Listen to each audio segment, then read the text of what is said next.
It's been such a long time since Boston led the way. It's more than a feeling. It's Mike and Tom to start the day. The heart of Massachusetts should be freedom, justice, and liberty. Freedom led pilgrims to Plymouth Bay. Salem trials had justice too late. The sons of liberty spilled the tea, and then the redcoats spilled their blood. The shot heard around the world rang out from the Bay State. Boston strong and ready to defend. It's where revolution started and ends. It's been such a long time since Boston led the way. It's more than a feeling. It's Mike and Tom to start the day. Quincy Market, Freedom Trail, Charles River, Boston Harbor, Bunker Hill, Griffin's Wharf, Fenway Park, Omar Charge. It's been such a long time since Boston led the way. It's more than a feeling. It's Mike and Tom to start the day.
So ridiculous.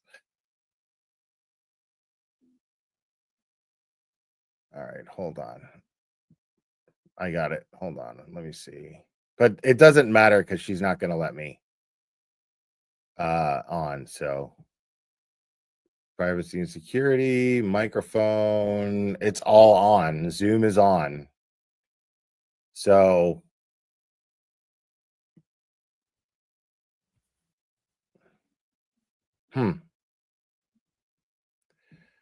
yeah, so I'm in my settings where it's telling me to do it.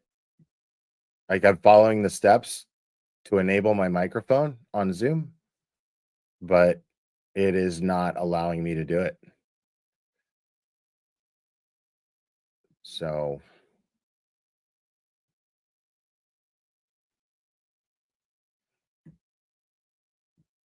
all right, so what I'm gonna do, I'm gonna try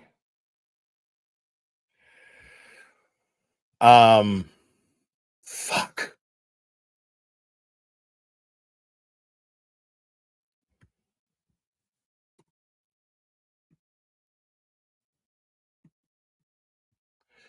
Can I like redial that number? Yeah, I can.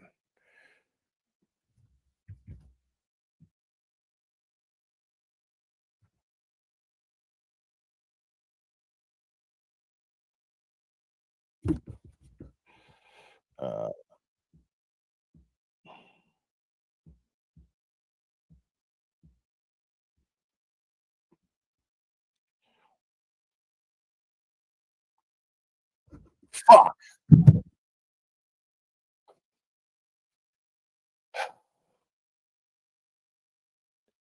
All right, I just tried and it just told me I tried to call the number and it told me that it reached capacity.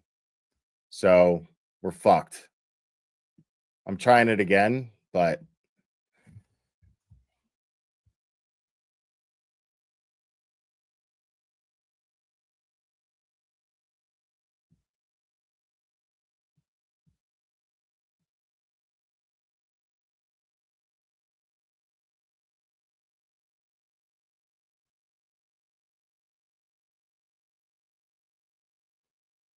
The tone. Please state your name, followed by the pound sign. Will.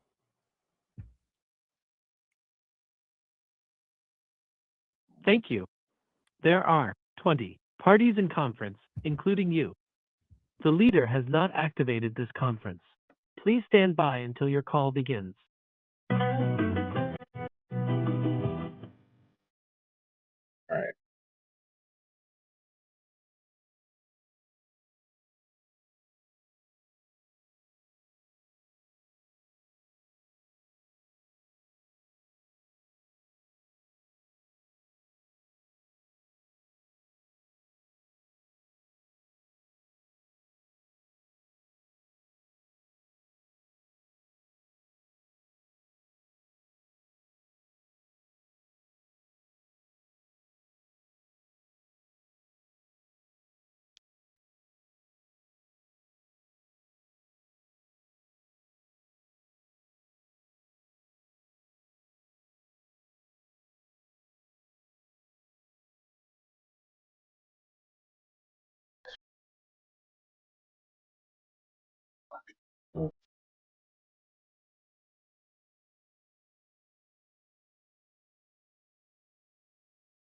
The leader has not yet arrived.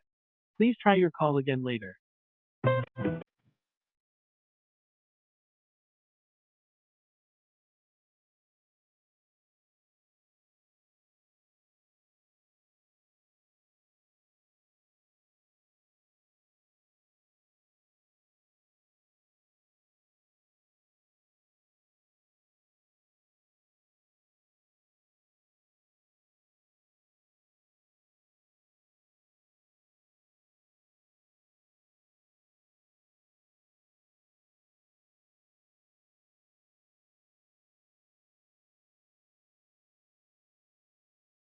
Yeah, like Paul O'Keefe is supposed to testify and everything.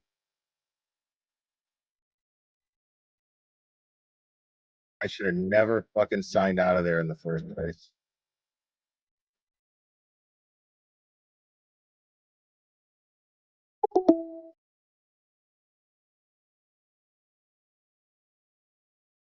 They hung up on me. It fucking hung up.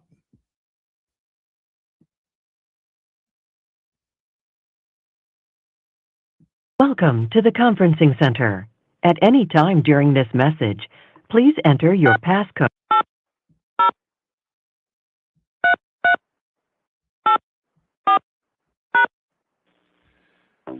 Your passcode has been confirmed. If you need technical assistance during your call, press *0. After the tone, please state your name, followed by the pound sign. Will. Thank you. There are 15 parties in conference, including you. The leader has not activated this conference. Please stand by until your call begins. That's so fucking annoying. Like I was on. Like I was on it.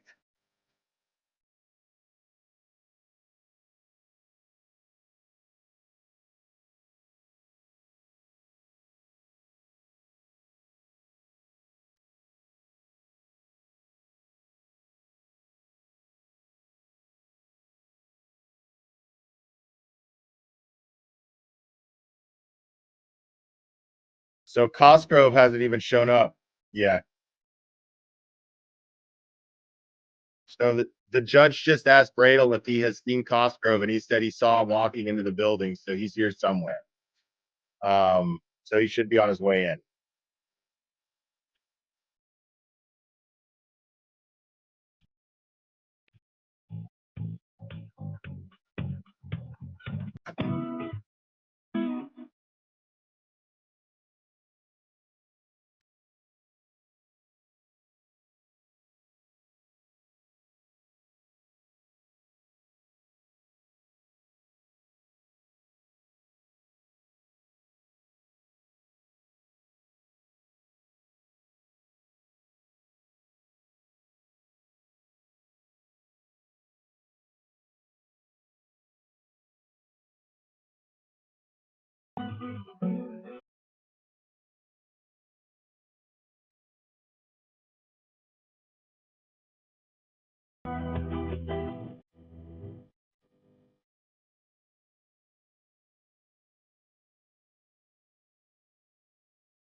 No, I gave Tom permission to stream me. Tom doesn't need my permission to stream me.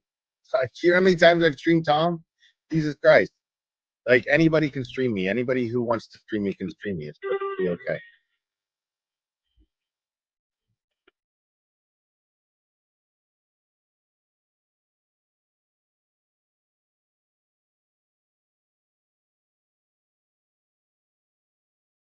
Yeah, I just don't know, man.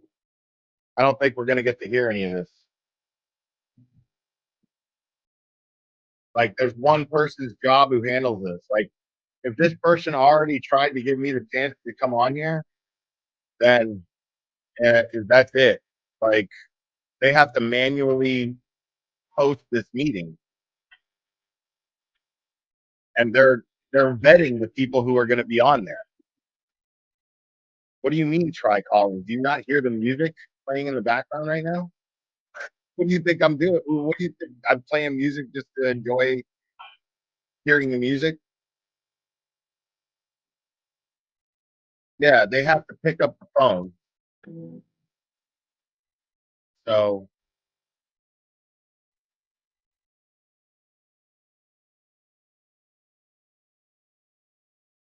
yeah, they don't want people to watch this,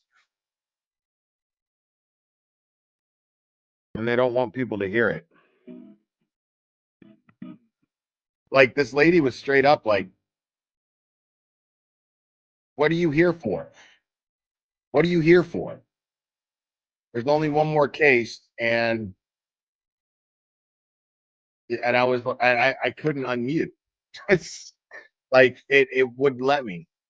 Like when I first logged in, it asked me, "Are you okay with having your mic and camera muted for this meeting?" So basically, it automatically has a setting to where you can't unmute, right?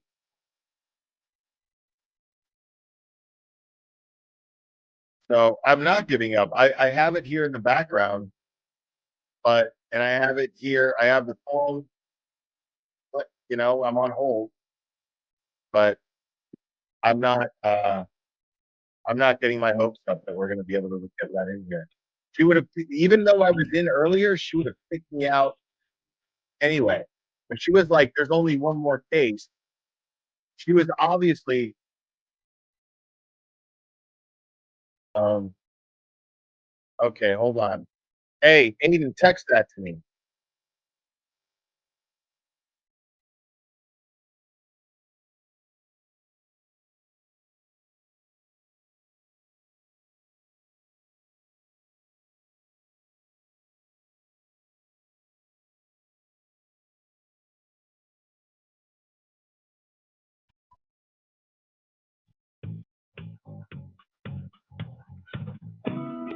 Okay, hold on. Let's try this.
and to whatever weight, obviously subject to cross-examination. Here we go. We're on a journey to become a leader in solving complex conundrums around the world. This is a Drop test conducted by me with a hybrid 3 fall backwards. Everyone else needs to mute. G's approximately. Remember, he now. Press. I can hear Melanie Little. I can hear all of these people. They need to mute. Oh my God. They're going to get this cut off. Rest of the conclusions that you can read. Now they're at sidebar. Like, I hear Melanie Little right now. Like, For today. Jesus Christ. Hold on. Johnson, George Reed, other people, Sue O'Connell. You are on the cesspool leader, Sue O'Connell has Observe and movement by the system. So not at the moment in the video that I watched back later. So you didn't notice that was all this stuff. Anyway, what? Oh my God. And Andrea Burkhart too? Are you kidding me right now? What the fuck is going on? It's testing. No, is this dehumanizing? Is this just tearing this expert apart? Personal attacks? Of course not. Good morning, ma'am. So your last answer there was Okay. that you didn't notice. So, Mr. yeah, Conley somebody until you who looked at the was video not later on, muted. right? Did not notice the movement. I noticed him standing at the registry of deeds when we walked out, but then wasn't too concerned about where he was. I was more concerned about the mob that was screaming at us, that I wasn't focusing on where he was. But when I watched the video back later, Listen to the question, answer it, and then just wait for the next one. So the answer is you didn't notice him moving. You looked at the video later on and figured things out, right? Yeah. And that's what this whole case is. Yeah, I got it. Everybody in your group, including Ms. Katani, had no idea he was there until later on when you looked at the video and then reverse engineered this whole thing, right? The fact is, nobody noticed Mr. Carney, to your knowledge, when you got back to the parking lot in the registry of deeds, isn't that right? Objection. Sustained as to the form of the question.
going to go in with, right? And you said that you were going to meet someone there, right? We were all meeting together. And you knew that you were going to be meeting Lindsay Gattani there, correct? I did not know Lindsay. And when you got there, she was there, wasn't she? She arrived after. Did you talk to her? I believe we introduced ourselves. And do you know who invited her there? I did not. Do you know how she came to know to congregate with you and your group in the back parking lot? So you get there and you don't know anything about Lindsay Gattani or why she's there or what's going on. Is that your testimony? Correct. So you're there with Colin McCabe, correct? Correct. And you're there with who else? Daphne McCabe, Jennifer McCabe, I said my aunt, my cousin, extended family from Jennifer's side. This woman's name is Malin. I believe some friends were in the group. It's honestly hard to think back to exactly who was there. Okay, so we're gonna stay with when you got back from the hearing, okay? And you say the hearing was an hour, right? I believe it was around an hour, maybe two. Wasn't it really just 10 minutes? I don't know. You don't remember? So your memory is pretty selective from that day, isn't that a fair statement? Get her, Bradle. You're having difficulty remembering everything about that day, aren't you?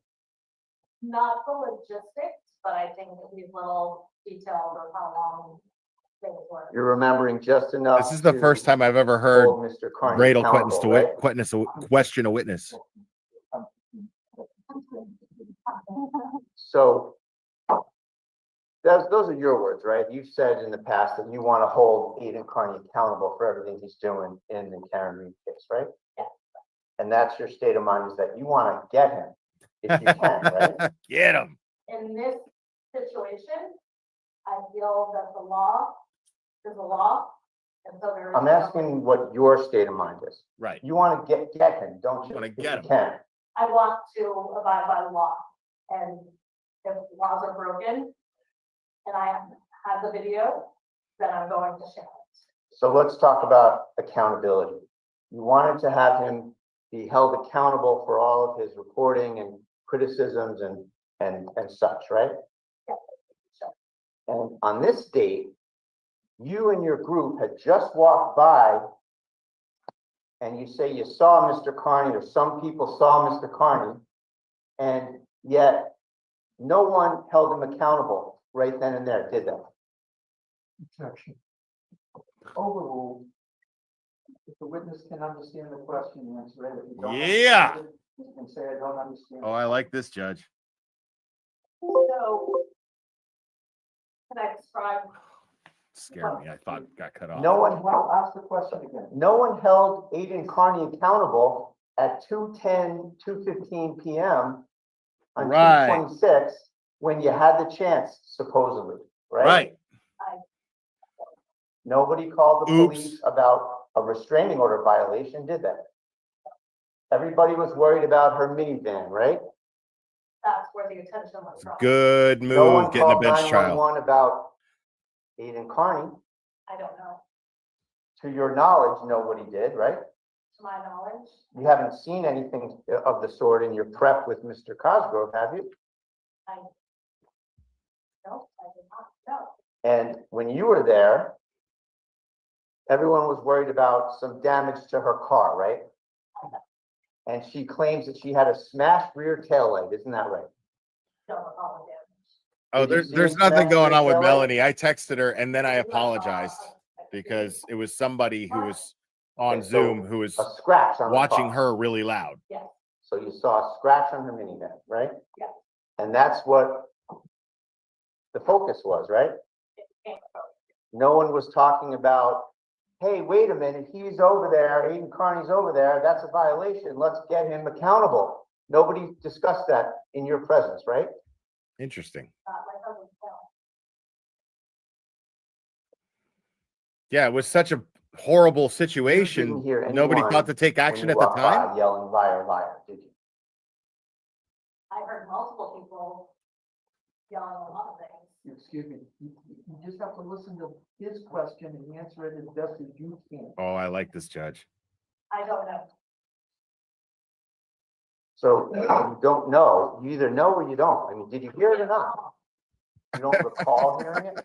So can we say that's a no, or do you think it might happen? Could have happened. Could happen, but you have no information on it, do you? And you're up there videoing every inch of that scene, aren't you? I'm videoing the entire thing. And you have no information for this court that Aiden Carney or anyone else was yelling liar, liar, correct?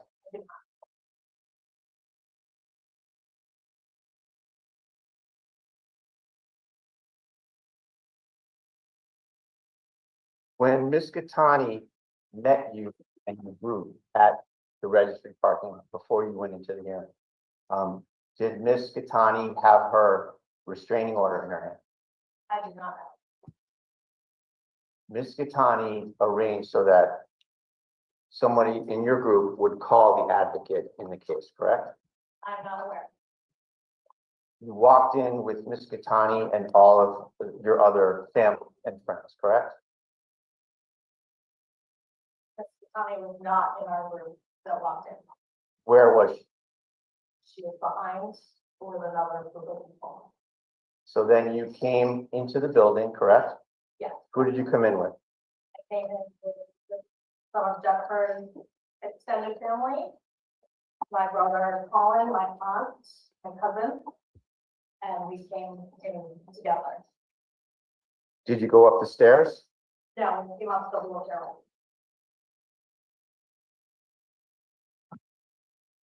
I'm sorry, I mean, in the building, did you go up the stairs to the second floor? Yes, correct. Were you with Jennifer McCabe? Were you with Ms. Gattani? No. Can you say whether you went in before Ms. Gattani or after Ms. Gattani into the courtroom? So I went in both. you went in before her? So did you see her go in after you? Yes. What happened when she came into the courtroom? Walked in, and took a seat. Hey, do not tell me other creators have video. Do not tell me to stream other people's streams. I'm not doing that. I'm logged onto the Zoom. This And is who what I was can he, get. This is what I got. This is facing what when we're he watching. said that? Was he facing Ms. If you want to Gattani go or was watch he it somewhere facing the else, other go way? watch it somewhere else.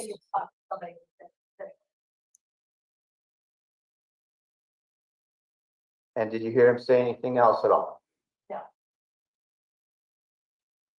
Where did Ms. Gattani go when she came in and sat down?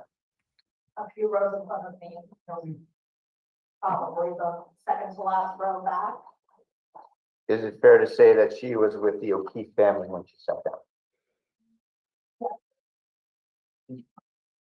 Did you hear Jennifer McCabe say to Ms. Gattani prior to them entering the courtroom, just say you're with the O'Keefe family? I did not. Objection. Brown? Yes, sir. Well, it's not being offered for the truth of the matter, sir. It's being offered, first of all, witnesses' memory, among other things, overruled.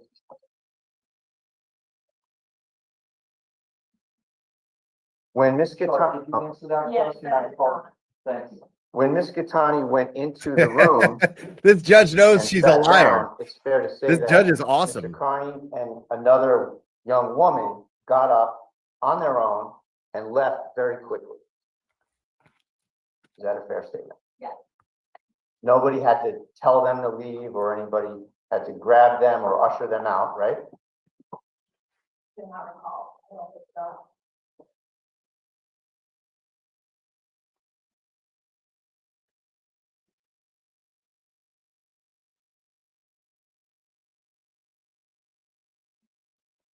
Yeah. Okay. So this Malin person is Matt McCabe's sister, apparently.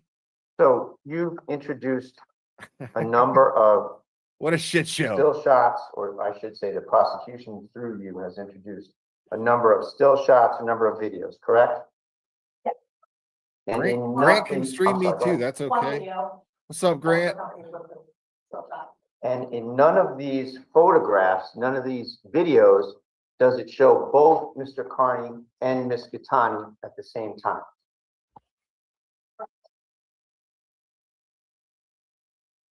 So it's fair to say that Ms. Gattani came to this hearing. You had just met her. Yep. Yes. You saw her come into the courtroom where Mr. Carney was already situated, correct? Yes. Mr. Carney immediately got up and left, correct? So what are we doing here? So she goes to him. Right? This is outrageous, dude. Then, outside, when the hearing's over, you and Ms. Gattani and everybody else leave, and once again, you're going to where Mr. Carney is. Isn't that right? No, That's not physically true that you are going to where Mr. Carney is? we were not going to the street, we were going to our cars. So what you're saying is you were not anywhere near him. I'm in gonna any need this bitch to relevant speak up. type of a material way, were you? I don't know the relevance of the term. It still can be argued that the objection sustained, but I understand the question, but let's move on. Sure. So you walk out and you make a right and you walk down towards Dedham Center, right? I'm not familiar with the area, we walked to the right of the, Let's try it this way. You walk towards this building from Superior Court. yes, correct. So you're walking away from where Mr. Carney is, right? And Ms. Gattani is walking away from where Mr. Carney is, right? So even if you were to have seen her, she is extracting herself from the area, isn't she? Yeah. And then you make a left and you go towards the registry parking lot, correct? And you start to continue to extract yourself from Mr. Carney's location, right?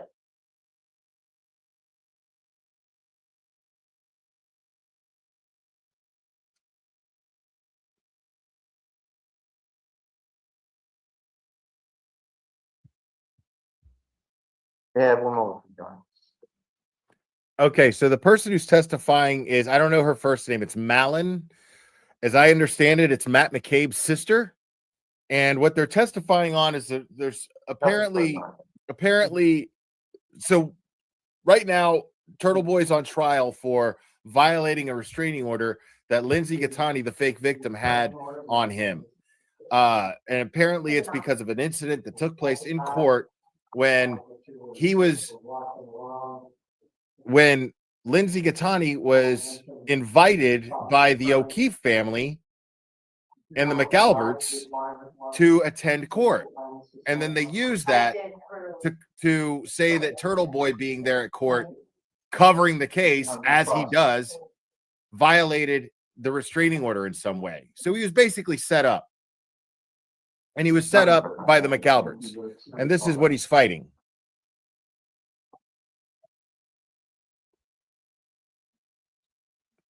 Like, this is... Thomas, another cop, please.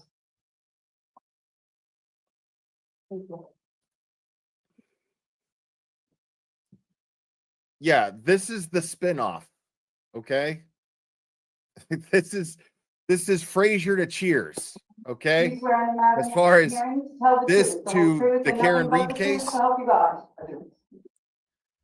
Okay, so who's this? Let me find out from Jess. Another cop, good morning. Would you introduce yourself to the court, please? My name is Thomas Nethercott. Thomas what?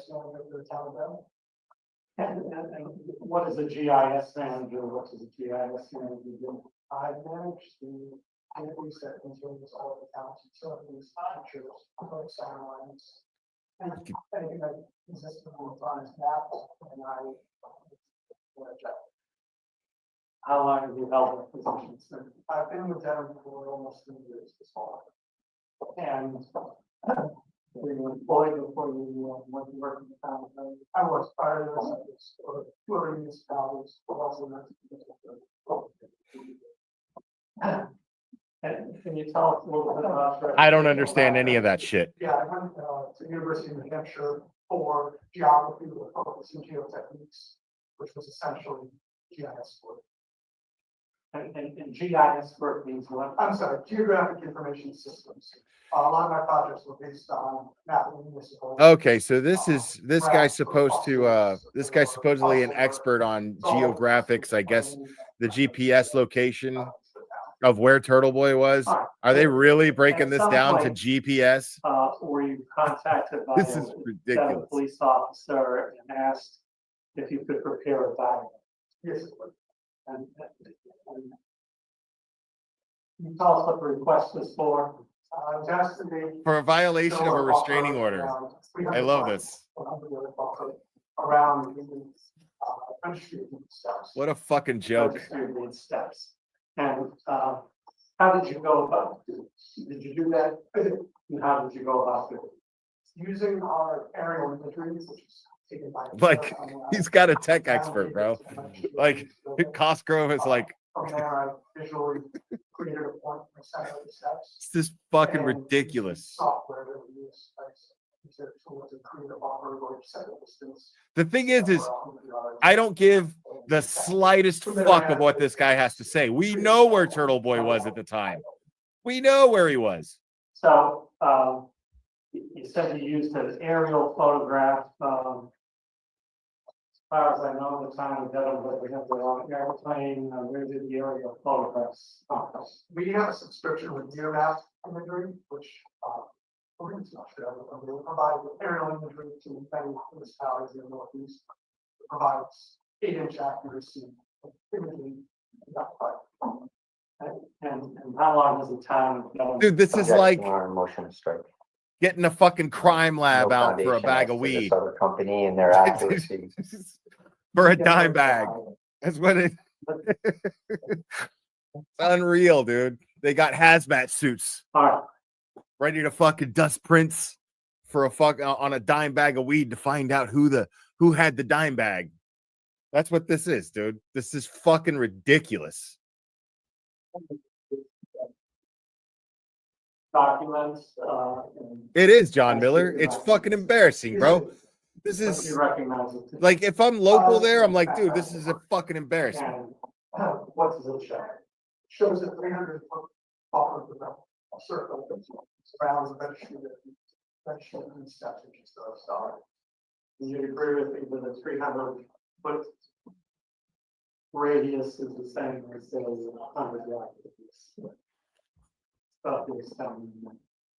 I don't think no. Objection. Thank you. Exhibit 11. No further questions. Anything on cross? Briefly, Your Honor. Good morning, sir.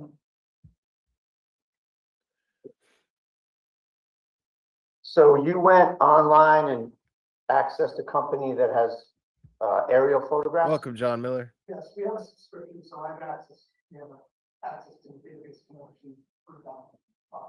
That's my next question. And you printed out the registry. That was report, the whole correct? direct. Like, Did you do anything else with respect to this? Bradle's already on cross for this guy.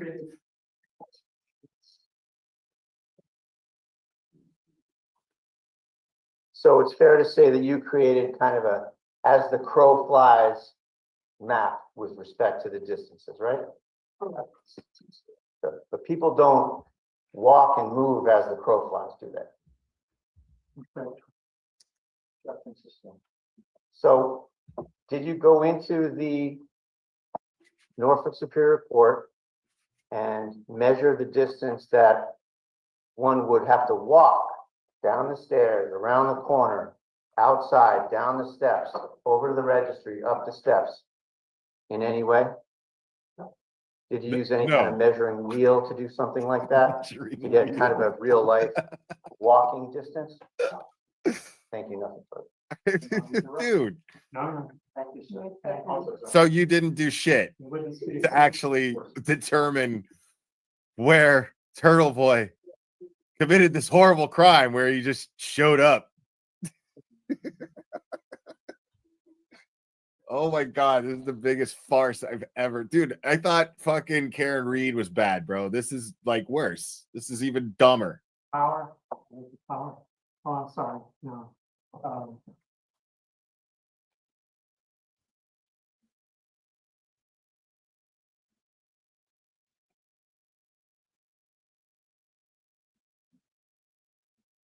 dude, Brian Crump, please. Cosgrove is like, I mean, he might as well just have an oxygen tank coming out there.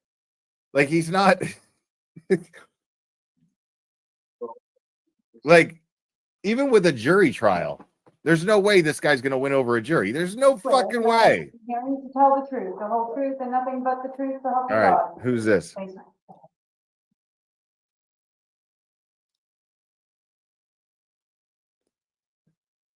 Good morning, you can introduce yourself if you look short. Officer Brian Crump, we have a police officer of 26 years. It's a cop. It's a cop. I just don't know what his name is. I can't make out what his name is. On duty in February 26th of 2020. Yes. What was your assignment? My assignment that day was to cross people in the crosswalk and to arrest the and scare. Oh, Officer Crump. Okay.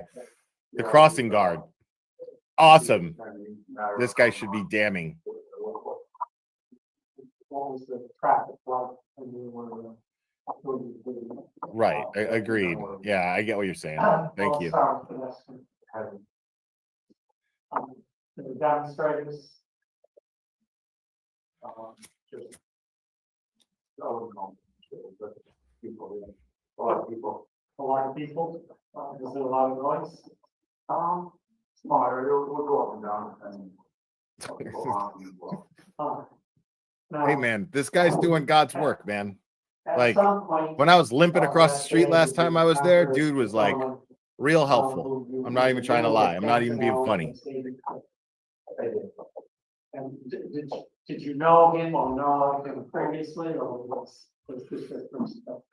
Just vaguely, I don't think I ever met him personally, but just from people talking on. And how did you happen to encounter him? I was waiting to cross a bunch of pedestrians across High Street. Well, it's a good thing I'm doing CBD and weed too. Stephanie Flynn, thank you. Nah, man, this judge seems solid, man. And to the best of your recollection. But thank you, I appreciate it. You say to him, and what did he say to you? Well, he did say he brought my attention to a restraining of someone that had a restraining order. Is Altman in here? Oh, Altman raid. What's up? What's she saying? I think I responded. I don't know who you're talking about or where they are. Furry arms. I love it. We walked. Then watching them kind of go in the direction of the Blue Street across the road to head that way. You know, but we were walking away at that point, and I think now we're focused on getting out. Did you have any further conversation with him after that? After that time, you know what's funny is I can't understand anything that's happening, but I know it's completely fucking irrelevant. It doesn't fucking matter that I can't hear it. What's up, Dana? And thank you, Diane, for the Venmo. Appreciate it. Going in the direction away for the street, with people around going with them. So after when I came back to the cross side of the crowd, your attention was to the traffic at that point? Yeah, people want to get over and did you have occasion to view a video of your conversation with him? Yes. Are they going to show a video? The video you viewed correspond with your memory, but it's really inaccurately reflects the conversation. I watched it over a year ago, and then my sergeant prosecutor had me do a briefly after station. I think it was 1 year ago. To play the video at this point. No, Joe. 6, please.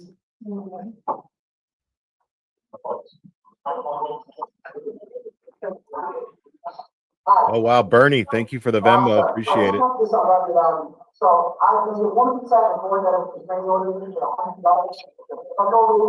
$100. Oh, well, I get charged. I wasn't there for that. Thank you very much. But if they were going to charge me for anything, they would have done it already. Like they're not interested in me, man. They want to shut him up. They don't give a fuck about me.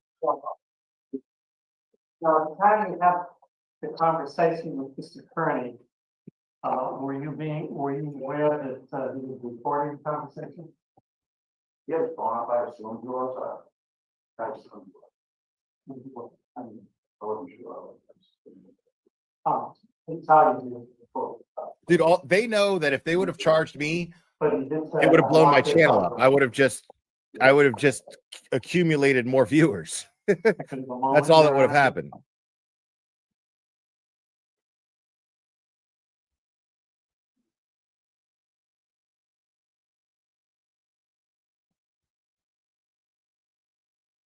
Point out after the recording of the conversation and evidence. No objection. Crump is being questioned right Anybody now in on direct objection? examination. No objection. Exhibit 12, thank you. Your witness, Mr. Williams. Thank you. He's a cop that helps people cross the street in front of the courthouse, in between the courthouse and the registry of deeds. May I inquire? Good morning, sir. So you were in the crosswalk on 226 at approximately 2:10 p.m. Is that fair to say? You were approached by Mr. Kearney, right? He expressed to you an interest in documenting his situation. And you were just about to find out what that was, right? Oh yeah, that's As right. Out in the obvious kind of recording position, right? And you were fair to say you were trying to deal with Mr. Kearney, but also you had traffic duties and there were people all around, right? But it's fair to say that the courthouse hadn't yet started to empty out, right?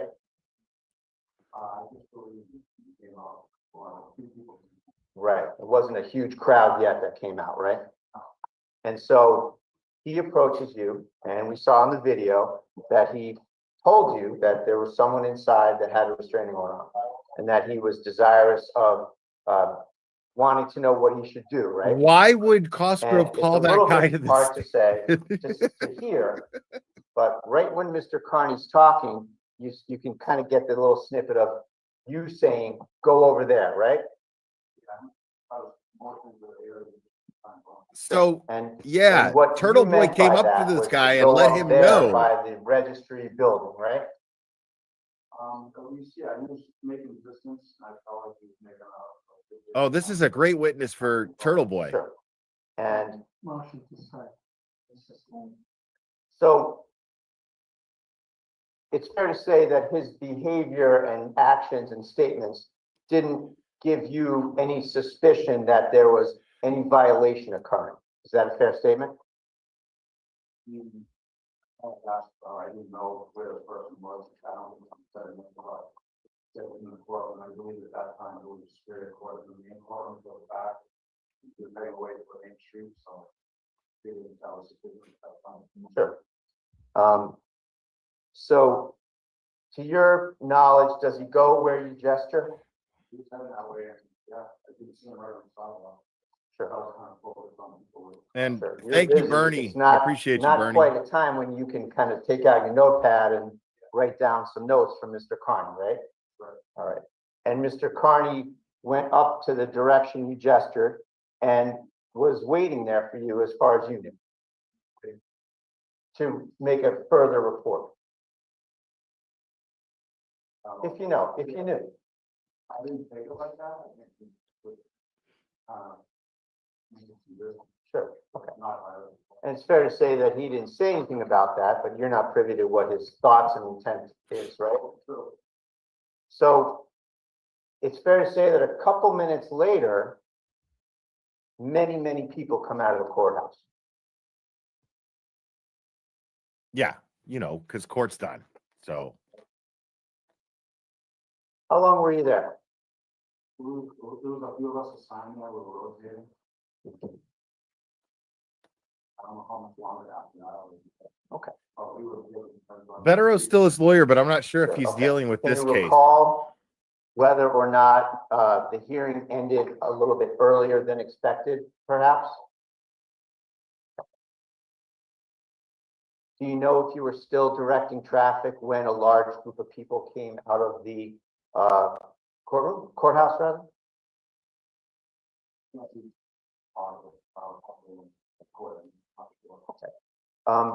At some point, did anyone that came out of the courtroom and the courthouse when you were there approach you or try to talk to you about any sort of a restraining order violation? Did you observe anyone complaining to any other officers about a restraining order violation at the time? What's the protocol if you're present at a scene and someone reports a domestic situation such as a restraining order violation and the perpetrator is on the scene? Great What do you question. have to do? I'm sorry. I would say just verify the order of inspection to the defendants. And if there's a violation, do you have to take any action? Right, finding what And what's the action? mandated arrest. Sure.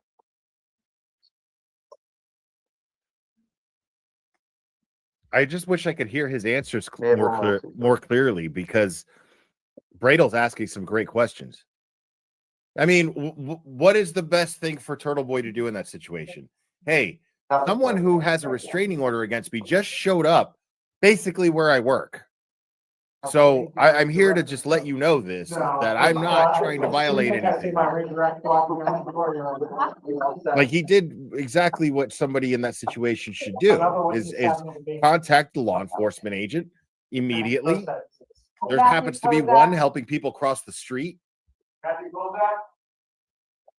Do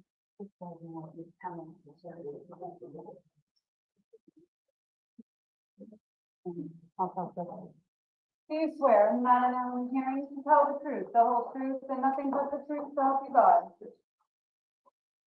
Good morning, Officer Kozak. Could you introduce yourself to the court, please? Yes, Officer Kozak. Officer Kozak. Officer Kozak.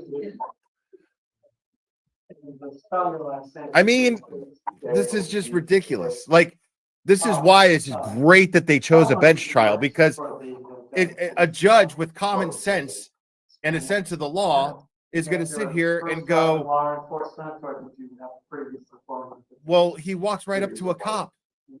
That's exactly what he's covering the Karen Reed trial. He's a journalist, and he walked right up to a cop when this person showed up.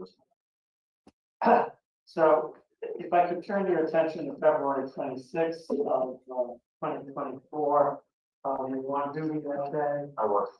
And what was your? Thank you, Lindsay, for the Venmo. I appreciate it. I was the Providence Highway car that day. And at some point during the day, were you dispatched someone? I was. And what was the nature of the dispatch? Dispatch informed me that Lindsay Tiny was at her vehicle in the back of the registry of deeds, and that she wanted to report her car being Okay, so this is the cop that responds to the bullshit claim that her car was vandalized. Dispatch. How far away were you, if you say, from the locale of the registry of deeds? Well, at that point in time, I was on another call. I had a citizen in my cruiser. So by the time I got to that gentleman, I was explaining to him I couldn't give him a ride home. And then I don't know how long the phone call was pending. I don't know how long it was pending before I was told by dispatch to go down there. So from the point that dispatch stopped you to go down there, I take it you do go down. I do go down. And What is happening right here? From Providence Highway to Albuquerque Beach.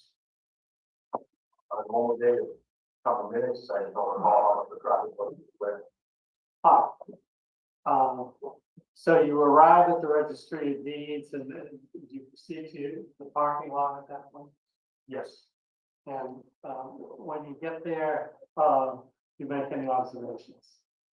Yes, I see a group of people standing around a vehicle that was clearly damaged at some point. And did you speak to anybody? I spoke to Lindsay and then another person that was there briefly. And, best of your recollection, what did you say to Lindsay and what did Lindsay say to you? Really out there, what I thought was the, cameras to our vehicle, going to plan to work out, canvass the area of the cameras. Because no one there was an eyewitness to the crime. That's really the one thing I could do as far as trying to find someone who went back there and damaged the vehicle. Was there any conversation about protective orders? Yes, Lindsay did report on scene that she had a restraining order against the crime, yes. Did you ask her why she was mentioning that? I don't recall asking, I did not. You just answered the question. You did listen to the question, answer it, and just wait for the next one. In your own mind, did you draw an inference as to why she might be? No. I thought Go ahead, do you have more? yes, because I thought there was some speculation that maybe he had done. Thank you for the Venmo, Elizabeth. Related to that she and someone was restraining order, he made one part of it. All right, so you didn't ask her about it, did she explain to you at that point why she was mentioning protective orders? I don't recall. In terms of the vehicle, did you do anything to document the damage? Yes, I took photos of the vehicle. How many photos did you take? Was it all? I believe it was 3.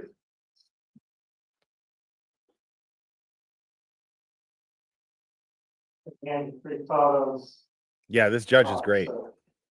This is a smart move by Bradle and TurtleBoy to make this a bench trial and not a jury trial. This guy's seems honest. One by one.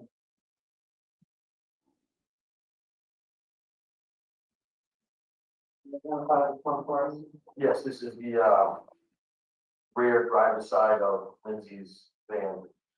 See, I wish we had video. I was trying to get video here, but capture that portion of the van. maybe Jessica will post some pictures. Yes. Could we have number 20, please, on the screen?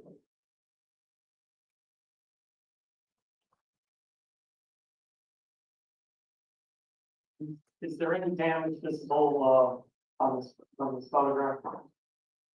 Yes, that line there, that's not supposed to, that white line going down the side, that's not supposed to be, that's the damage part of it. The one running from the back over the gas tank down to the rear tail light? Correct. Now after that, No objection. Exhibit 13. we'll show you a second photo to identify that. Yes, that would be the back of Lindsay's van with the license plate. And you took that one. I took that, when we take photos of vehicles, you want to make sure you get a picture of the license plate, whereas the other photos, I don't believe for the license plate. Correct. Thank you. So can we have 21, please? This. No objection, sir. No objection. Exhibit 14. Identify this. Yes, this is a picture of a broken tail light. Same side, driver's side. So looking at that picture, it will be the left tail light. And it appears to have been punctured, so it like spidered the glass. Thank you. And can we have 22, please? No objection. For that, Attorney Bradle, no objection. No objection. Exhibit 15. now, when you were talking to Mr. Connie, did you make any observations about it? I thought she was kind of quiet on school, but that's what I remember, that she seemed kind of quiet. She made any comment to you about You can go somewhere or you can. Objection to the leading form of the question, Ron. Well, it's sustained, but it's all right if it's not controversial. But just rephrase it, please. You have any conversation with her about her further plans? I can call, Did she mention the children? I don't. Don't follow them. All right, thank you, officer. No further questions.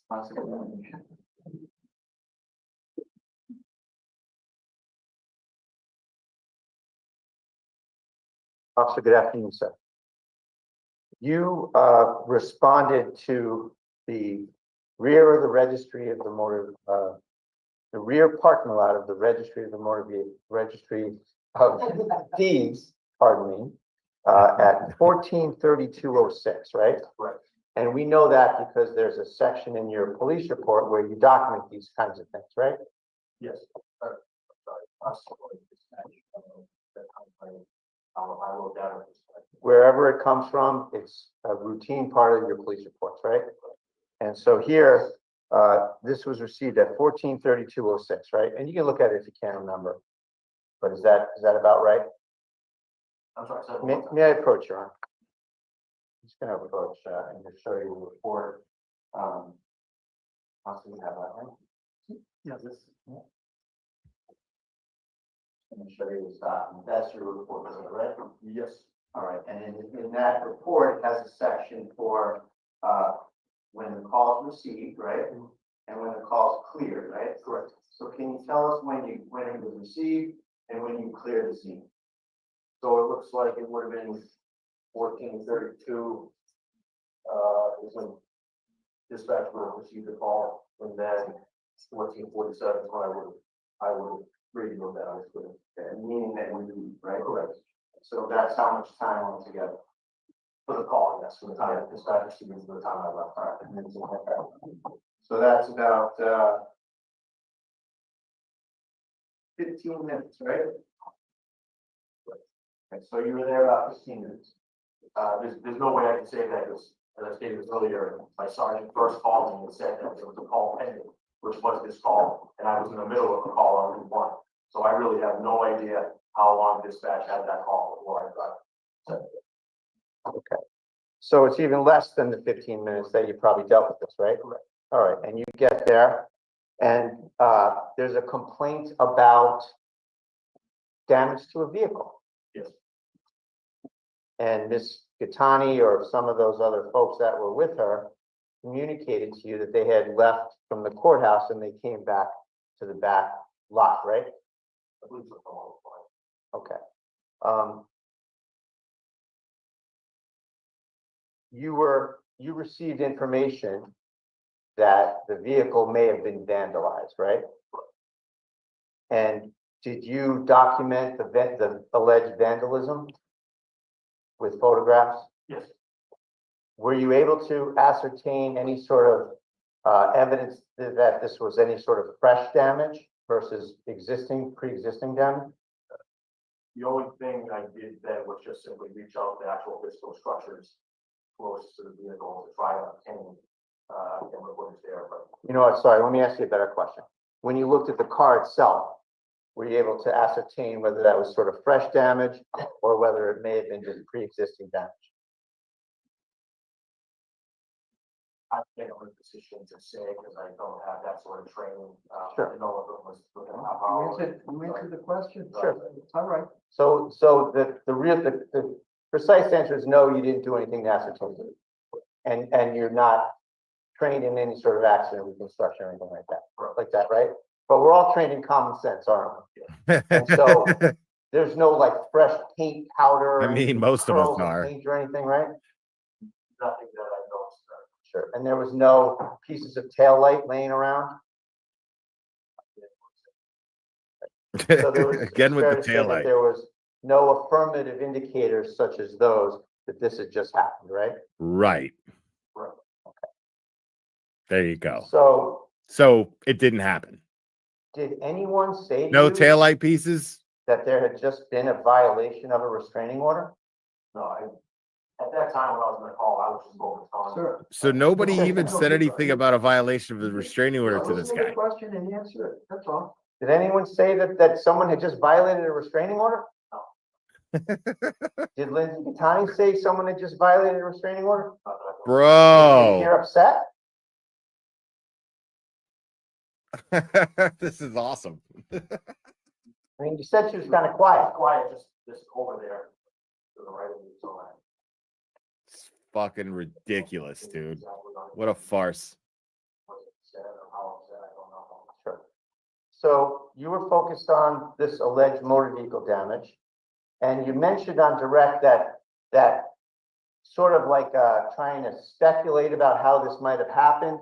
Somebody, or Ms. Gattani said that I have a restraining order against someone, right? Correct. So she raised the topic of a restraining order, didn't she?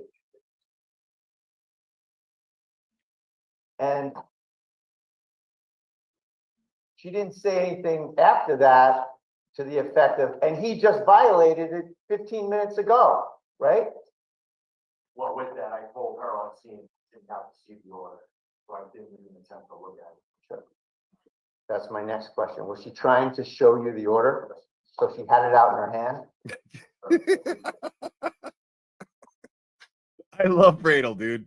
What would you have done if you had received information that a restraining order was violated by someone 10, 12, 15 minutes prior, right up the street? What Right. would you have to do? At that point, I would be going up to the courthouse.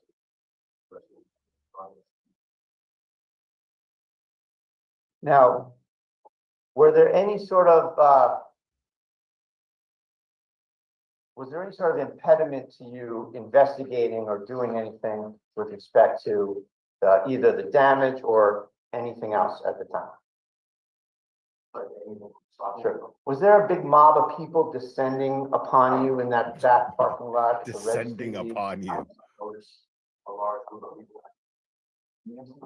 Did you have any trouble, anything from the scene give you any trouble in concentrating or focusing or dealing with anything at that scene? And then you were going to mention earlier about some of the steps you took to try to investigate this damage claim to the vehicle. What did you do? I reached out through the registry of deeds, and I reached out to Norfolk Debt Insurance Group, which was the building right next to where the vehicle was parked. And were you able to find any surveillance video or anything like that? No, not anymore. How many people were in this group that Ms. Gattani was in? 5 or 6. Thank you very much. One moment, please, Your Honor, if I may.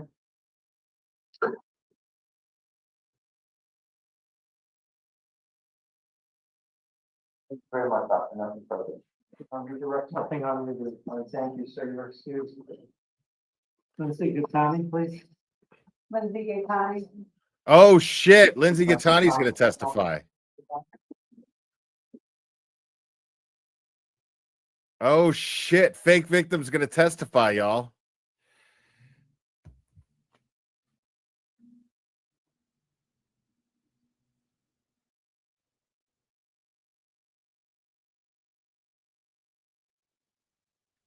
This is wild.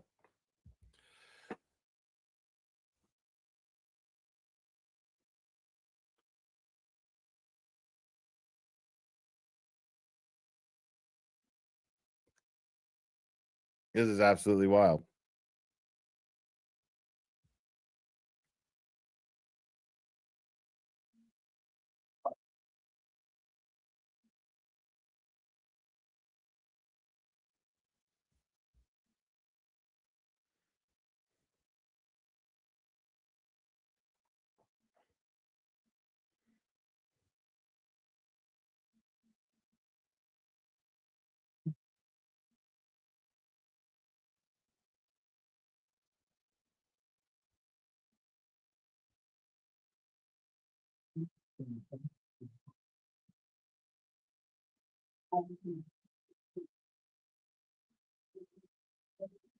Dude, I want to order food, but I'm sick of everything, dude.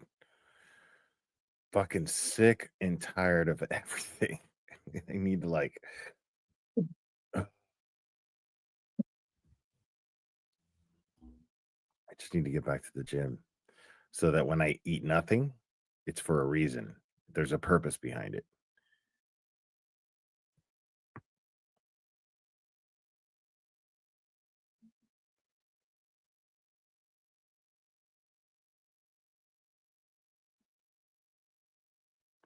Let me get some pasta, maybe.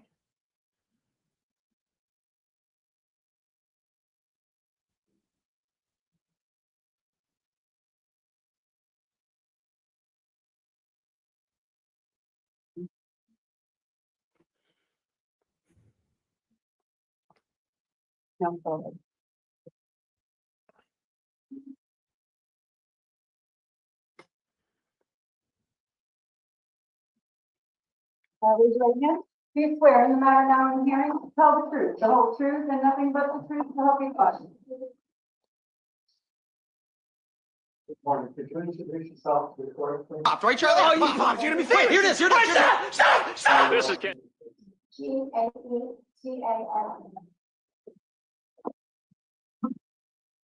Mr. Time, directing your attention to February 26th, 2024. You plan to go somewhere with it. Where do you intend to go? Northwest Superior Court, And once you arrive, what did you plan to do? I planned to meet with, the group in the parking lot behind the registry of deeds, and then walk in. Look at outside of deeds. And how did you get there? I drove. What kind of car did you drive? It was, 2018 Green Honda Odyssey. And when you drove, was there any, when you got in the car to drive over, was there any damage to the car, such as a scratch on the sides or broken tail light or anything? No, as a matter of fact, I had just, No, you answered the question. yeah. And- I love this judge, Have you had dude. any work done on the car recently? Yeah. And what did you have done and what was the approximate cost of doing? Objection, Your Honor. Sustained.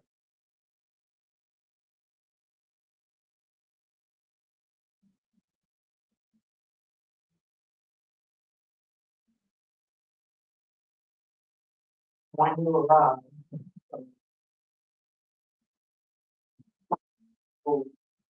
Point that you arrived.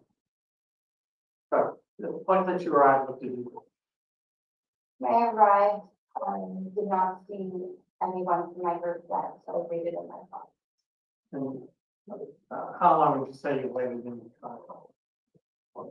Not for long, maybe 5 to 10 minutes at most.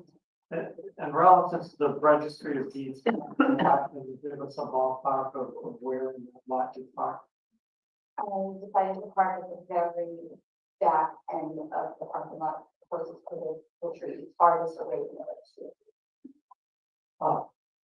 And you said you waited in the car 5 minutes or so, eventually did you see someone or some people from the group that you were planning to do?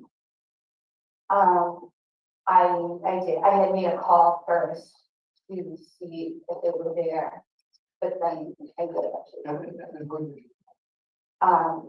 Gentlemen, And when you got out of your car, was it a result of that phone call or a result of seeing someone or what prompted you to get out of your car? my memory serves correct, I believe she said she was there, so I didn't call again, I just saw.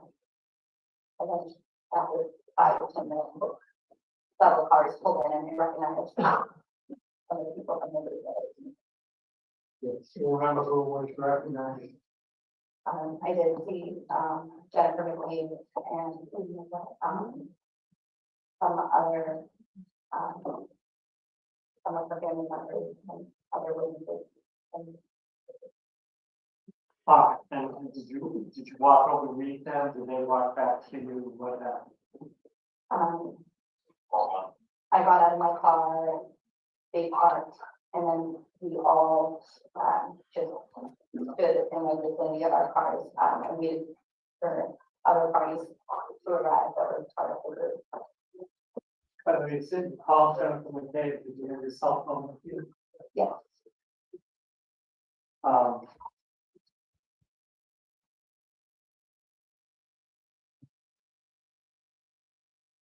Now, Mr. Tony, do you have any children? I did.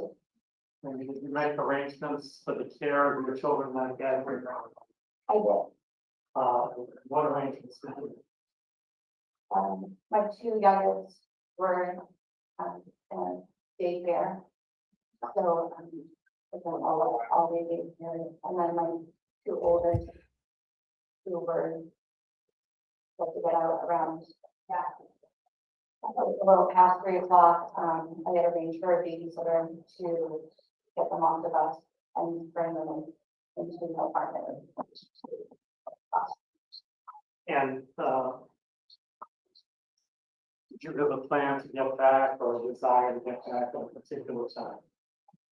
I wasn't sure how long the hearing was gonna last, but I told the, who had never met my sister before, I told her that I would, check into it. Make sure that she got the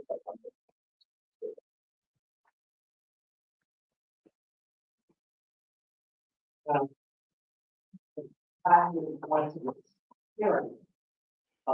Did you have any understanding as to whether or not Mr. Kearney would or would not be present?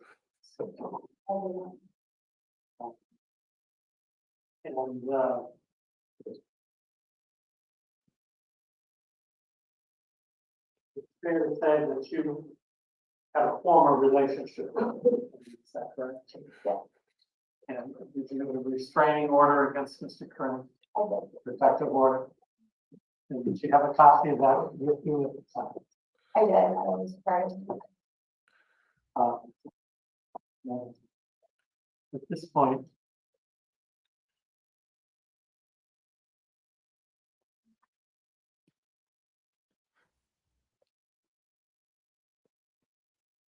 Dude, this is your witness. This is the whole reason we're here. Get your shit together, Cosgrove. What are you doing?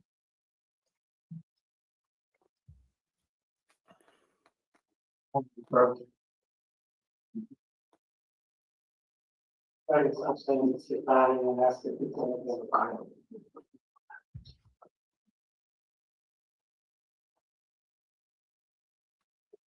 Copy of the same order that I had.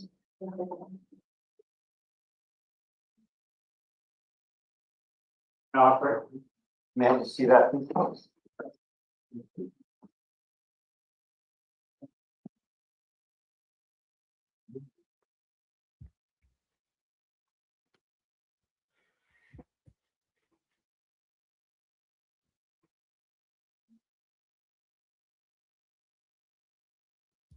Listen, bro, y'all need to quit with this shit. The whole TurtleBoy needs to not date and like, how do you not know she's psycho? Blah blah. Dude, I'm trying to tell you all, dude. You don't know. Like psychos hide that shit until they feel comfortable, bro. That's how they do.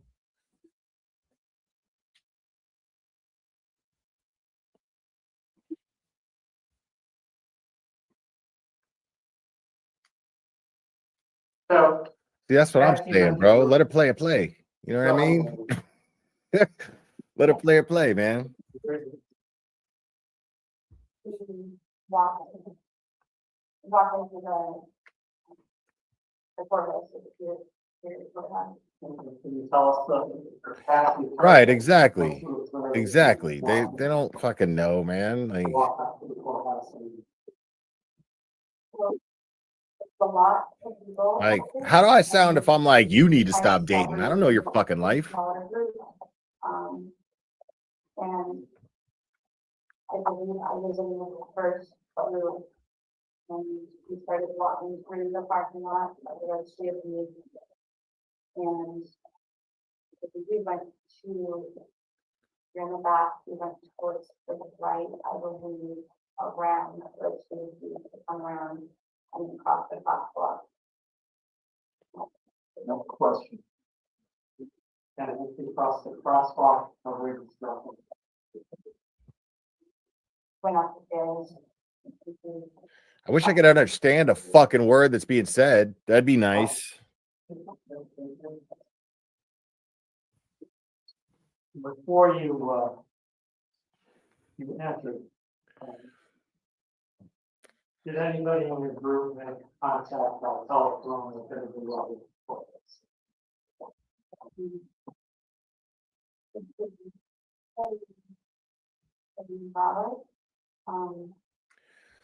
Dude, that's what I'm saying, dude. That's part of the psycho, is the manipulation. That's part of the psycho.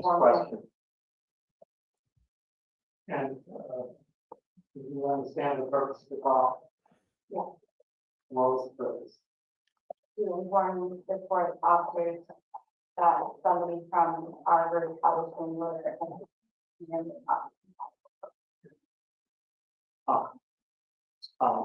Now, when you got over to the courthouse, were you met by? When we got inside, we went through security. And after you went through security, what happened? Then we were met by the advocate who brought us into a back room. Because there was a big crowd. And do you remember who the advocate was? See, y'all are looking at this the wrong way, man. Y'all are looking at this from the wrong perspective. Sticking his dick in crazy has a minor issue with sticking his dick in. Look, bro, the whole thing with that is so, like, Mr. Nelson takes you to a room somewhere. if you, for some reason, Mr. Nelson takes you to a room somewhere. if you, for some reason, Mr. Nelson takes you to a room somewhere. if you, for some reason, Mr. Nelson takes you to a room somewhere. if you, for some reason, Mr. Nelson takes you to a room somewhere. if you, for some reason, Mr. Nelson takes you to a room somewhere. if you, for some reason, Mr. Nelson takes you to a room somewhere. if you, for some reason, Mr. Nelson takes you to a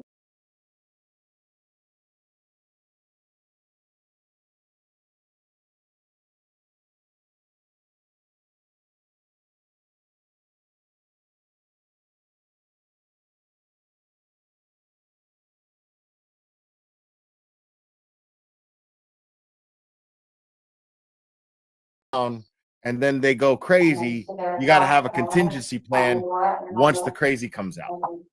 See, now Aiden, see, I got a few years on Aiden. That's the thing, is now Aiden, this was the lesson. Lindsay was the lesson for him to come up with a contingency plan. Guarantee you Aiden has a contingency plan moving forward for Psycho, you know? Door open or closed? So you see it, take it from the doors of glass. Well, a part of this. So. Yeah, none of this matters. Like, we can't even hear it anyway. So you might as well just hear me talk about Psycho Pussy. But then when Bradle will cross, like, you'll be able to hear it, because Bradle actually is a decent lawyer and understands that words being heard matter. All right, did you proceed to go into the court? I got to meet the group that I was with, and I believe it was the court officer that led us to the right, the bench on the right, and had us see. Dude, I feel bad for her kids, man. Like, those kids get the worst of it. They got to live with her all the time. After we were sitting for only a couple minutes, I saw a court officer walk by us down the aisle. And, well, I turned and the court officer went up to where Mr. Carney was sitting. And then Mr. Carney stood up. And after he stood up, what did he? I saw him move. Did he leave by himself or did he leave in the company of someone else? With a woman, you know. And you know who the criminal was? Dude, if you end up in No, jail I know now. because of a psycho, a trashy ass, shitty, nasty fucking psycho bitch, like if you end up in jail for something you didn't do because of that person, dude, you're gonna not only come up with a contingency plan, but you're also gonna tighten security. You know what I mean? You're gonna tighten security. Like look at Meredith. He's fine. She's great. You know what I'm saying? He's good. It wasn't very long, maybe 15, 20 minutes. And while you're sitting there, you see Mr. Carney off. No, but I wasn't looking at him. You were facing the front of the courtroom, with the judge, etc. So the hearing is over. I don't know why there's no video, You leave alone or you leave in company with someone? but I'm not leaving this again. So I tried to get video. As you're walking through the courthouse, Can't get you it. make any observations about the people nearby? Inside the courthouse, there was still a lot of people in the hallway, that were looking at. Oh, I'm so our sorry, version. Wallace. How about you go And fuck swearing yourself at us and- and your mother while you're at which it? is very loud. So you continue on your way up. You go down the stairs. So as we walked, I did out the entrance doors, we took a right instead of going upstairs. Okay, you're ahead of me, Mr. Tony. I was talking about the stairs from the second. You take those stairs down. Yes. And then when you get down there, you go out the same door you came in, or you go out of it. Same one. And that's the front This is door. fucking ridiculous, dude. Now I think we're on the second page. What happens? Then we walk out the front door. And as you walk out the front door, you make any observations? I know you do, Altman. I know you do. So the number of people around, you know, what you're hearing is. Sometimes people just don't understand how things work around here. That's all. You know, sometimes you got to let them know. They got to watch from afar.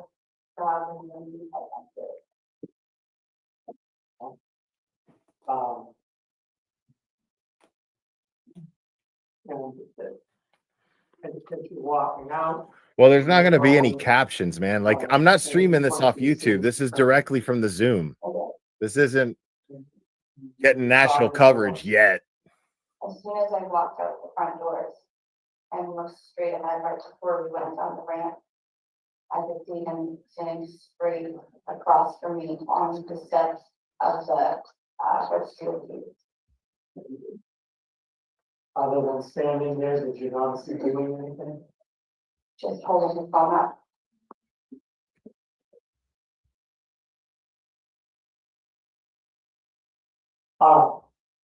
So what do you do with that? When you do?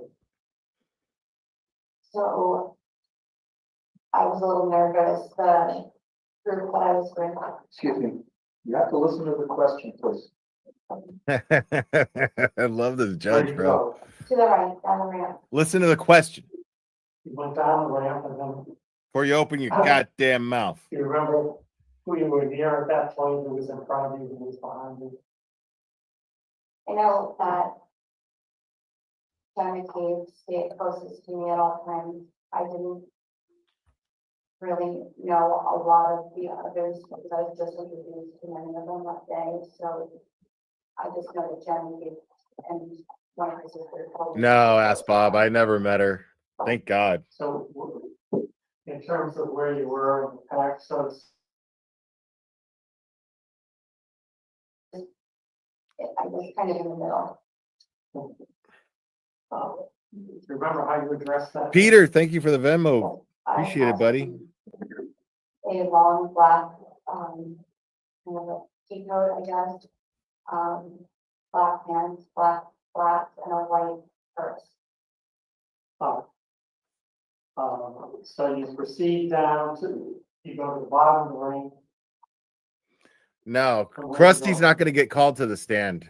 I heard TurtleBoy talking about that, I think this morning, that they're not going to call Krusty to the stand. Not for this.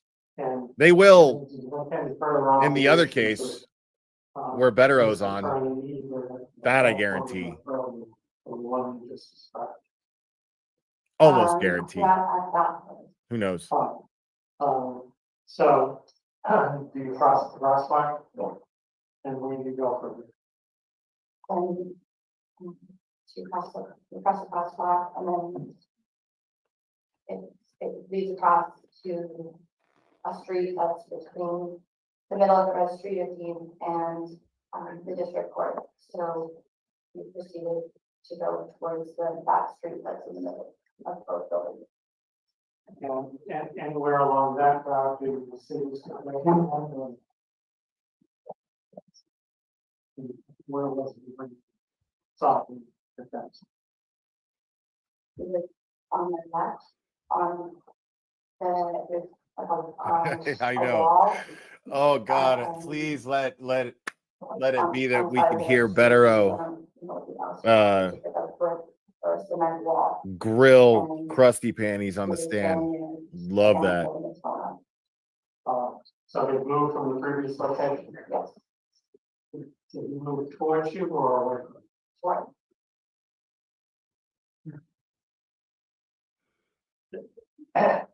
At some point, you believe you heard him say something? Yes. And what do you believe you heard him say? Lion. And, Now, this is how bad of a lawyer Cosgrove sure is. that it was the Soprano that you heard? To me, it sounded like his voice. You believe you heard him say something. Why are we here if you just believe you heard him say something? You believe? You're not sure? This is a trial, right? You have to prove beyond a reasonable doubt that he did this. But you believe you heard him say something. Okay. When a psycho's on the stand and they say they believe they heard that they heard something, well, that's not very credible. And then stopped for a couple minutes. So you walked about halfway, and near your car at that point. Dude, Cosgrove is the worst lawyer ever, bro. I thought Mello was bad. This is I don't know which one's worse, him or Mello. I don't even know. I think him.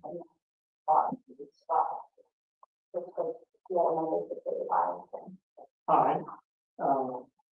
And after you did that, the people walked to the house. You walked to your house. I don't know if Aiden's going to testify. I wouldn't if I was him. I'd just let this case fall apart. Did anything about your car attract your attention? Yeah. What was it that caught your eye? I noticed that my back driver's side tail light was scratched. Okay. So I tell you, when you noticed that, you probably approached your car. Yeah. And when you approached it, you make any further observations? Yes.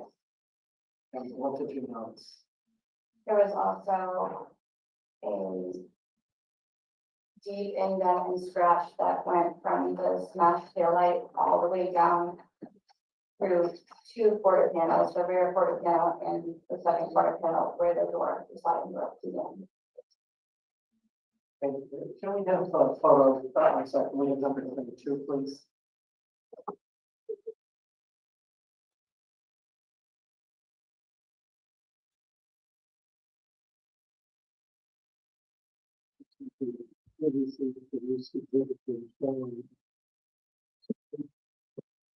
Is that photo showing the neighbors see it fine?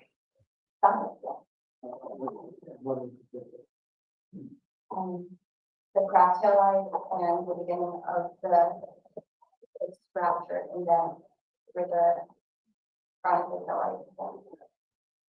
And could we have, number 20, please?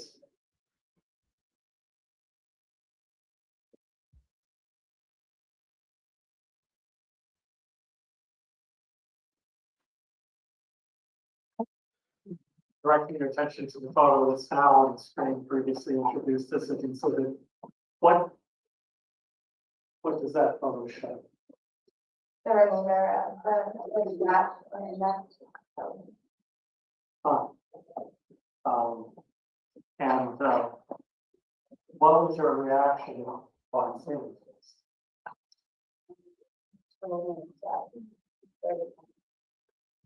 Dude, And did you take any? Into the glare of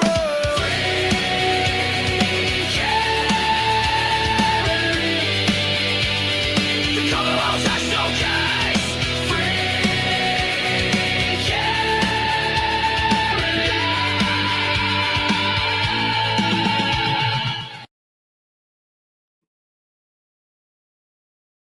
Into the glare of oh, get out of there. The pictures. If there's somebody else that probably. You didn't call the police yourself? No. You did it yourself, didn't you? Is there any reason why you didn't call the police yourself? My mom had died. When you say died, you mean unless it's charged, it's fine. Did you ask the other person to call the police? I don't believe so. I think it was detected. So after the call was placed to the police, what happened? And the police arrived. I mean, she's trying to say that the fucking car was damaged, dude. There's no taillight pieces. There's no indication that any damage done to her car was done at that moment. Like, there's nothing to indicate that. Like, Bradle already covered this and already, like, got the cop to testify to this. So everything she's saying at this point is complete and utter bullshit.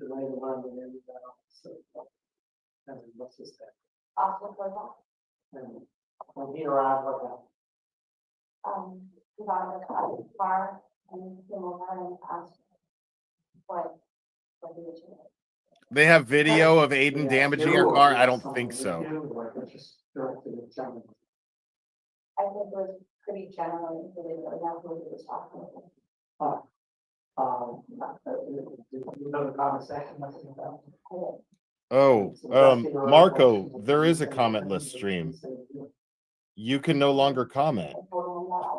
This stream is a commentless stream for Marco. Because now Marco can no longer comment.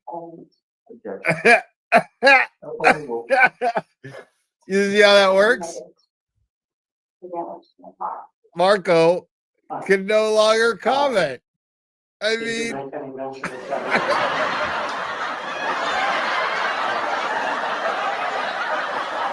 he can't comment. Marco can't comment.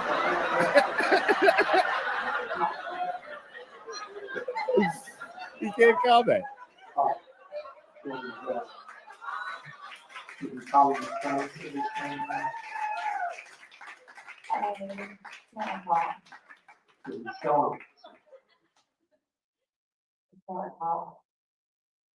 Did he ask you about these things?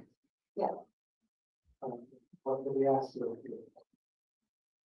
I remember they told him it was I guess someone named Eden Carney, I started to explain who he was, and he stopped me mid-sentence and said that he was aware. Thank you, Jen. Thank you, Altman, for the Venmo. I appreciate it. Very And sweet. is that the extent of the conversation? Yeah. Well, so, I explained to him what had occurred, the courtroom, how he had left because of the restraining order. And that I believe, in my opinion, that had occurred. And that I thought that he had instructed somebody to get in the car because he was upset like that. and what did the boss tell you he was going to do if anything? He told me he was going to. I'm glad you're here, Lynette. Check the cameras in a nearby area. He would do his best to do it anyway, and the person would go back to the engine car and if he was in touch. Dude, Aiden's recording Now, when you have from this it from the phone in his conversation, pocket sounded better than this. concern about your children? Yes, Your Honor. Overruled. Subject to cross. I was nervous because the babysitter I had hired to let my children off the bus, like I had mentioned earlier, I had never met my children before and didn't know what they looked like. So I told her I would call her, step out and call her, and then we would also go out and make sure she got them off the bus. Because the problem is that I had no way to do that. So what did you want to do with that? I wanted to just get in my car and get back to my house as soon as possible. I see counsel.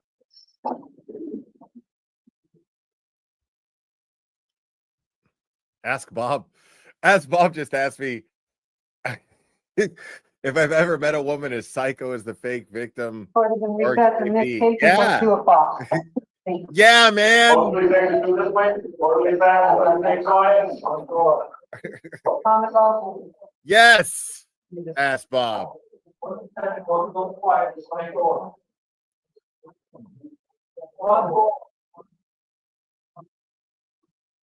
What the fuck is going on? Board is in recess from the Carney case, 2:00. 2 o'clock until 2 o'clock. Okay, hold on. Fuck. We gotta hope that they're gonna let us back in though.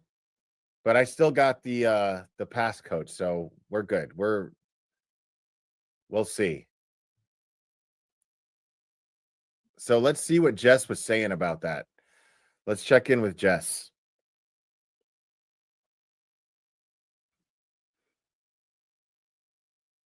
All right. So Jess says judge is looking around the room.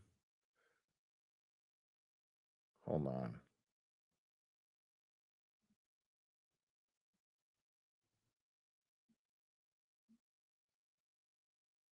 All right, hold on. Sorry, I'm just trying to get caught up to the most recent tweets from Jess Machado because Jess Machado is awesome.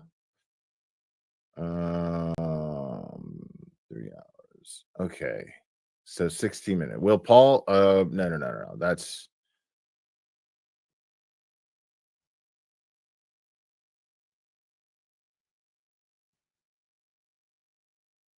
from 3 hours ago. No, that doesn't work. All right. So most recent ones is judge is looking around the room, and then another one says Gitani says she hired a babysitter to get her children off the bus, and the babysitter had never met her children before and was worried about them. She wanted to get home. Okay. I mean, that was okay. That was really relevant. That was really relevant. So hold on. I got to break that down in my mind. So Lindsay Gattani hired a babysitter to get her children off the bus, but the babysitter didn't know who the children were. So she was worried and wanted to get home.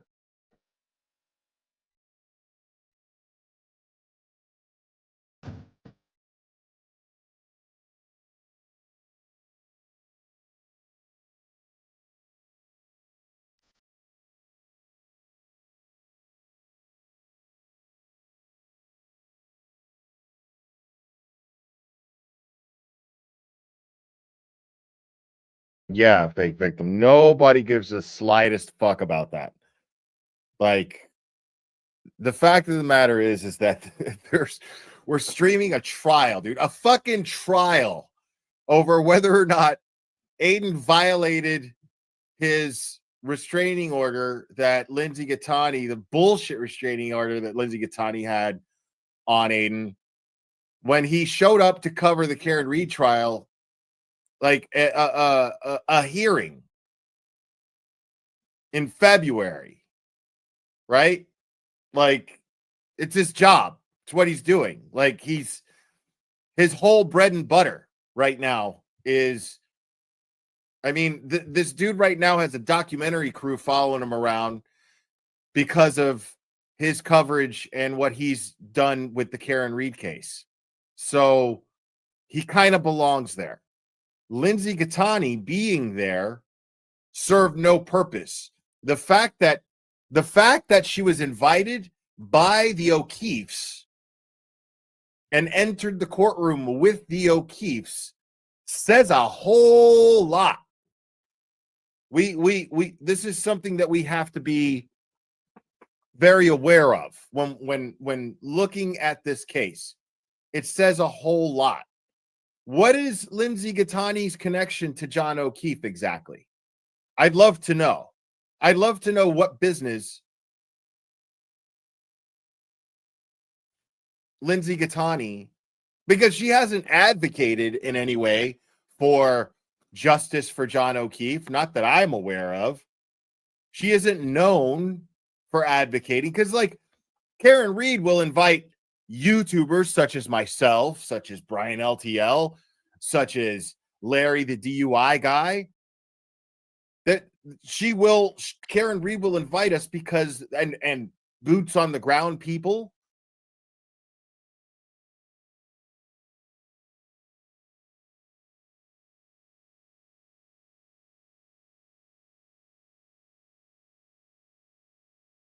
Talking about the case. We are helping spread information.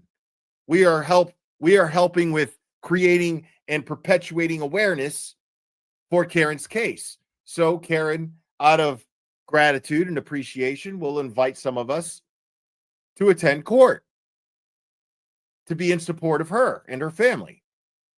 Now, Lindsay Gattani does not fall under these categories. She's not an advocate in any way, shape, or form. The only thing that Lindsay Gattani has done is fucked TurtleBoy and then fucked him over. That's it. That's all she's done. That's all that Lindsay Gattani has done of any note whatsoever, of any merit for recognition, is that she put the intimidator in her mouth. That's it. That's it. She hasn't done anything of merit at all. So what would be the purpose of the O'Keefe family inviting Lindsay Gattani to sit in court with them, if not to try to get Aiden Carney violated on his restraining order? This was clearly facilitated because the common denominator between the O'Keefes and Lindsay Gattani is one thing, and that is Aiden Dr. TurtleBoy Carney. That's it. There's no other connection. That is the common denominator between those two parties. So the only thing that makes sense is that she was invited there in order to somehow railroad TurtleBoy and have his restraining order violated. Which what does TurtleBoy do? The most logical thing, first thing he does when he sees her, bolts out of the courthouse, goes to a cop, lets him know, hey, just wanted to let you know that this person has a restraining order against me and has no business being here other than to get me jammed the fuck up.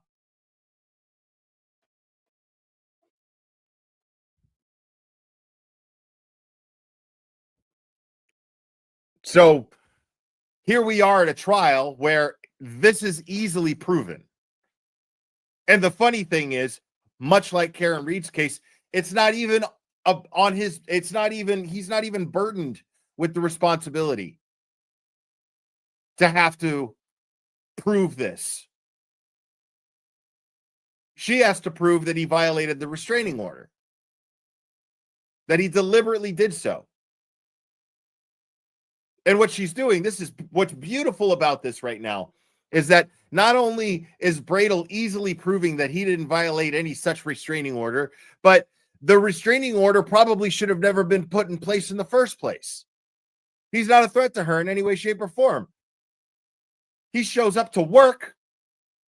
She shows up to his work. He goes, hey, this woman who has a restraining order against me, officer, shows up to my work. And then somehow she tries to nab him on a violation of his restraining order. And TurtleBoy wanted this. He wanted this to go to trial so that he could prove it. And it's beautiful that it's a bench trial because he has to just show this one judge who is just wearing common sense. He has to just convince this one judge, dude, this bitch is fucking nuts. That's all he's got to do.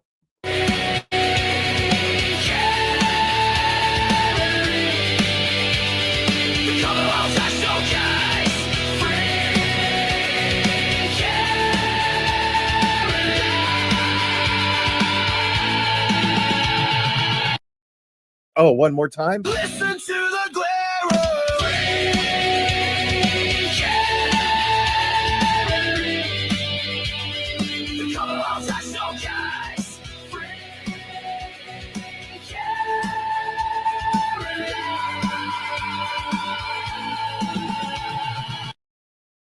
The emo of the shoe, folks.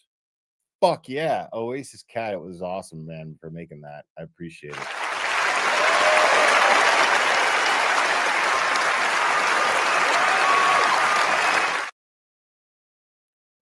Dude, 50K today? That shit won't happen. It'd be awesome. Yeah, if you're not subscribed, make sure to subscribe, y'all.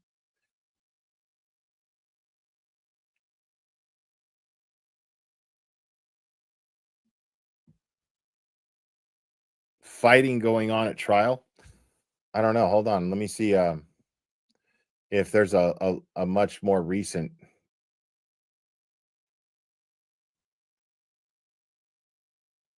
And then judge calls a sidebar and we are headed to lunch until 2 p.m. Okay.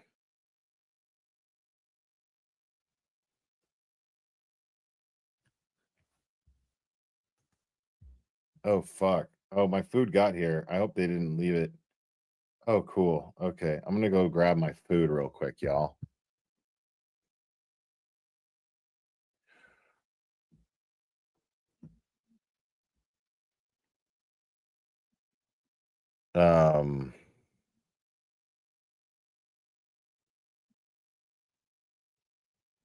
Here, I'll leave you with this song real quick. Actually, no.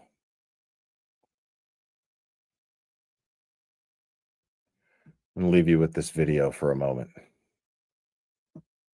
People are talking about John O'Keefe sneakers. What are they saying?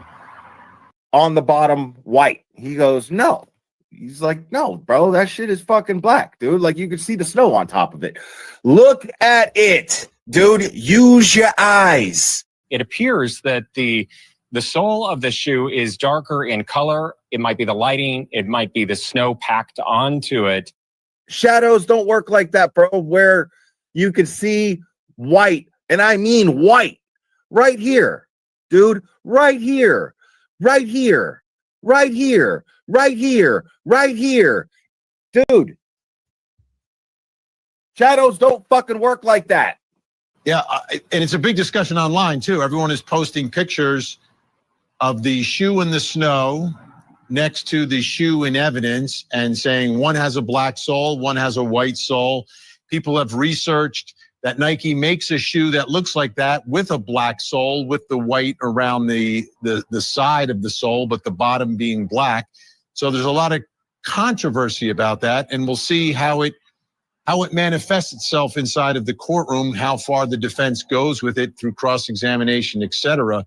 Like, you can see the shape of the sole, the design of the goddamn shoe, bro. What is that, a left or a right sneaker, sir? This is the left sneaker. Excuse me, this is the right sneaker from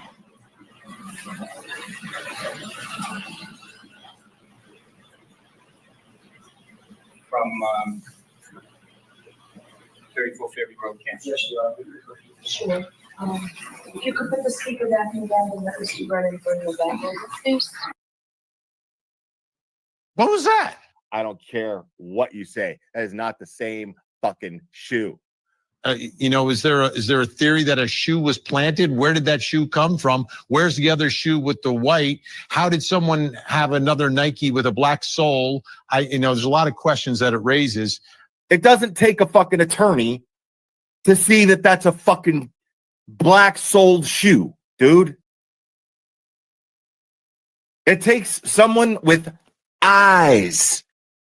What are we doing? Magic tricks here? Eklund, what just happened? What is that? Foolishness, because that's not the same sneaker. Listen, I am not a sneakerhead by any means, but that is two different sneakers. I think this would open the door to like a My Cousin Vinny type moment in which you make a sneakerhead an expert. I don't like your attitude. What else is new? I'm holding you in contempt of court. Oh, there's a fucking surprise. What'd you say? What? What'd you just say? What'd I say? What? Fuck about being right in the public's eye. I give a fuck about it. Right? I just need to know. Does Karen Reed and her team know that is not the same fucking shoe? That's all I want to know. I asked Karen Reed about it after court today. Take a listen. Karen, there's a debate over the shoes. Do they match from the picture to what John was wearing? Just look at the evidence. Look at the pictures. I didn't collect them. I've seen that, though. That is a different fucking shoe.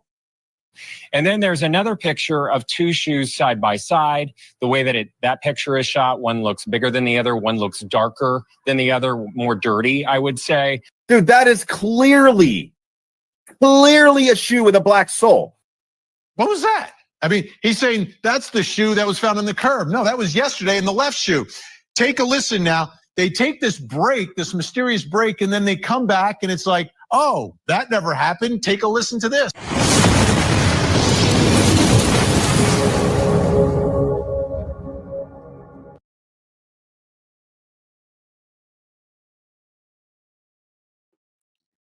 Kingdom Radio, y'all.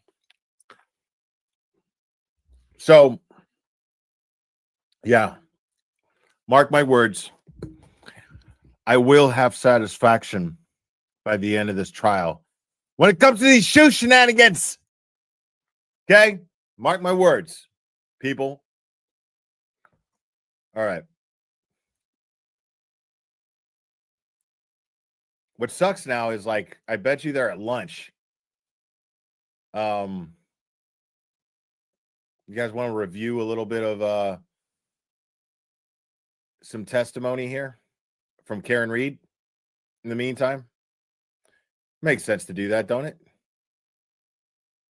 Makes sense to do that.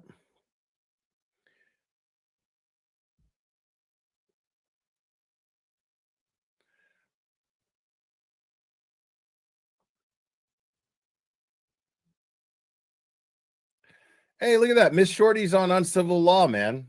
Good for her. I hope her channel grows. That's cool, man. Oh, there's a final trailer for Superman, but I can't play it on here.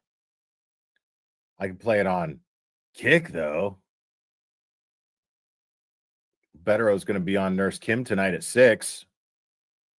That's awesome.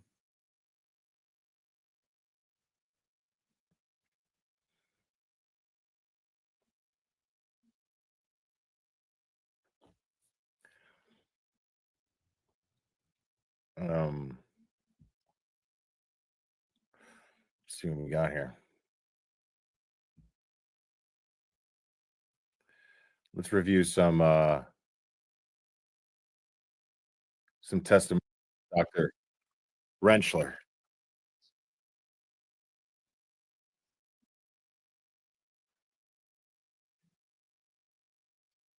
Matter, doctor? They do. Deep.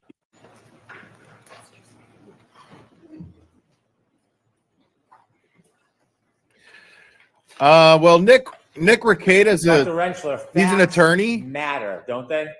They do, yes, sir. Yeah, so Nick Rekieta, he's an attorney. So I'm not going to sit here and say that I think he's wrong. You know, he knows better than I would, but I just don't see, unless this jury's tampered with in some way, how this is just not a straight up acquittal, considering the evidence. Like, the bottom line here, like the next to bottom line is that the jury hates Hank Brennan, and the defense has put up a very compelling case, and Brennan has done nothing but panic ever since the defense has put up their case. So, but the bottom line is that the prosecution, the Commonwealth, has absolutely failed to prove their case beyond a reasonable doubt. So common sense dictates that this would just be an acquittal. I mean, if the jury's smart, then this would just be an acquittal. If the jury has common sense, then this would just be an acquittal. But if the jury's tampered with, which I have reason to believe, I think it's fair to think that the jury would be tampered with, considering that Fanning was in charge of the jury last trial. And then when it was brought to the defense's attention and the defense brought it up in a motion to dismiss this case, pre-trial, Judge Beverly Cannoni got defensive about it. It was weird. Judge Beverly Cannoni got defensive about it, like as if she was defending herself in that process. But Fanning had no business having, even to any degree, any contact with that jury. He should have not had anything to do with that jury whatsoever. He was a witness in the case. And on top of that, do we need to talk about Sandra Birchmore and his role in that? Do we need to do that? I don't think we do.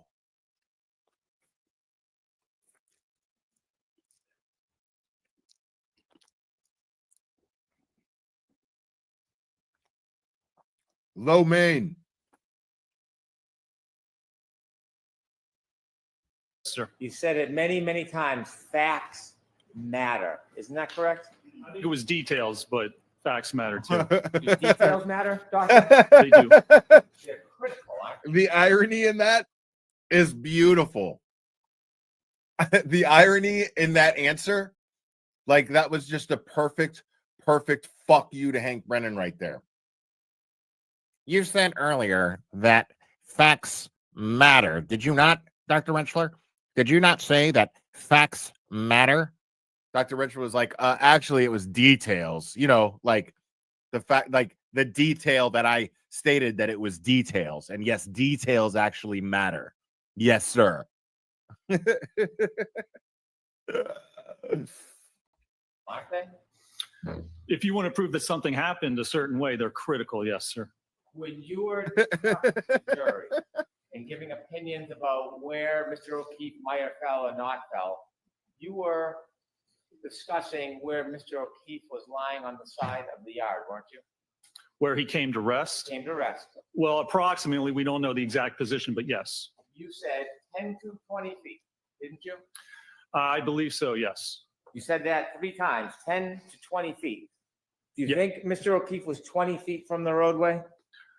Well, I think he's maybe 10 feet, but 20 feet is from, if you're hit by the car, you need some distance to travel. He couldn't travel just horizontally, or perpendicularly. So it would be at least 10 to 20 feet if you look at the total distance. You have no idea. This is more ridiculous shit. We all know it's impossible Nobody does. John O'Keefe to end up where he did based on the theory by the Commonwealth. There's just no way. Go ahead and ask the question. Dr. Rentschler, before this jury, have no idea where the point of impact was of this collision, do you? That's correct. There's no evidence. Put exhibit 2, please. When you were giving your estimate, No 10 evidence. to 20 feet, Dr. Rentschler. Did you ever see this photograph before or part of this video? I'm sure I have. Well, when you say you're sure you have, are you guessing or have you seen it or not seen it? I'm sure I've seen this before, yes. So you've seen this before? Yes. And when you look at this video, did you look at the street and look at the area where Mr. O'Keefe was? Sure, yes. Sure? Yes. 20 feet, Dr. Rensler? The way I explained it to you, yes, sir, 10 to 20 feet. Details matter, don't they? They certainly do, yes, sir. Take that down, please. Did you speak to anybody today Condescending prick. before you testified about Dr. Welch's testimony in court? I did not today, no, sir. Before today, did you speak to anybody about Dr. Welch's testimony? I did not, no, sir. At any point, did anybody discuss certain issues with you today that they said would be particularly important? I don't believe so, no, sir. When you began your testimony yesterday, before you even finished your credentials, you began talking about your work with the NHL and how important it was to use a 50% hybrid 3 dummy. Do you remember that testimony? I did, yes, sir. And you hadn't even finished your credentials yet. Was it brought to your attention that there was an issue in the testing because you or Dr. Wolf or you and Dr. Wolf chose to use a 50% dummy? Not at all, no, sir. In your preparation for your testimony, was it discussed at all that at the beginning you should get ahead of the issue and talk about the 50% dummy? I didn't know it was an issue, no, sir. Well, you know that the 50% dummy represents somebody who's 5'9", correct? Approximately, yes, sir. Approximately 170 Excuse pounds. me, Spanky, but I believe you made it very clear to us yesterday, Spanky, that Randy no longer identifies as a dummy, but as a mannequin. 71, 172, somewhere around there. And Mr. O'Keefe, how much did he weigh? 216, I believe. How tall was He was 73 inches, I believe. he? So that is not a representative height and weight from Mr. O'Keefe, is it? That height and weight, no, sir. And so if you were making projections or analysis based on limb weights, they would be inaccurate if you didn't make adjustments, correct? Well, they would certainly, the force on the limb would be less if you use a lighter limb. So if Mr. O'Keefe is heavier than the hybrid 3, and I use a hybrid 3, the forces I calculate would be an underestimate of the actual force acting on his body. If you didn't make an adjustment, but you relied on the numbers from the test 3, the hybrid 3 dummy, ultimately the conclusions would be off, wouldn't they? They would be an underestimate. Yes, the actual forces would be higher. And so did you make any conclusions or did you know that when Dr. Wolf did his tests using the hybrid 3 dummy, he didn't make any adjustments? What do you mean? What adjustments would he make? You get the acceleration. The acceleration's not going to change, and that's what we utilize. Then you can scale the weight of the body. But I'm not sure what he would have made adjustments for. When you looked at the ratio, force and mass. I think we got a ratio. If you use a light, sure, yes. And that changes the force equation, doesn't it? That can, yes. And so when you were discussing yesterday at the beginning of your testimony about the 50% dummy, had that issue been raised with you? No, sir, it had not. Did You he had say testified 50%? before, hadn't you? Did Spanky just say 50% dummy? I mean, I would venture to say that Spanky's probably 100% dummy. Am I right? 100% dummy. Not 50, but 100. Spanky's 100% dummy, y'all. Oh my God. Woo.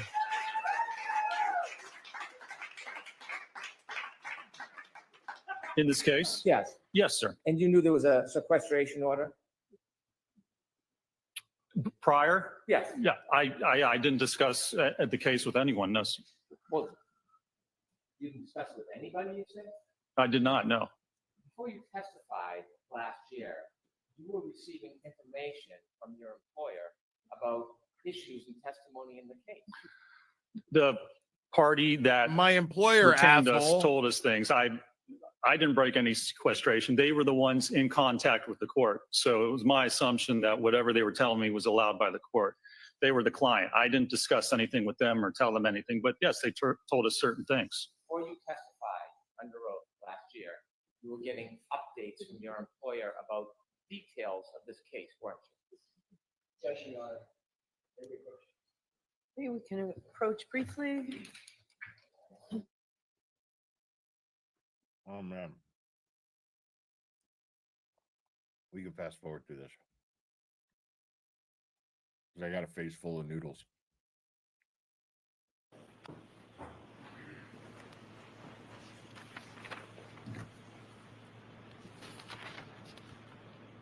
Isn't it true, Dr. Wrenchler, that I'm a big fucking pank? Last year, you were receiving information, not from the defense, from your employer, about other witnesses' testimony during the event, weren't you?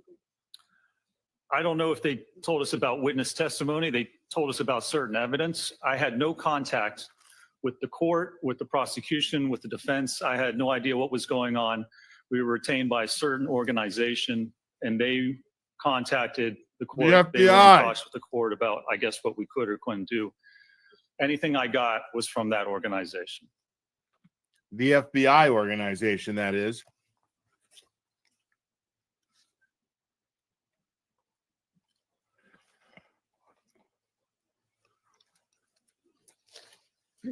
So y'all don't know, man.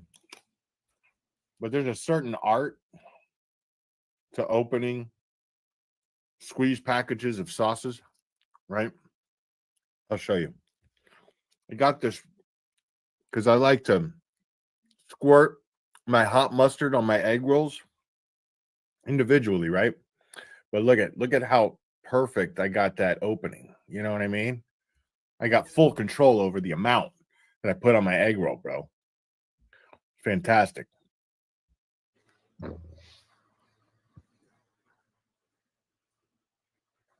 Voir 2, 118, line 15. Did you testify under oath that they did inform me, yes, about testimony and situations and events that came forth in the event that I was not aware of? I don't know. They told us about evidence. I don't know if it was specific to who testified to what, but they told us certain things, certainly, yes. What I just said to you, are those your words, sir? I have no idea. I mean, if that's what's in the record, I assume it is. Would you agree it certainly helped you prepare? It helped me prepare. Yes. It didn't make a difference to my analysis or conclusions. Made no difference at all? It did not, no, sir. Would you agree it helped you understand what was going on during the trial? I don't think it made a difference at all. No, it doesn't change the facts that I evaluated or the analysis I conducted or the conclusions I came to. And so as you sit here today, you are denying that that information certainly helped you prepare. How did it help me prepare? It didn't change the opinions I offered. It didn't change what was in my report or what I'm opining to or testifying to today. It hasn't changed anything I've ever testified to. I'm going to ask you a very specific question. I want you to give me a very specific Yes, Your Honor. So just go ahead and ask the question. Are you denying that receiving that information certainly helped you prepare? Honestly, I can't remember. It didn't change my opinion. I don't see how it would help me prepare. I remember there was evidence about trace DNA found that we didn't know before. That didn't change my opinion then. It doesn't change my opinion now. It doesn't have anything to do with my opinion. Details matter, right, sir? Details can matter. Details matter. So let's talk about details. Sure. Are you denying that receiving that information certainly helped you prepare? You denying? Yes. I'm going to allow it. Yeah, I don't think that it did. It's been a year, but certainly it didn't change any of my opinions or what I opined to. It didn't change anything with my testimony. I'm gonna ask you one more time. I'll ask you a different question. Receiving that information from your employer, are you denying it helped you understand what was going on during the trial? I'm gonna allow that. Of course you're I don't gonna even allow think it. that it did. I don't understand it. I understood what was happening. I understood what the theory was. So saying that there's trace DNA doesn't change anything. Doesn't affect what my understanding of the trial was or what was happening or what Exactly. allegedly This guy's not a fucking DNA analyst, bro. That shit's got nothing to do with what the When fuck you he were discovered. traveling out to testify last year, you had phone conversations with the defense, didn't you? I think I had like 2 phone conversations, 2 or 3. So that sounds like a yes, you did. Yeah, there was one right before my qualification, my voir dire, where I talked to Mr. Jackson, and that was it. Other than that, I think it was just planning and scheduling. Mhm. Was there any discussion on how you could portray yourself as independent? I don't believe there was. So you don't believe? Yeah, there was no need to. That's not the question. Portray yourself as independent. Was there any attempt? So the objection's sustained. I'm gonna strike that, folks, okay? Yeah, like what the Questions, Mr. fuck? Gordon? Was there any attempt in your conversations to portray yourself as independent? As far as your arrangements were concerned and coming out here? No, I don't think so, because there was no need to, because it was independent. When you had conversations with the defense, did they offer to give you transportation assistance getting here? They provided a ride to and from the airport, yes. Did you tell the defense that you prefer to take an Uber so that it would appear independent to a jury? No, because I didn't take an Uber. I took the ride. If What? I wanted to appear independent, then I would have taken an Uber. Did you have a conversation about that you were thinking about taking an Uber? It didn't even cross my mind, sir. Yeah, what the fuck are you even talking about? Did you stay independent? What do you mean independent? Well, did you have any bias or anything? Any bias? Bias, yes. What do you mean? Did I have any bias? Well, after you testified, where did Yeah, what the fuck are you talking about? Well, I was waiting for my ride, and to get back to the airport, they had to take other people. And so they were having a lunch afterwards, and they said, come have a sandwich, and then your ride will take you to the airport. So I went, and I had a ham sandwich. Had a ham sandwich. Did you testify at some point that after you had something Had a to eat, ham you just stood in sandwich. the corner? I did. I sat at a table, ate, and then went over and literally stood in the corner waiting for my ride. When you sat at the table and eat, did you just eat your ham sandwich, or did more go on? I ate. People were talking. I really didn't talk much at all. Did you listen? Well, certainly, I'm sure I did, sir. Did you laugh along? I assume if something funny was said, I probably laughed. Did you talk about your testimony? I don't, at this point, I don't even remember. Let me alert you to something. When you were there at the luncheon, Dude. did you see a camera crew I believe I did, yes, sir. filming and documenting, right? There were a lot of cameras, yes. You know that you might have been on some of that footage? That's fine. I could care less. Okay. Right. So do you think maybe you were talking about the case and their answers and laughing it up a little bit? I have no idea, possibly. You were involved in conversations with the defense attorneys, were you? What do you mean conversation, sir? I had just gotten done testifying. I was having lunch. Whatever was spoken about at the table, I'm sure I heard. You know what a conversation is when someone speaks. Wait, what? Hold on. What? Oh, here we go. I think we got a super cat. Super cat. I think we got a super cat. Super cat. Super cat. Super cat.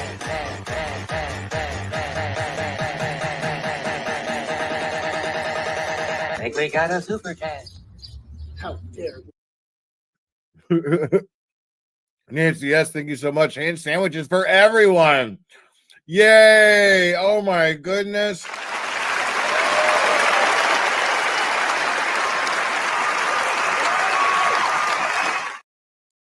Dude, let me tell y'all something, man. That's lunch every day. Lunch every day during the Karen Reed trial. They order like subs and they just have a bunch of subs there. Like, it's the easiest, quickest thing to eat. They're thinking about nourishment and nourishment alone. That's it. They have sandwiches every single time that I've ever had lunch with Karen Reed and her defense team. It's always sandwiches because they're not thinking about nothing but nourishment. And believe it or not, they're not talking about the case. They might be discussing case related things more or less, like very loose nothings, small talk, you know, but like somebody's suit or something like that. You know what I mean? Like, but it's never like the last time, like if they're discussing the case in any way, shape, or form, like last time we ate lunch at one of their offices, right? And there's a conference room. And Karen and her defense team were in the conference room and discussing who knows what. But the door was closed. Then, when they were done discussing the case, they opened the door. And then everybody kind of, you know, and that was it. You know, but there's nothing being discussed that's of any, like this 99%, there's a 99% chance that they were standing around and giggling about something, talking about music, talking about a TV show everyone likes, who knows. You and you answer. Sure. Did you have conversations with some of these folks? Sir, I can't remember conversations I had last week, let alone a year ago. So I probably did, but I have no clue Do you remember what we would have talked about. Do you remember accolades you might have been receiving because you had given certain answers to the then prosecutor on the case and laughing about the answers? I have no idea. I can't remember last week what I had for lunch last Tuesday. How would I remember a conversation from over a year ago? Right. Do you remember when you were having conversations with some of these folks and you were laughing about when the prosecutor asked you about other evidence like DNA? You had a response, well, the physics doesn't change. Remember? I don't specifically remember that. How would Spanky even know that? How long were you at the table eating your ham sandwich with the folks there enjoying the event? How long? Unless you saw the footage I from the camera crew. honestly don't know. 10 minutes. How long does it take you to eat a ham sandwich? 10 minutes? I don't know, dude. Yeah. And after you finished your ham sandwich and then you told us 10 minutes as the crow flies, bro. You got to ride back to the airport. I did, yes, sir. Yeah. After you got back to the airport, ultimately your company billed the defense for your time preparing and traveling and testifying. I believe they did. Well, you wrote your bills down, didn't you? You wrote your time down? Well, I don't know who gets billed to it. I think it was actually, I wrote my time down and it was the same time code for the original employer that we had. I'm not involved in billing. I don't know who the bill goes out to. I just put my time in and do my work. Do you know that the defense paid that bill? I have no idea if they paid it or not. And then I have a new contract with the defense. Or I should say you have a contract with the defense, don't you? I assume Arca does. Again, I'm not involved in that. I don't do any part of the financials. I just do my job. Right. He's not the fucking senior vice president. I enter my billing every week, yes. Do you know how much you've been paid so far? I haven't been paid anything. I'm a salaried employee for Arca. I have no idea how much Arca's been paid. How much has Arca been paid because of your work so far? I have no idea. I'm not I don't involved in fucking know, financials. bro. You have no idea how much time, how much compensation your company's going to get for the work that you've done and continue to do on this case. You have no idea. It's not my concern. It's not my department, so I don't. Is that that's a no? That's no. No, for the fifth time, When it's you a no. communicated with the defense. You texted, didn't you? When? At any point. There were some texts, yes. And at some point, there was a court order for you to bring a copy of your text? I believe so, yes. But when you say you believe so, details matter. No. Do you know whether Condescending. there was a court fuck. order for you to bring your text? I believe there was, yes.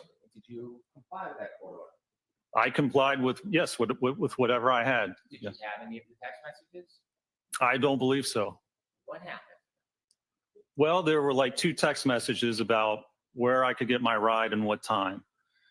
And so after that day, like I do many times, I'd probably erase those texts.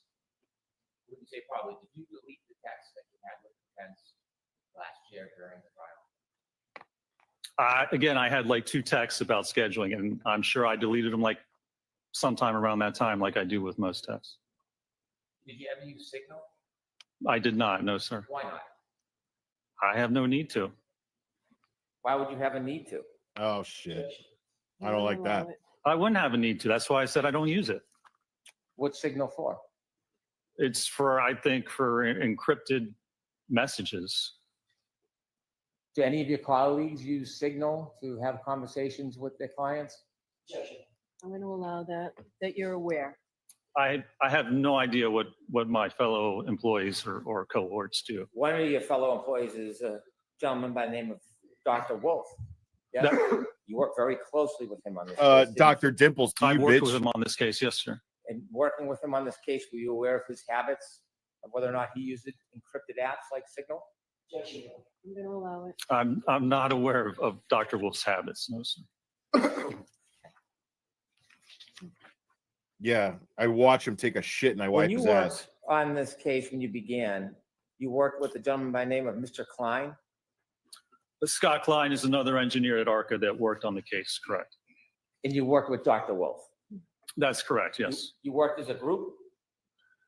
Well, I mean, we all worked on the project together. I'm located in the Pittsburgh office, and Mr. Klein and Dr. Wolf were in the Philadelphia office. So we didn't physically work together, but we worked on the same project, obviously. When you first began your testimony yesterday, you said that you were restrained in what you could do. You remember that testimony? I do, yes. And when you said you were restrained, were you attempting like a preemptive strike because of certain things you didn't do to try to ward off any questions about that? Sustain. Let me ask it this way. Were the rules different regarding your initial investigation for you as opposed to Dr. Wolf? I don't know that they were. I don't believe they were. Did Dr. Wolf have free reign to do whatever he wanted? Sustained. Were you given free reign to do whatever testing you wanted? I don't believe we were, no. You though, were you? Was I? Yes, were you given free reign to do whatever testing you wanted? I mean, there was budgets and we had to stay within certain values. So I wouldn't say I was given free reign because I couldn't do whatever I wanted. Did anybody tell you what tests you could or couldn't do? I don't think there was a list of specific tests or not, but you would discuss what would be done or what we could do and what the cost of those tests would be. Were you free to suggest any tests that you wanted to? I'm assuming I could suggest whatever I wanted to, sure. Were any of your suggestions The denied? big takeaway from this whole cross-examination is that Spanky is not challenging any of his scientific analysis. He's not challenging any of it. He's not defending Welchers, and he's not challenging Rentschler's here. So that should tell the jury a lot. The jury's looking at that going, okay, well, this guy's an expert. So you're going to spend your whole cross-examination trying to discredit him and make him repeat the same answers over and over and over again, asked and answered, bro. And yet Bev doesn't do anything. But Bev's doing a good job of teaching the jury the law when she does it to the defense. So the jury, if they have any common sense, they're looking at this and going, well, look at this. Like, I just watched her call out the defense on this, but I saw her let the prosecution get away with it 10 times.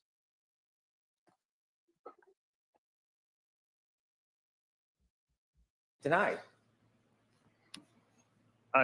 Can't remember. I don't know that they were. I mean, we had what we were constrained is what the client wanted to know. And so we tailored our tests to do that and tried to keep the budget and the cost of what we did in our analysis down for that very purpose. Could you have suggested crash tests? Probably could have suggested whatever I want. Did you suggest crash tests? Honestly, I don't know. I mean, it might have been brought up, but pretty sure that would not have been within the budget. So I want you to be detailed. I don't want you to guess. Yeah, they didn't have a fucking almost $500,000 budget there, guy. Did you from suggest taxpayer doing crash tests money last year? I can't remember. We obviously didn't, but I don't know if that was brought up or not. Since your memory is difficult? What an asshole. Sustained. Yeah, knock that shit off, dude.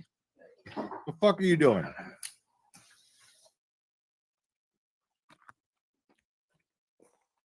Yeah, like he's being a condescending prick to this guy nonstop, and Bev's not doing shit about it.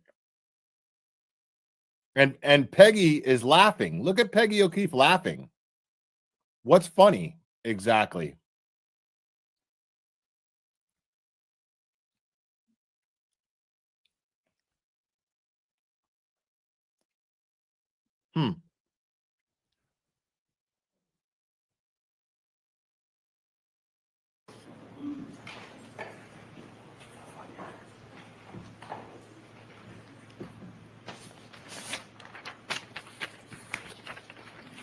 To remember things, do you write them down?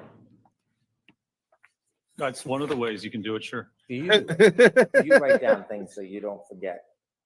Depends what it is. Like, what is with these questions, dude?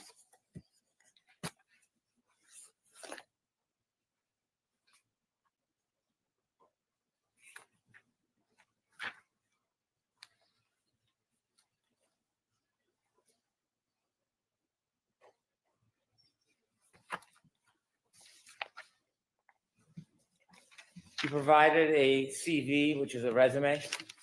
That's correct, yes. Resume outlines your education, Yes, sir. areas of specialty, Correct. and then it highlights your accomplishments as far as the focus of your specialty or the focus of your profession, what you like or what you do a lot, right? Some of it, yes, sir. So, for example, you have a number of publications that are peer reviewed. Correct. And peer review publications mean that you've written something that's been evaluated and considered by other experts in the industry and have been adopted or recognized, correct? Well, that it's been published, yes, sir. You have a long list of peer-reviewed articles dating back to 2003. Is that correct? Yeah, as I said yesterday, most of my peer-reviewed articles are all written when I was in graduate school. Correct. Have you had any peer review articles since 2003? Probably not. No. And your peer review articles, 2003, deal with the evaluation of selected electric-powered wheelchairs. That was one of them. Yes, sir. The next one, intelligent walkers for the elderly. Correct. Comparison of fatigue life for 3 types of manual wheelchairs. Yes, sir. Evaluation of a pushroom activated power assisted wheelchair. Correct. Displacement between the seating surface and hybrid testing dummy during transitions with the variable configuration wheelchair. The hybrid 3. Yes, sir. Assessment of manual wheelchair ride.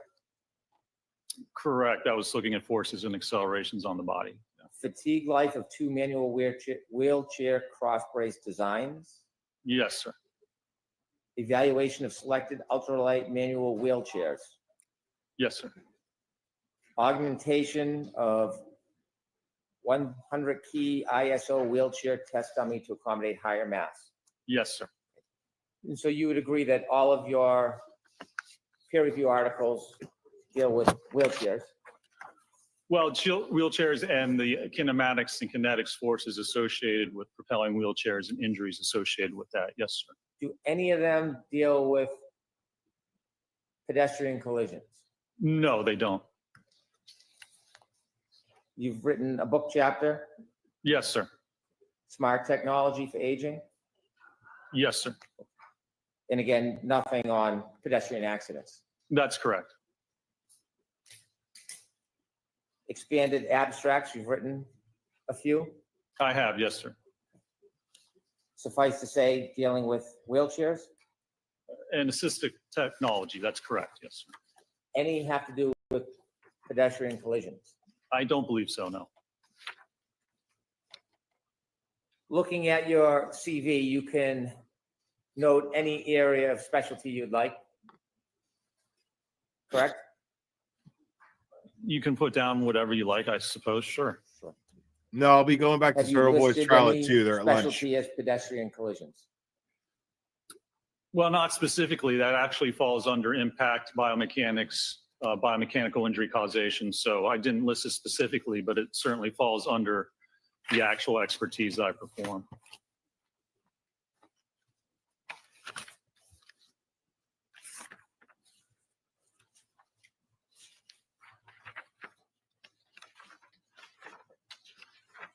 Now, doctor, when you worked with Dr. Wolf, did you have a chance to look at his report? I did, yes. If you saw anything in the report that was off or mistaken, would you have an opportunity to discuss that with him? I'm sure I would, yes, sir. Did you find anything about his report that was wrong as far as data? I don't recall. If I did, I probably would have talked to him, but I don't recall. You and Dr. Wolf were collaborating together, weren't you? Yes, sir. And when you collaborate, you relied on each other's data at times, didn't you? To some extent, yes. Some things Dr. Wolf did, you relied on ultimately for your interpretation and your conclusions. I did, yes. Did you write a report and talk about the acceleration of the ATD, the test dummies, regarding its hands and arms? I did, yes. When you wrote your report talking about this very specific data, do you remember what you determined was the acceleration for the ADT right hand at 29 miles per hour? How many G's that was? Let's see. Accelerations for the right hand. Page 6. Yeah, it looks like 863 Gs.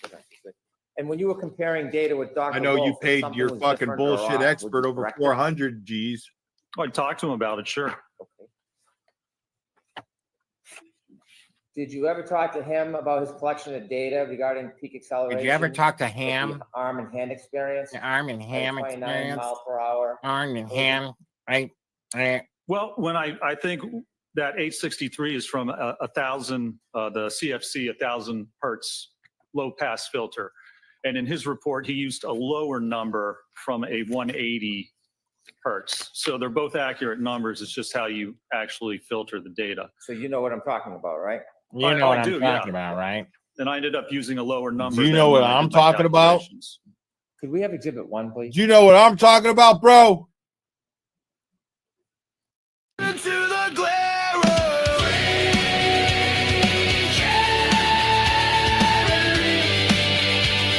the color of that showcase.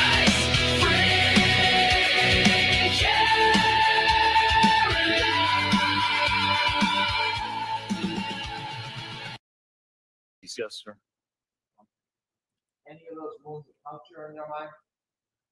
I don't make medical diagnoses, so I'm not going to comment on Yeah, that, sir. dumbass. About x-rays and injury. I know you don't make medical diagnosis. You were very careful to be detailed about what this was. Not a laceration, right? It is a superficial abrasion. That was what was diagnosed by the medical records. Yes, sir. And you were very careful to make that distinction when you were critiquing Dr. Wells. Sustaining. And so you also looked at x-rays, didn't you? Yes, sir. And when you look at them, you try to get the impression that you've read them, even though you're not a doctor and you can interpret Sustained. Were you trying to interpret that for us? No, it was actually interpreted by the medical examiner. That there were no acute injuries. When you were giving all Duh. the information to the jury about the x-rays, was that your personal opinion, or were you just regurgitating something you had read? That was the medical examiner's opinion, but certainly you can look at the x-rays and see that there are no actual fracture lines or space displacement between the joints. But it's the medical examiner and his diagnoses that I rely upon. So when you were going through an Her explanation of all diagnoses, my friend. the Her. photographs and x-rays, you weren't trying to try to do giving your own personal opinion? Girls could do stuff now. I don't give diagnoses, but if there's no fractures on an x-ray is diagnosed by an MD or physician, you can look at the x-ray and then you can see why there are no fractures. You can look at the x-ray and see where the fractures are if there's a diagnosis. So the diagnosis was no fracture, no acute injury, and that's certainly consistent with looking at the x-ray itself. So when you were looking up the x-ray and holding it up, was that just a prop? I mean, were you simply just regurgitating what you read in the report? Or were you doing Were a you certain just kind of- were you doing any regurgitating? kind of analysis yourself when Regurgitating. you were sharing with us what those x-rays showed or didn't show? The analysis is that there's no fracture or acute injury, and that's what the medical diagnosis is, and that's what the x-rays showed. Yeah, exactly, Are plebin. you giving us your opinion, or are you regurgitating what you read in a report? That is what the medical I diagnosis don't have an is, that opinion. there's no I don't fractures, have no a acute medical injuries. opinion. That's what the medical opinion I'm not a is. medical professional, you You're dickhead. regurgitating what's in the report. Sustained enough. Did you see any MRIs?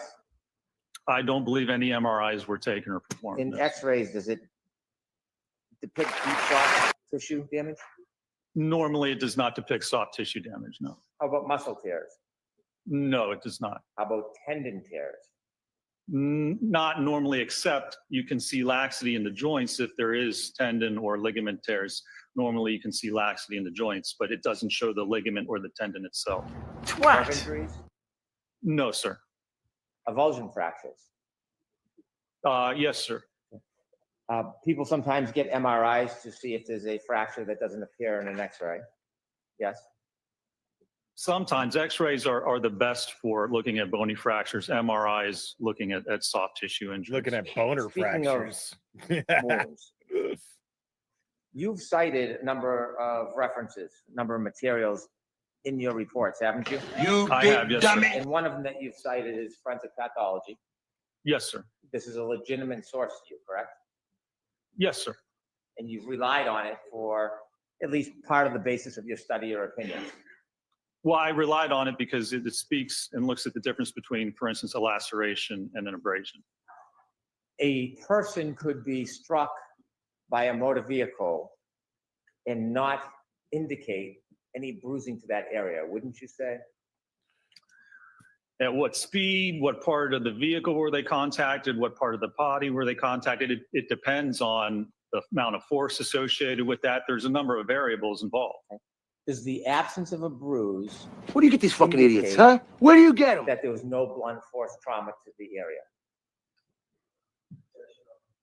I'm gonna allow it. Can you answer that? Well, the absence of a bruise, can you repeat that again? You were talking about bruising. Yes. Does the absence of a bruise necessarily indicate there was no blunt force trauma to an area? No, you have to look at all the evidence and you have to look at the force. If there's 4,000 pounds of force applied to the body or to the arm, then certainly you would expect a bruise. And if there's no bruise, then you would have to question if that impact or contact actually occurred. You don't just look at that by itself in isolation. You look at all the variables and facts involved with the case to determine if an injury occurred. Have you ever seen collisions where more than one person was hit or struck by the vehicle? Multiple pedestrians, you mean? Yes. Yes, sir. And have you ever seen in a collision where the vehicle's going the same speed when it hits multiple different people, there can be multiple different injuries? That is so vague, and you'd have to go back and look at a specific case, Vague as look fuck, at the bro. injuries, look at the vehicle, look at the people. You can't just say, is it possible this could occur? You have to look at a specific case and demonstrate that that could actually happen. Well, I'm not asking if it's possible. I'm asking your experience. Have you, I'm going to allow that. have you ever? You need to shut the fuck up. Multiple pedestrian crash where there are multiple pedestrians hit by one vehicle and they sustain different or in some cases no. Is that ever happened in your study? Sure, because it depends where they're hit, what part of the body they're hit on, what the force is for that hit. The people aren't going to be hit the same multiply by one vehicle. You can certainly have multiple people in different types of injuries. Have you seen people hit by a vehicle at a particular speed and have certain injuries, and then you've seen other cases where people are hit by a vehicle similar speed but have no injuries? Have you ever seen that? I'm going to allow it. So what do you mean by injuries? Yeah. What do you mean by injuries, bro? Pedestrians hit at a certain speed and have injuries. In another case where you look at where there is a similar type of. Trace the signal. So again, do you mean abrasions, cut, laceration, fracture? Do you mean same car? It's not something that you look for and compare between cases. You'd have to go back and actually study the cases and look at the details. Having experienced pedestrian collisions, you can't think of a similarity Okay, between smart cases ass. as far Let's as see what this vehicles mystery's and all speeds about. and totally different injuries occur. Do you mean hit the same way with the same type of car at the same speed with the same force? I'm going to allow it. Can you answer? I don't believe I've Welcome, ever Barbara seen Child. a case where two people were hit with the same car at the same speed with the same force with different injuries. I don't even know if you can correlate that.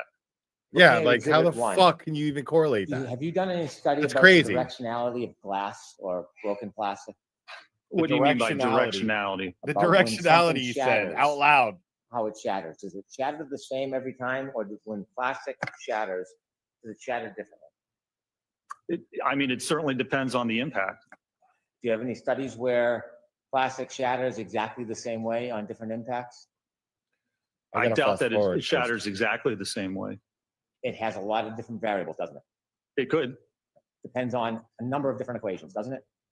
Well, it depends on the testing you do. If you want to see how it shatters, and if you're claiming that it shattered in a certain way to cause a certain injury, if you don't have any peer-reviewed evidence, if you don't have any research, then you have to do the testing, because you can't just say, well, it's possible it could shatter this way and cause that injury. That's not conclusive. You can't use that to come to an opinion about what happened. Oh, that wasn't what I was asking you. I was asking you if you have seen in cases that when plastic breaks, it breaks differently. Well, sure. I mean, the testing we've done here, the taillights covers fractured differently, and we didn't get any contact. So I have personal experience just with this case alone. We'll get to the contact. When you look at all the tests you did, the plastic broke differently in each and every case, every experiment, didn't it? Sure, it's broken like that, and I've never seen a case where you get these types of abrasions. I didn't ask you that. Is that funny? It's not funny. Okay. Wow. I'm going to strike the. Is that funny? Seen a case where you get these types of abrasions. I didn't ask you that. Is that funny? He didn't That's even not laugh. So He didn't even laugh. Like, what is this guy's problem? I'm going to strike the comment. Next question. Next question, Mr. Brennan. No more comments. Brennan's fucking When you did your experiment, panicking, the dude. sizes of plastic that broke were different in each experiment, weren't they? They were, yes. The number of breaks in each experiment were different, weren't they? They were, yes.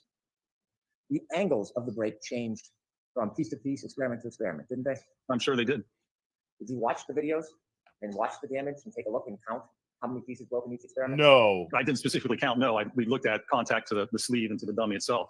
You never counted the broken pieces in each experiment? I did not. There was no need to. Mannequin. No matter if there's a need, did you? I did not. No, sir. You had talked quite a bit about Dr. Welcher's test with the paint, so I want to ask you some questions about that. Were you ever under the impression that Mr. Welcher, you can take that down, please. Were you ever under the impression that Dr. Welcher was trying to reenact the actual collision when he did that blue test? Well, that was the only test he performed, and he Right.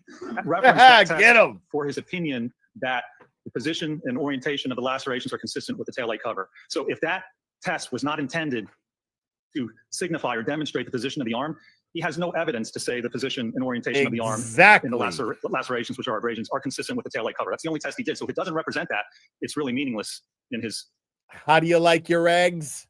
Exactly. analysis and conclusions. Now that you've shared your opinions, can I get back to my question? Sustained. So, Mr. Jackson, Mr. Brent, I'm going to see counsel at side. Yeah, Jackson's not putting up with that shit. Jackson's like, look at this motherfucker, dude. Just because his fucking case is tanking doesn't give him the right to berate my witness.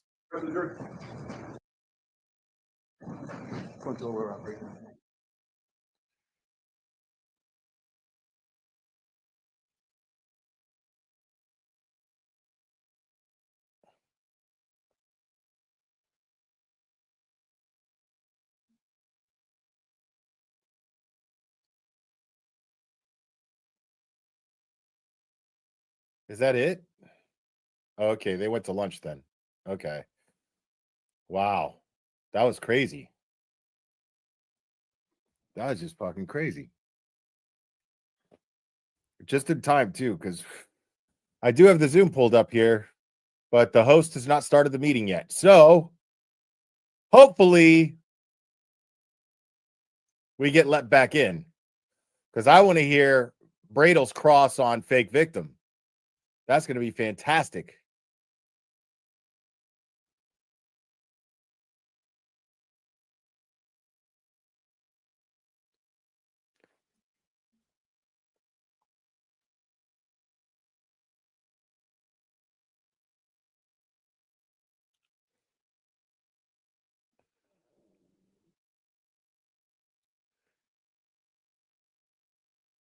The case to determine if an injury occurred. Have you ever seen collisions where more than one person was hit? All right, I'll play it at regular speed now since y'all are so Multiple fucking, pedestrians, you mean? Yes. Yes, sir. you guys are Have so you ever picky. seen in a collision where the vehicle's going the same speed when it hits multiple different people, there can be multiple different injuries? That is so vague, and you'd have to go back and look at a specific case, look at the injuries, look at the vehicle, look at the people. But the force is for that hit will be of injuries. And have certain injuries, and then you've seen other cases where people are hit by a vehicle similar speed but have no injuries. Have you ever seen that? I'm going to allow it. So what do you mean by injuries? Have you ever seen in any of your cases pedestrians hit at a certain speed and have injuries? In another case where you look at where there is a similar type of collision with different injuries. So again, do you mean abrasions, cut, laceration, fracture? Do you mean same cards? It's not something that you look for and compare between cases. You'd have to go back and actually study the cases and look at the details. Having experience in pedestrian collisions, you can't think of a similarity between cases as far as vehicles and speeds and totally different injuries occurring. I'm going to allow that. Can you? Do you mean hit the same way with the same type of car at the same speed, with the same force? I'm going to allow it. Can I you love answer? this shit. I don't believe I've ever seen a case where two people were hit with the same car at the same speed, with the same force, with different injuries. I don't even know if you can correlate that. Yeah, because it Looking doesn't at happen. Exhibit Because one. the chances Have you of done any that study are about the fucking directionality of astronomical, you glass idiot. or broken plastic? What do you mean by directionality? About when something shatters, Directionality. how it shatters. Does it shatter the same every time, or when plastic shatters, does it shatter differently? I mean, it certainly depends on the impact. Right. Do you have any studies where plastic shatters exactly the same way on different impacts? I doubt that it shatters exactly the same way. It has a lot of different variables, doesn't it? It could. Depends on a number of different equations, doesn't it? Dude, this is the most. Well, it depends on the testing you do. If you want to see how it shatters, and if you're This is the most shining example of reaching that I've ever seen a line of questioning be. claiming that it shattered in a certain way to cause a certain injury, if you don't have any peer-reviewed evidence, if you don't have any research, then you have to do the testing, because you can't just say, well, it's possible it could shatter this way and cause that injury. That's not conclusive. You can't use that to come to an opinion about what happened. No, that wasn't what I was asking you. I was asking you if you have seen in cases that when plastic breaks, it breaks differently. Well, sure. I mean, the testing we've done here, the taillights covers fractured differently. This is the most and we irrelevant didn't get line any of questioning contact. ever. So I have personal experience just with this case alone. We'll sir. get to the contact. When you looked at all the tests you did, the plastic broke differently in each and every case, every experiment, didn't it? Sure, it's broken like that, and I've never seen a case where you get these types of abrasions. I didn't ask you that. Wow. Is that funny? Wow. It's not funny. Okay. So I'm going to strike the comment. Next question. Next question, Mr. Brennan. No more comments. When you did your experiments, the sizes of plastic that broke were different in each experiment, weren't they? They were, yes. The number of breaks in each experiment were different, weren't they? They were, yes. The angles of the break changed from piece to piece, experiment to experiment, didn't they? I'm sure they did. Did you watch the videos and watch the damage and take a look and count how many pieces broke in each experiment? I didn't specifically count, no. We looked at contact to the sleeve and to the dummy itself. You never counted the broken pieces in each experiment? I did not. There was no need to. Not matter if there's a need, did you? I did not, no, sir. It does matter if there's a need. You had talked It quite a does bit matter. about What do you mean it Dr. doesn't matter if Welcher's there's test a with the need? Of paint, course so I there wanna matters ask if there's a you some need. Questions about that. Were you ever under the impression that Mr. Welcher, you can take that down, please. Were you ever under the impression that Dr. Welcher was trying to reenact the actual collision when he did that blue test? I'm going to allow it. Well, that was the only test he performed, and he Right. referenced that test for his opinion that the position and orientation of the lacerations are consistent with the taillight cover. So if that test was not intended to signify or demonstrate the position of the arm, he has no evidence to say the position and orientation of the arm in the lacerations, which are abrasions, are consistent Exactly. with the taillight cover. That's the No only test he did. So if it evidence. doesn't represent that, it's really meaningless. Meaningless. Analysis and conclusions. Now that you've shared your opinions, can I get back to my question? Wow. So, Mr. Jackson, Mr. Brent, I'm going to see counsel outside. Now I want to hear what AJ's saying here because it's hard to Mr. tell. Brent, It's hard to tell. I'm going to slow it down. Try to listen very closely.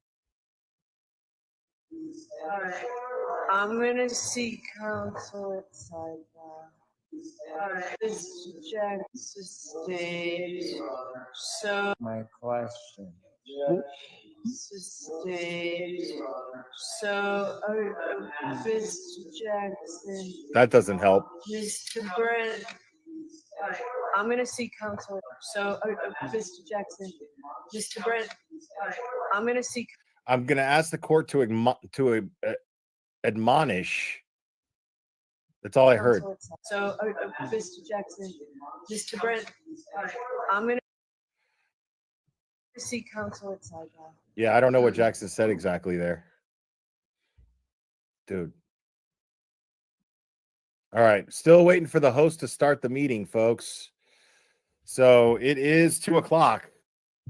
So hopefully they let us back in because they ended the Zoom meeting. They ended the Zoom meeting for lunch. So it's not like I logged out. So don't get mad at me for not if we can't get back in. It's not my fault.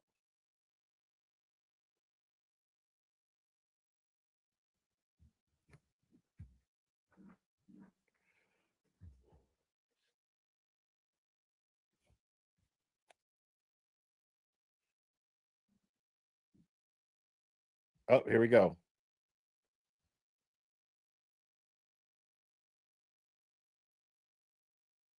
Oh, they almost did. Oh, host is joined. Okay. Host is joined. So we're just waiting for them to.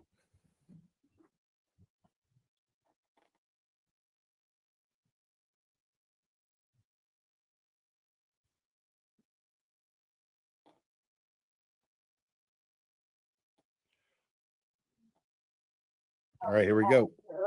And we got video this time. I don't think that's video, though. I think that's just a.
$300 people.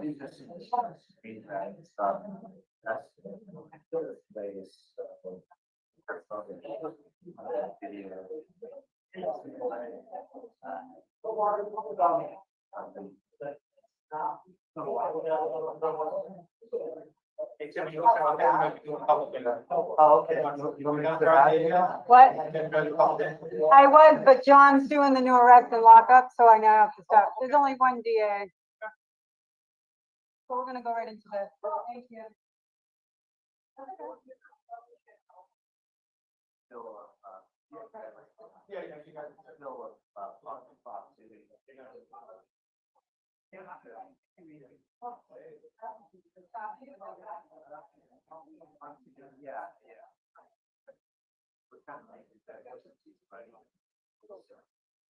It comes up on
All right.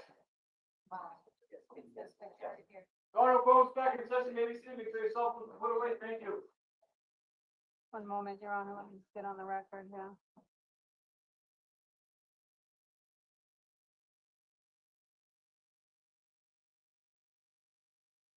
Commonwealth versus Carney.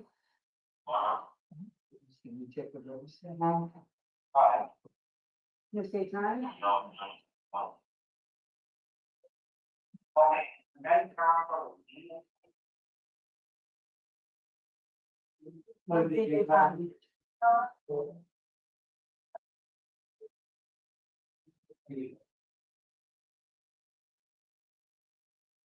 Ma'am, I'll remind you, you've been sworn in.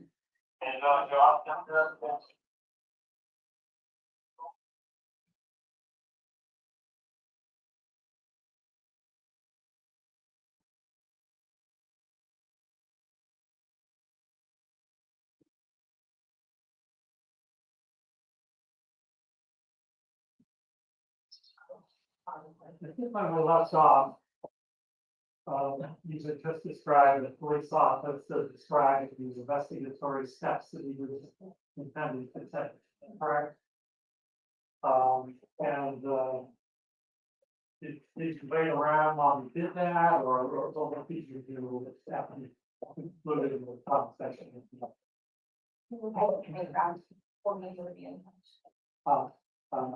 So, so at that point, what do you do? I got plug my phone into the phone, pull out. And at some point.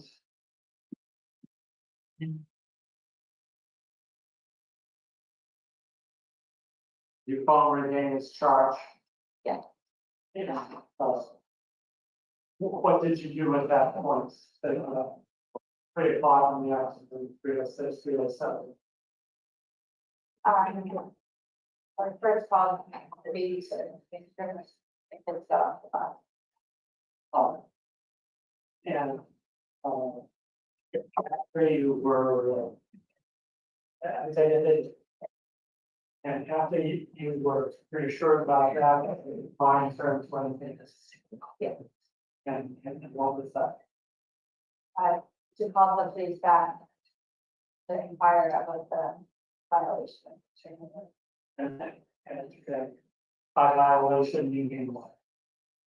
The officer had told me he would check the cameras about the vandalism, but I had realized I was upset about my part because he didn't mention what steps he was going to be taking about the restraining order. The violations. Objection, non-responsive motion is sustained. No, So he didn't hope to squash anything. He hoped to quash his testimony, meaning that he hoped to If I needed to. not have to Go testify. back to the police station or the matter is already being handled. And, did you receive a response? Yeah, there is. What if anything did you suggest that you do? I believe they said that I would have to either come back down to the police station or go to the courthouse the next day. Yeah. What was your situation when in normal life in terms of going to the police station? I having lived at home, and the sitter was only going to be there for a period of time, and so I let the officer and phone know that I have to go home to my kids first and asked if it would be okay if I return later then. Did you? I did. And you returned later in the evening, what happened when you go? I met with an officer in the lobby of the police station. Remember who it all was? I'm not sure. If I said office of power, would that help? I just believe so. And, did you make a statement to us? I did. And did you provide him with any point that with that occurred? I think at that time I showed him a video or pictures on my phone.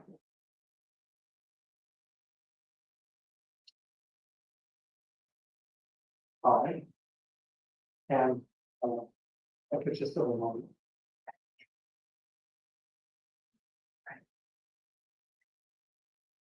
At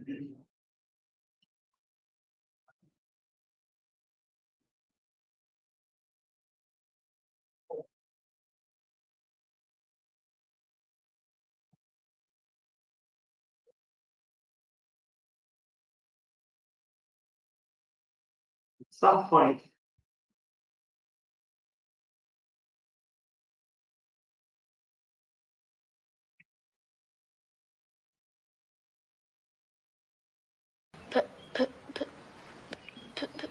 Today, Junior. Let's go, Cosgrove. Jesus Christ. Ask your witness a question. The fuck? Remember At what time you called the zone police station? I Do you remember at what time you called the zone police station? was around 3 o'clock, I believe. And is that recorded on the phone or also? She had been on my call. I'll show you this and that's it. Yes. Just, I called at 3:07 PM on February 26th. Is it true and accurate copy you should call on at that time? I don't know. The objection.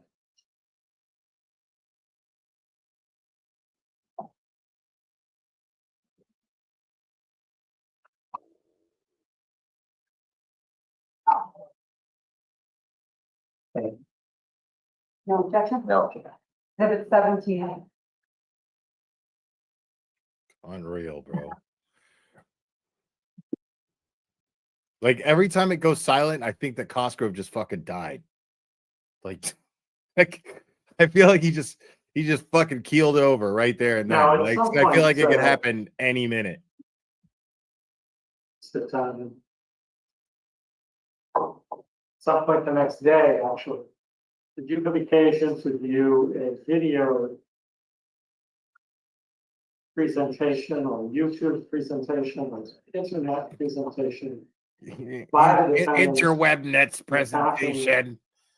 Shut the fuck up. his point of view, of what had happened in the courtroom. Yes, I was alerted to a blog that she wrote. Did you view that long? I did. I'm going to show you a stack of pictures.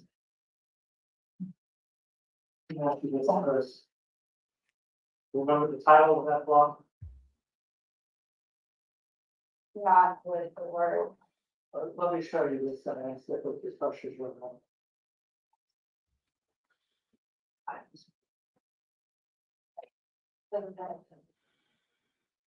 What was the title of that blog? Museum cover up part 299. McAlbert used fake domestic violence victims and the time as human shield to a big award-winning drone. Well, aren't you? Fake domestic violence victim. Photo represents a star. 100% accurate. Which one? Yeah.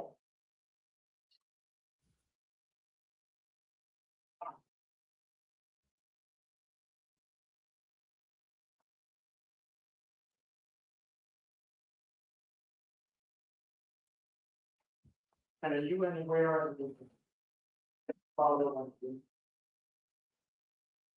Yes, two pictures and both.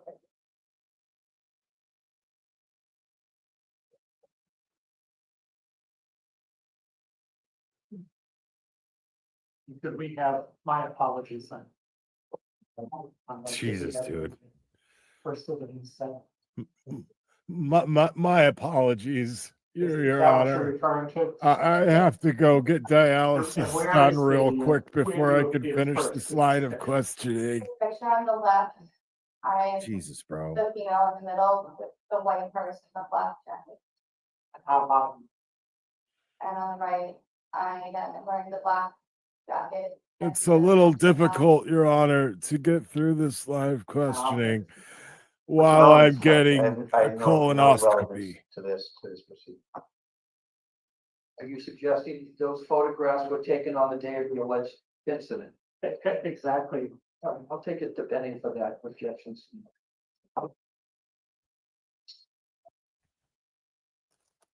Next example. Yes, Your Honor. Exhibit 18.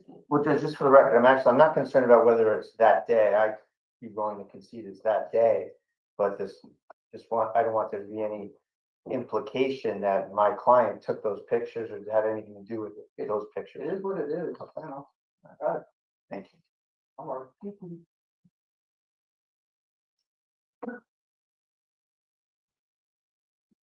Well, regardless of who took these photographs, Mr. Tony, the hero of this presentation, correct? On his blog that's posted on his website. I'm gonna hand you a stack of photographs. Ask you to thumb through them and look at them. I'm gonna ask you to get through these photographs that I picked up from the Kodak booth. These photographs that were taken with a Kodak disc camera from 1982. I'm gonna ask you to look through them, Miss Katani.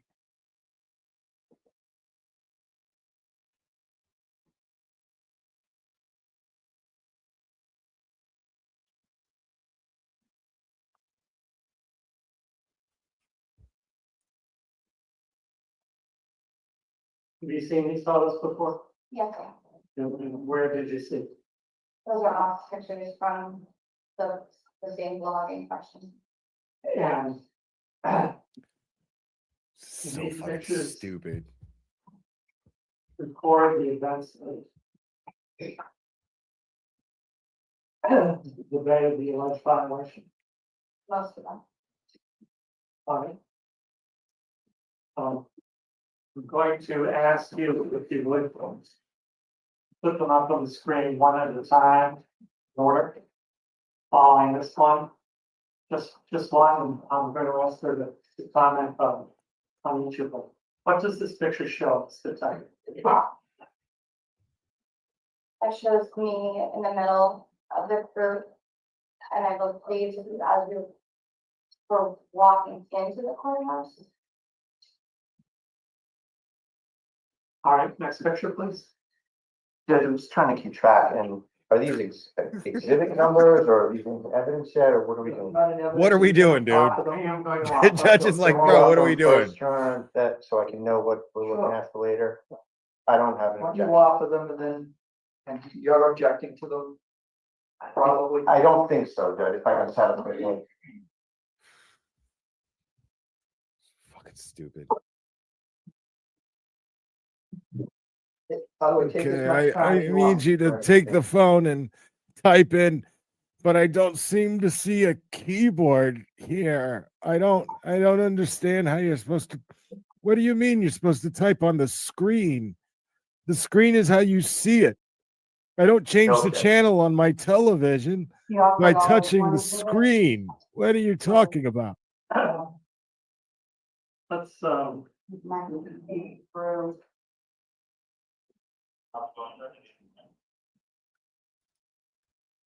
let's start with the back with a consecutive.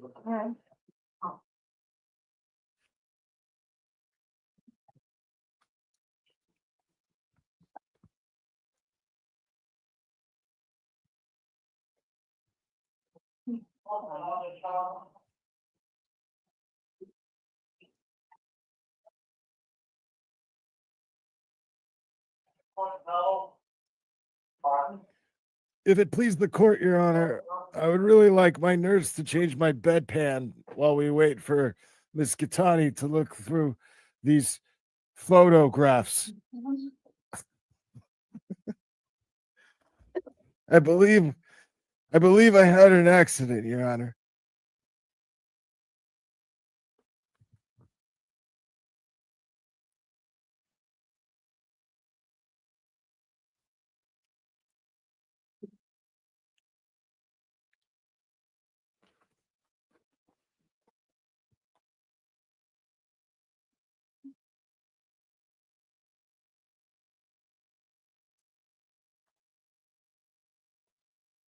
No, Your Honor. These are not baby diapers because the baby diapers have stickers.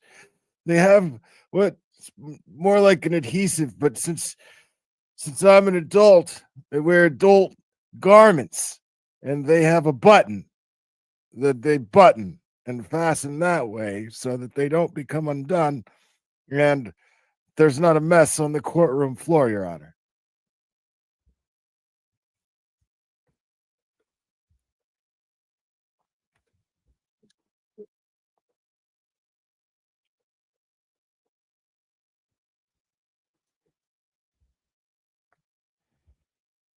Jesus fucking Christ. What is going on right now, dude?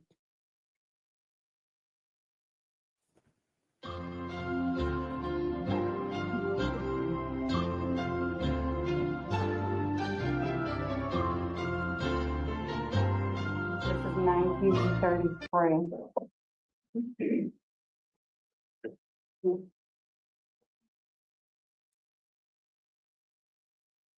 Oh, false alarm.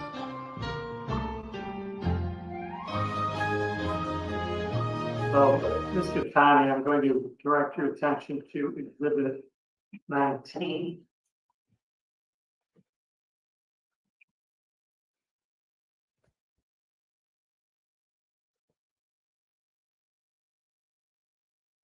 Which I believe is 30.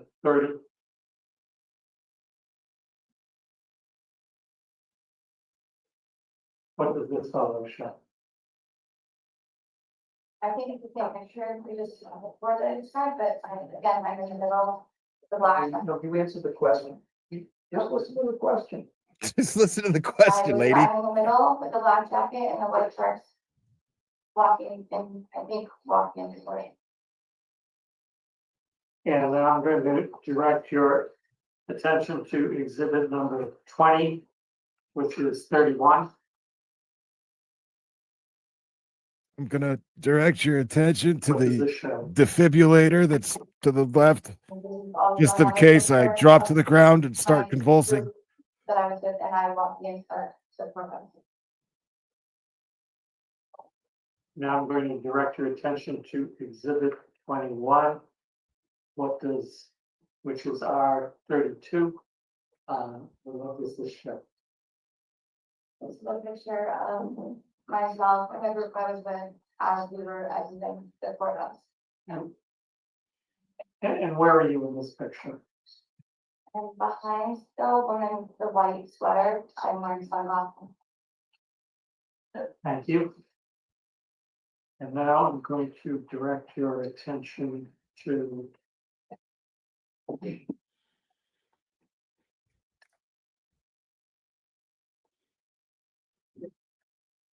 exhibit 22, which is top 33.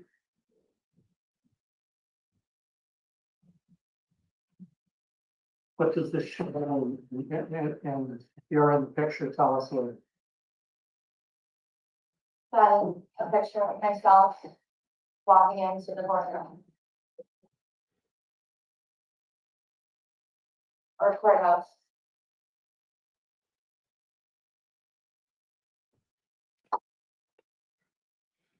I'm going to skip exhibit 23, which is essentially the same record.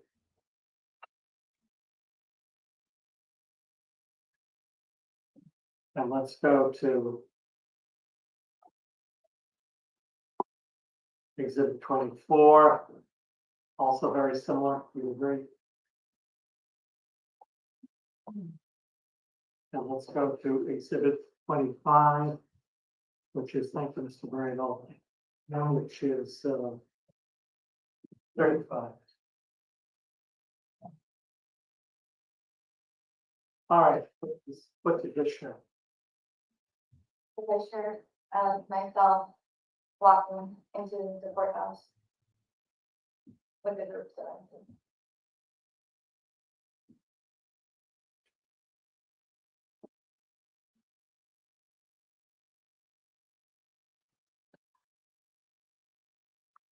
And now let's go to 26, which is our 36. What does this show? Again, I picture myself with the group I was with, leaving the courthouse, you know, to be near the staff, near the back, with the white person. Who are the other people in the picture with you? In the very front, that looks to be like Matt McCabe. And then I see Jennifer McCabe next to the woman with the white sweater. But I can't, my eyes, I can't make out the other three. All right, thank you.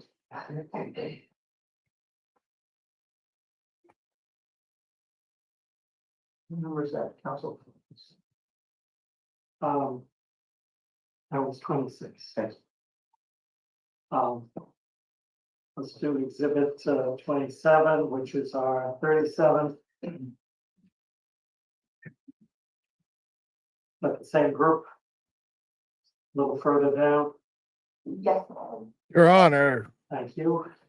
I'm doing the best I can here, but it looks like the world went and got itself in a damn hurry.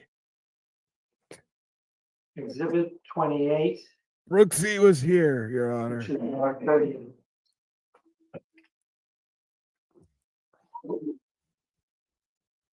Who does this picture show? Yeah, it's myself, the figure that I was with walking out of the courthouse, Who is that in front? Jennifer McKee, And where are you in this? behind her. She's like not the woman that's behind her on the right, but the left. Okay.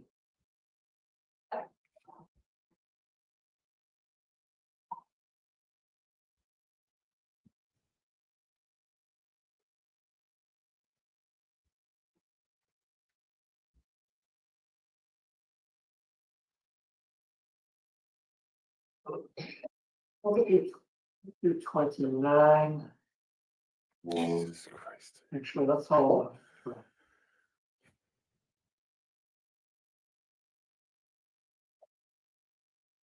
Let's do exhibit 30.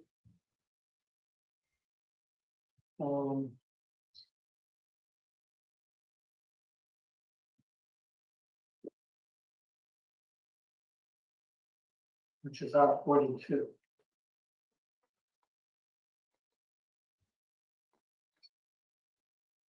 What does this show? Picture of myself and the group I was with, I think, us leaving the courthouse.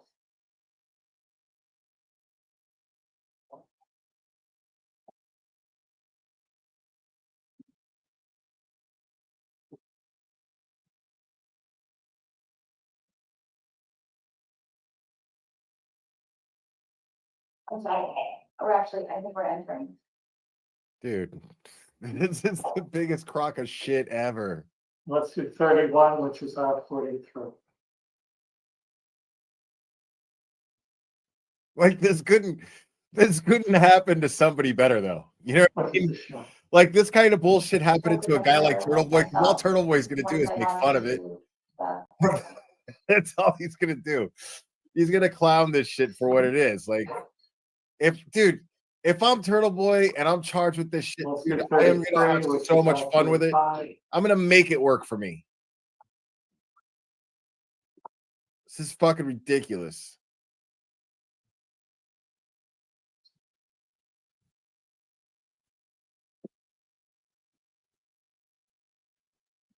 Do you know how much I envy TurtleBoy in this situation? I don't envy that he's going through what he's going through, but like I've had like I've had crazy psycho bitches fucking just try to destroy me, dude. And like I would love to have had the world watching. You know what I mean? Like I would have loved to have had the world watching. I envy him in that sense. All right. And let's do 32, which is our 44.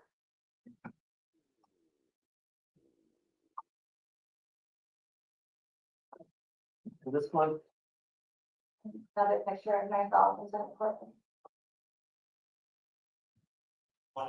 Oh, I'm sure he can, where did you Christy. see all of these pictures again?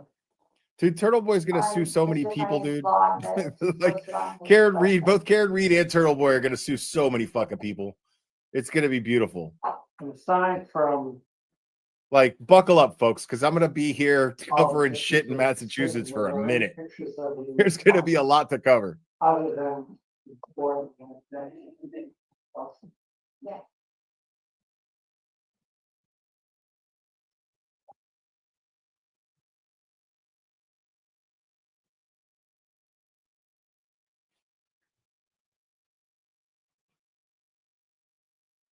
Show you now. 29, which is our 41. And let's get the can identify that. This is a picture from a vacation I went on with my children several years ago at a water park. Right? Do you know how it came into Mr. Kearney's, possession, custody, and control? Objection relevance to this picture.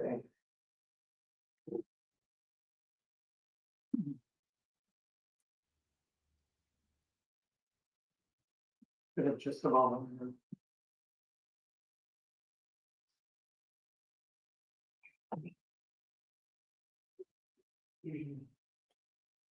At some point, Ms. Catani, did you have occasion to view one of Mr. Kearney's video broadcasts? In which he explained. Every time he says video broadcasts, dude, I love that shit.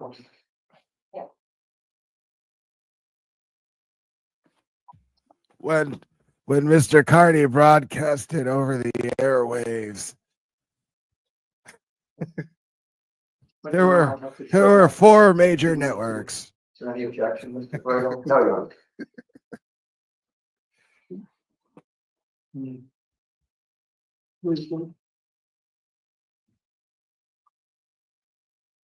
And I'm sorry. Confer with these conflicts among.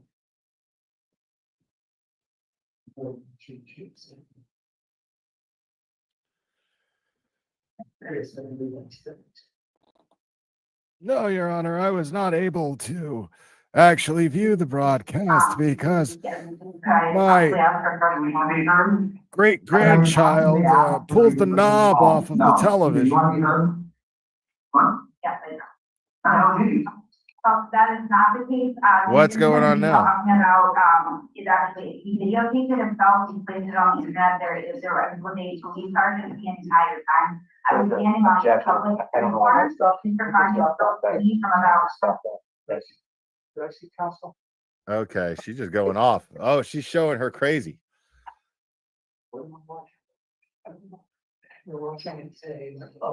I love that we can hear sidebar.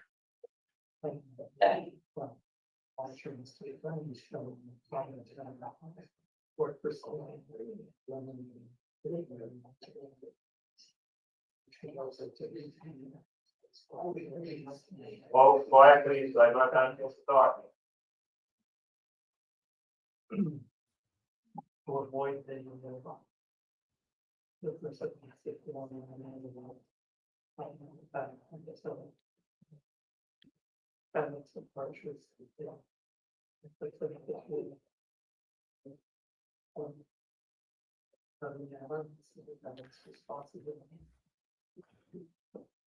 You think it was the video that they were showing? Oh, that was Krusty's voice on tape?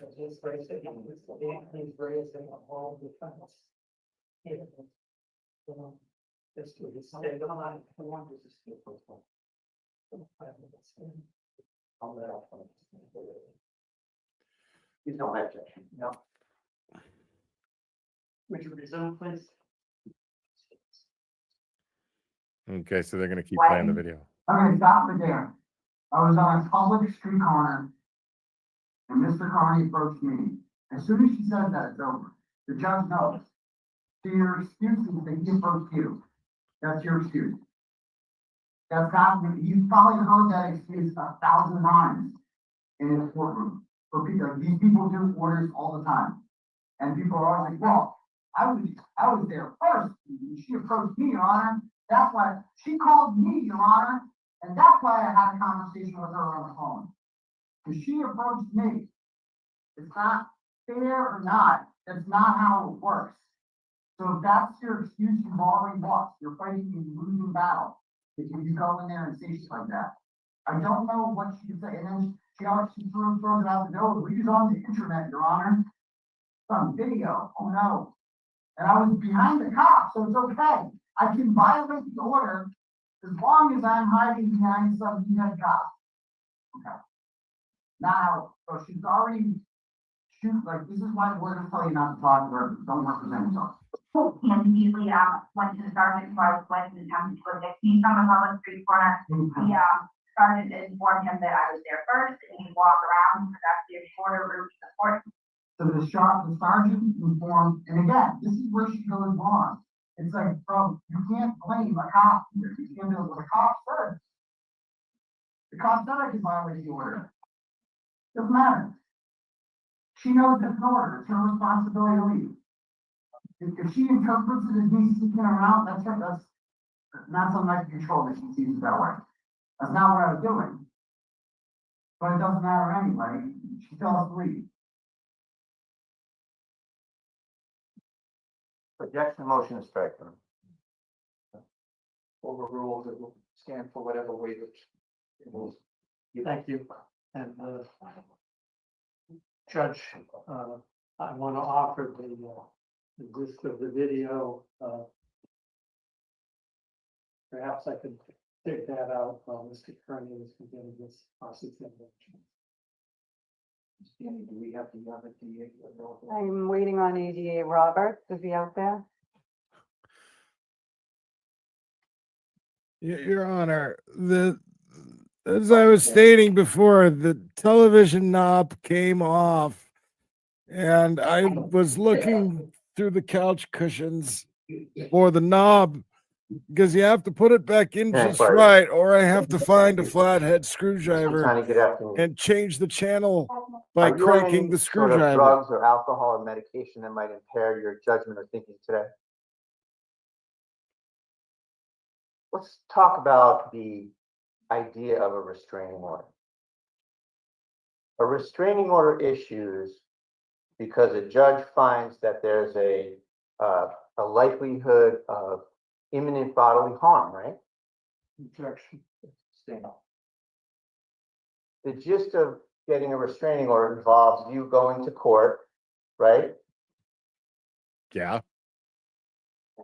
Get her, You Bradle. swear, you take an oath, right? You sign an affidavit, right? And you say that you're in fear of being harmed by someone, right? And you want the court to order them to stay away from you, right?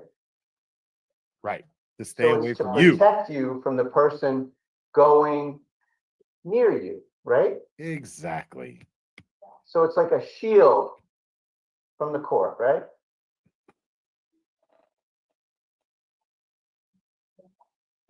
But you use it as a sword, don't you? Woo! You go to the courthouse, claim that you're scared of someone harming you, you get an order, and then you go find the person, don't you?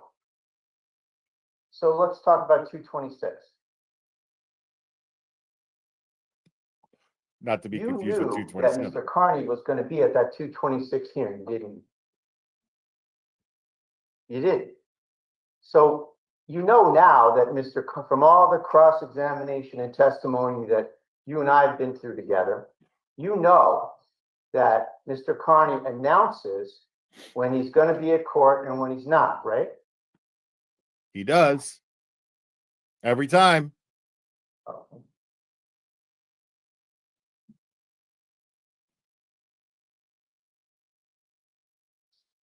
I'm sorry, Nutty. Well, I can't hear you. scrutinize his blogs, don't you?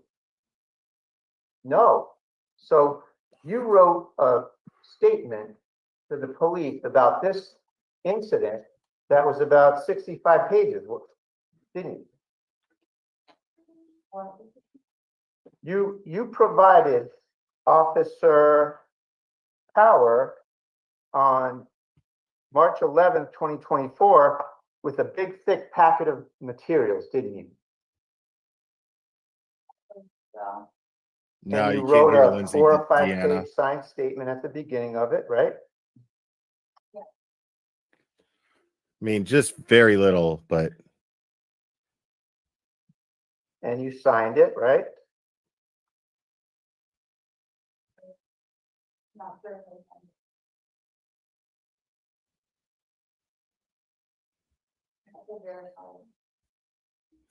Would you like to see it? You don't remember? Yeah, I approach. would you like me to show it to you? Would you like me to present you with evidence since you're failing to present the court with any?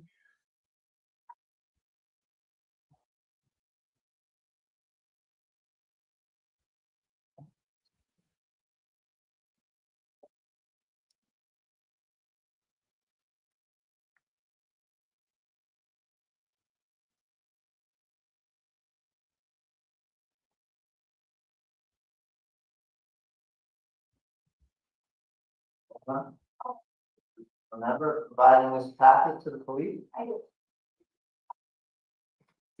Deanna. Like the here go. Lindsay get tiny, got a smelly coochie, and it itches too. Ah, thank you very much. Now, this 226 hearing was just a few days after Mr. Carney got out of jail, right?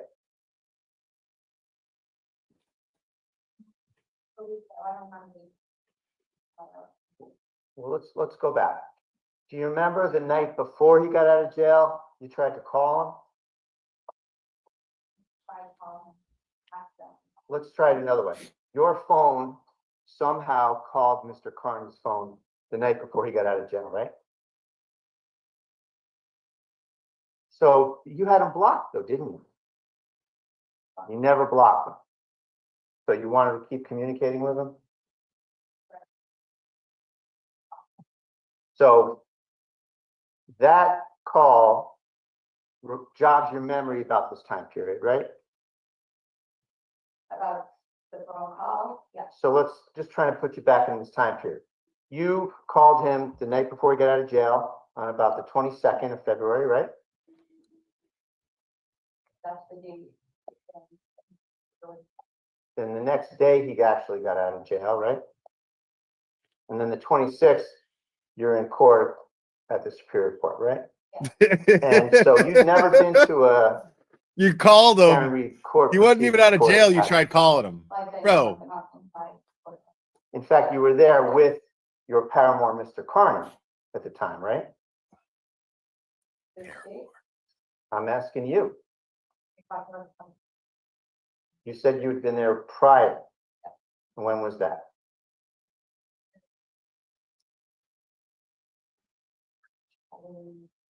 Early September, maybe. And that was with your paramour at the time, Mr. Carney, right? Okay. Since September of 23, you had never been to a Karen Reed hearing until 2/26/24, right? And you suddenly generated this interest right when Mr. Carney got out of jail and had announced that he was going to attend that hearing, right? No. You were in touch with Jennifer McCabe about that hearing?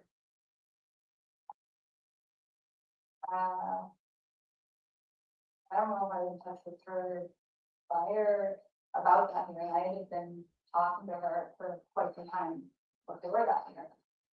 And you had been in touch with Kate Peter as well, correct? In fact, she was the one that was babysitting your kids on 2/26, wasn't she? Whoop. And who was babysitting your kids? Elisa Bennett. And who's that? Had she ever babysat the kids before? So you were concerned about that, right? You're lying. About it being. And you're a on my piece of home that shit. It's getting off the bus, so I was concerned with her everything about it. So you had called someone to babysit your kids that your kids didn't know, and she didn't know your kids, right? She did not know. So why the fuck And did kids you hire her didn't to know babysit right? him? So So it you was didn't even so vet this important for you lady. to I go to love this it. hearing that you set up this sketchy babysitting situation for your kids, right? Sketchy as fuck. You can have it without the word sketchy. Characterize it as different word. Sure.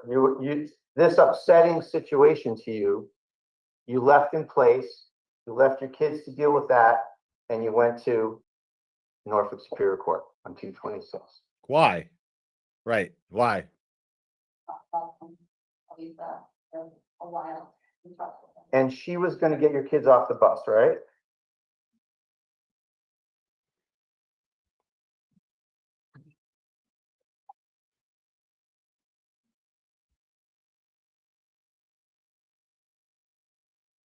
So back to your scrutiny of his blogs.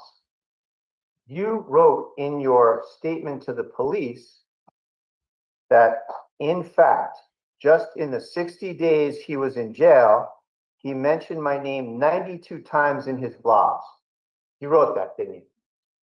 And that it makes it obvious that you were scrutinizing his blogs very closely. Right. No? No. So you were able to figure out that your name was mentioned 92 times, but that doesn't mean that you would scrutinize his blog. Is that who that is? I have a friend who was able to type my name in the search bar. Oh my God, that's so scary. I didn't have to- I'm here to get you guys. And Mom, who's this friend where's that's my so good with mom? the computer? Where's my crazy mom? I don't know his real name. I just know him from the So someone who you don't know his name counted up your name 92 times in the blocks. Just some rando counted your name 92 times in the blogs. Went through all the blogs, right? And in Some his random. blogs, you know that Mr. Carney announces when he's going to the Karen Reed hearings and when he isn't. Isn't that right? He does. And he announced all through that time period when he was going, when he wasn't. And of course, you knew he was in jail because you put him there, right? You put him there. Oh, You knew he man. wasn't going to go when he was in jail, right? That's awesome. I love how Bradle slipped that in. And you didn't attend any Karen Reed hearings when he was in jail, right? You didn't go on January 5th or January 18th when Mr. Carney was in jail, right? So now we get to 226 and you have this overriding interest in going to a Karen Reed hearing when Mr. Carney is finally out of jail, right? All of a sudden. You hastily set up this unsatisfactory babysitting situation, right? Then you go to meet your newfound friends in the Registry of Deeds parking lot, correct?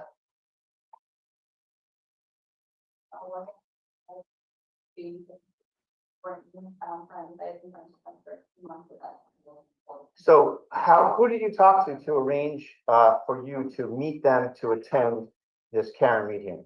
Objection of relevance. Oh, it's relevant. It's relevant. Who did you talk to among this group of people you met to arrange that meeting and time and place?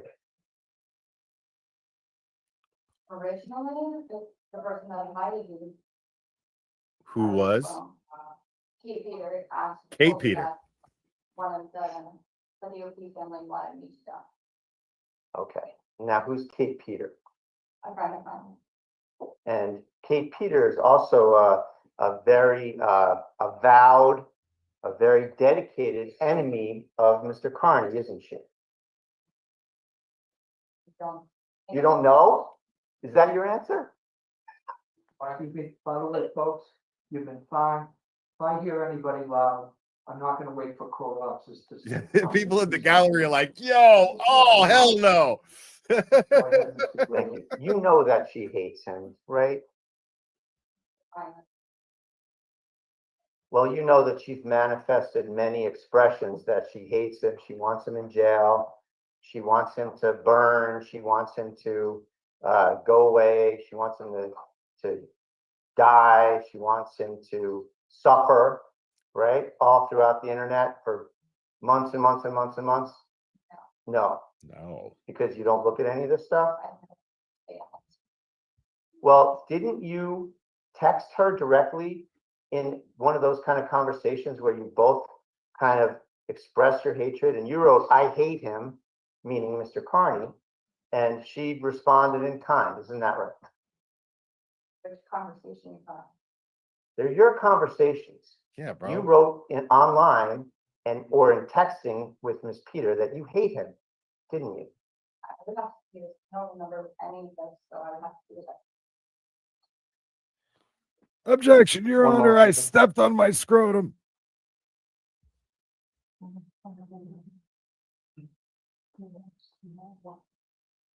We'll get back to that in a moment.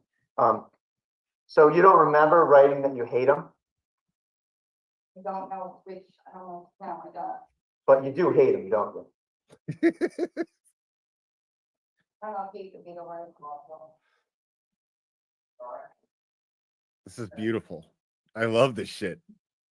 I fucking love this shit. Dude, we've been Now, waiting for this. You said that you had this babysitting situation arranged with this friend of yours who had never met the kids and the kids hadn't met her. But that's not what you wrote in your statement to the police, is it? I don't know. You wrote,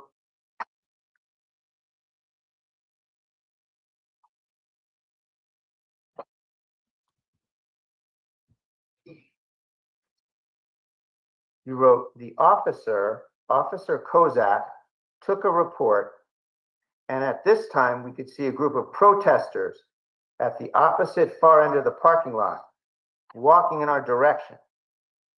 So there was a mob bearing down on you, right? Oh my God. And then you wrote, due to this, meaning this group of people, and the fact that I had to be back in Medfield at 3:10 p.m.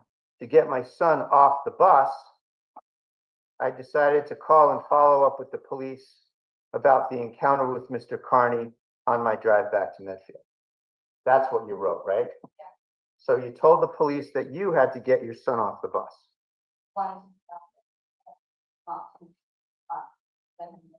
But you had this. Twisted babysitting Tragedies wasn't arrangement. up for the task. But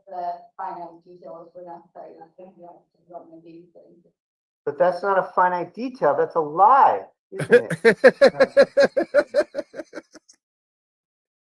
You tell the policeman that you had to get your son off the bus when you had someone else to get your It's a son off the fucking bus, lie, right? bro. And no way to contact that person, no way to got them off the bus. You were trying to backtrack and explain the unexplainable about why you didn't tell Kozak The unexplainable. that Mr. Carney, you say, had just violated the order, right? The answer stands. Next question. I didn't hear the answer, Judge. I'm sorry. I did tell Officer Kozak. So you did tell Officer Kozak that Mr. Carney had just violated the order, right? Is that your testimony? Okay. We play the 307 call. Oh, we're gonna hear a phone call, y'all. You called the Dedham Police at 3:07 that day, right? Judge, we have the call. Let me play that. Nice. Receipts, dude. Receipts. Dude, I'm telling y'all, man, like this makes up for a lot of the testimony we didn't get to hear in the Karen Reed case. This makes up for it, at least Pause for temporarily. about 15 minutes on this. This is great. Court's gonna take care of some other matters. Come over to Protocol. Regina Armstrong. No, leave this thing. Yeah. Okay, you know, Could you call me Armstrong, please? Thank you. And Attorney Sullivan. Oh, here you go. I'll skip it 29, thank you. What the fuck is going on right now? I can't even tell.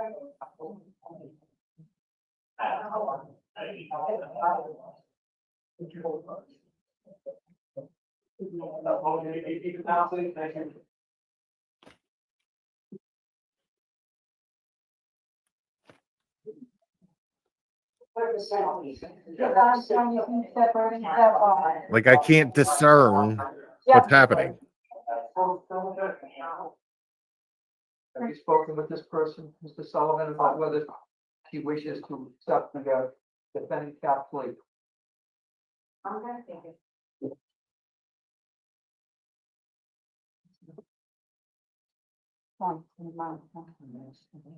No, they're not calling another case. They're in the middle of this case. Why would they be calling another case?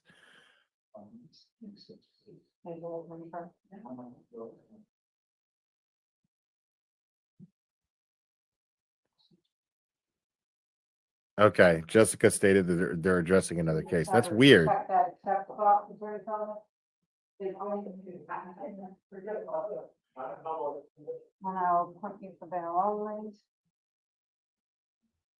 Well, no, I mean, the reason why I said that was because earlier the lady was talking to me on Zoom and I couldn't unmute. And she's going, hello, what are you here for?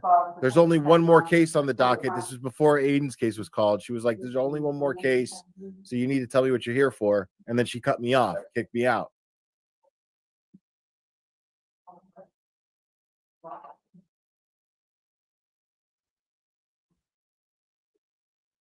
Unanimous to docket 2554 CR 010. They are, yeah. 61. After a plea of guilty, a guilty finding has been entered. You're sentenced to 3 months probation, 24 hours of community work service to be completed by July 31st. And there is a $50 victim witness fee. Stay away from those. Keep the Then faith, seek brother. probation before you leave. 9/10/25. Thank you. Commonwealth versus Tariq Monroe. All right, Tariq Monroe. Your Honor, I did attempt to call Attorney Brown back, but I did not have any luck. Tariq Monroe. What did Tariq Monroe do? Oh, did he confirm that he was with, what time he was with his probation officer this morning? I did call, you're right, I did speak to probation. Dude, man. This, is actually, it's used all day, so. That fucking cross-examination was awesome. What time you came in? What time were you there, sir?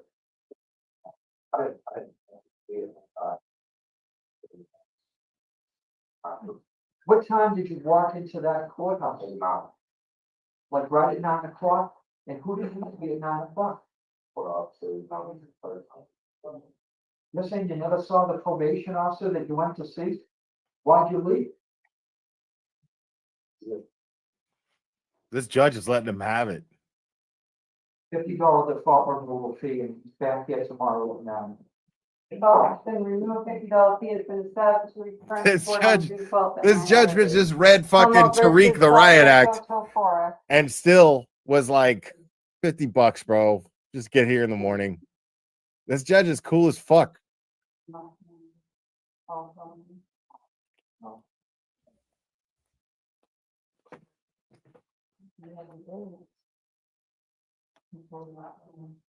You wouldn't know if Mr. Marino's gonna be in next week.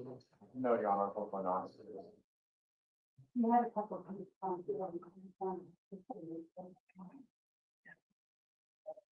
Did he just die, Brian Wilson? Get the fuck out of here. No way.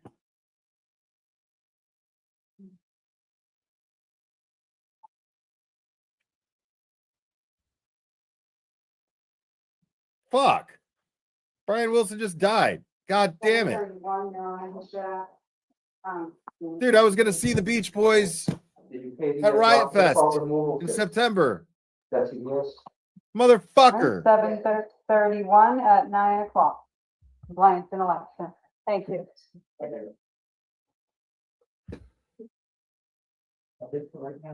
Yes, there is a person downstairs that I believe, Attorney Sullivan, you're going to speak with the person downstairs? Thank you. John Stamos was probably going to play with him. I think that's the two of them. He's a free Karen Reed. Right, so I'm just- right. Uncle Jesse. Step up. Say you come in and I'm ready to go. Good, all right. All right. Very great. It's gonna be great. That's one. Listen, man. I know. I get it. I know it seems very selfish, but I gotta be honest though. Like Brian Wilson, when I saw that they were on the lineup for Riot Fest, I go, I thought Brian Wilson died. And I was like, oh, he's still alive. Awesome. I get to see them. So that's why it's the first thing that came to my mind. Because I kind of already thought he was dead. So in my defense, that's kind of why I'm not like, oh my God, it's so sad. Because I already kind of went through it. It was just a false alarm. So the second time, it's just not going to hit as hard, you know? But yeah, it's very sad that Brian Wilson died. I'm definitely at this. I already went through my mourning phase. It was a false alarm. And now that it's for real, I'm like, fuck, I don't get to see the Beach Boys live. Sad. Sucks.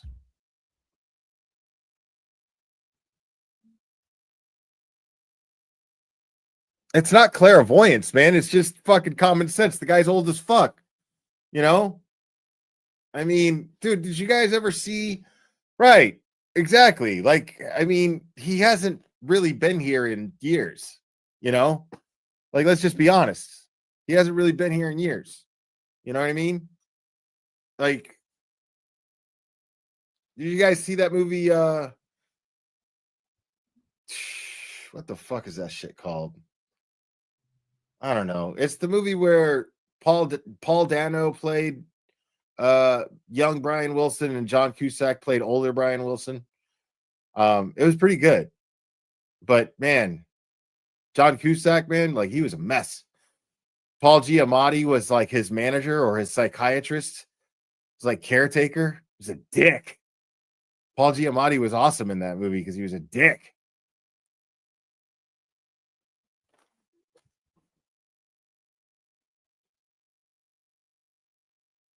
Dude, the Beach Boys were fucking amazing. That movie was really cool because it like really went into like what Brian Wilson, like how innovative he was, man. Love and Mercy is what it's called. It's called Love and Mercy. It just came to me. Love and Mercy is the name of that movie. And like Brian Wilson was just innovative, dude. Like he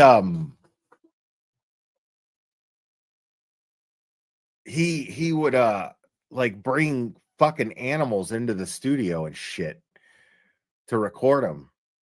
Dude, like the song Good Vibrations is one of the heaviest fucking songs ever recorded. Like he had the vision for a distorted metal riff before distorted metal riffs were a thing, with the cello part in Good Vibrations. Like that's exactly what he had in mind for that. He just fucking used a cello. Like it's like listen to Good Vibrations, like smoke a joint and listen to Good Vibrations with fucking headphones on now after I just explained it like that, and that song will hit different. I guarantee you, I promise you it'll hit different. That song is fucking dope. I mean, they haven't cut off the session. Like we're still here. So I guess they're just waiting to get court to get going again. We're just waiting.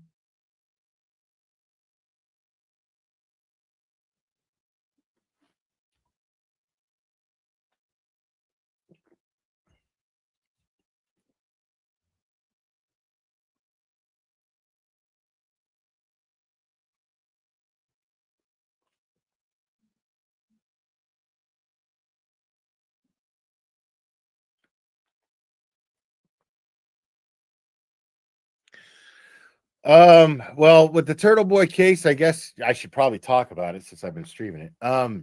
It's really hard to understand. It's hard to hear Cosgrove at all, and it's hard to hear the witnesses on the stand. The only person who's articulate is Bradle, and he's asking pretty straightforward yes or no questions for the most part. So you don't really need to hear Lindsay Gattani during that cross-examination too much. But Bradle's questions are awesome. They're just great. I'm thoroughly enjoying this cross-examination. I've been waiting for this cross-examination. And this is really awesome too, because we've never really like we've heard Bradle like in other, but like in a trial, like this is the first time we're like really hearing Bradle like in action. I'm looking forward to hearing Bettero in action in the other case. But court is back in session. Which court? This court? Like I have it pulled up here, man. Like as soon as we hear something, we hear something.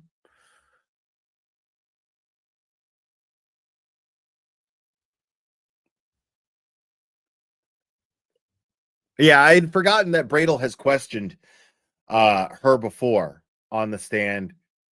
So I forgot. I have heard Bradle in action before. I Wrote in your forgotten. statement to the police that you had to go Oh, here we go. get off the bus was not true. Was Objection. Objection, you Your Honor. wrote that on 3/9/24, March 9th, 24, right? So like 10 or so days after this happened, right? So you still wrote even though you knew the real scenario that you had someone else get the kids off the bus, you still lied about it in the report 10 days later, didn't you? Objection sustained. Move on to another subject. Sure. If we could play the call, please. 307. The call. Police Dispatcher Container in the Flanders Quarters. Hi, yes, I was just, at the, Dedham Superior Courthouse, for, the Karen Reed hearing. And I had to meet an officer out back in the parking lot, the big parking lot behind the, registry of deeds afterwards, because somebody keyed my car and smashed my tail light, while I was inside the courthouse. But I think it was, Officer Kozak that I spoke with. He took a report, but also, I have a, But also, so you wanted to add something that hadn't been reported, right?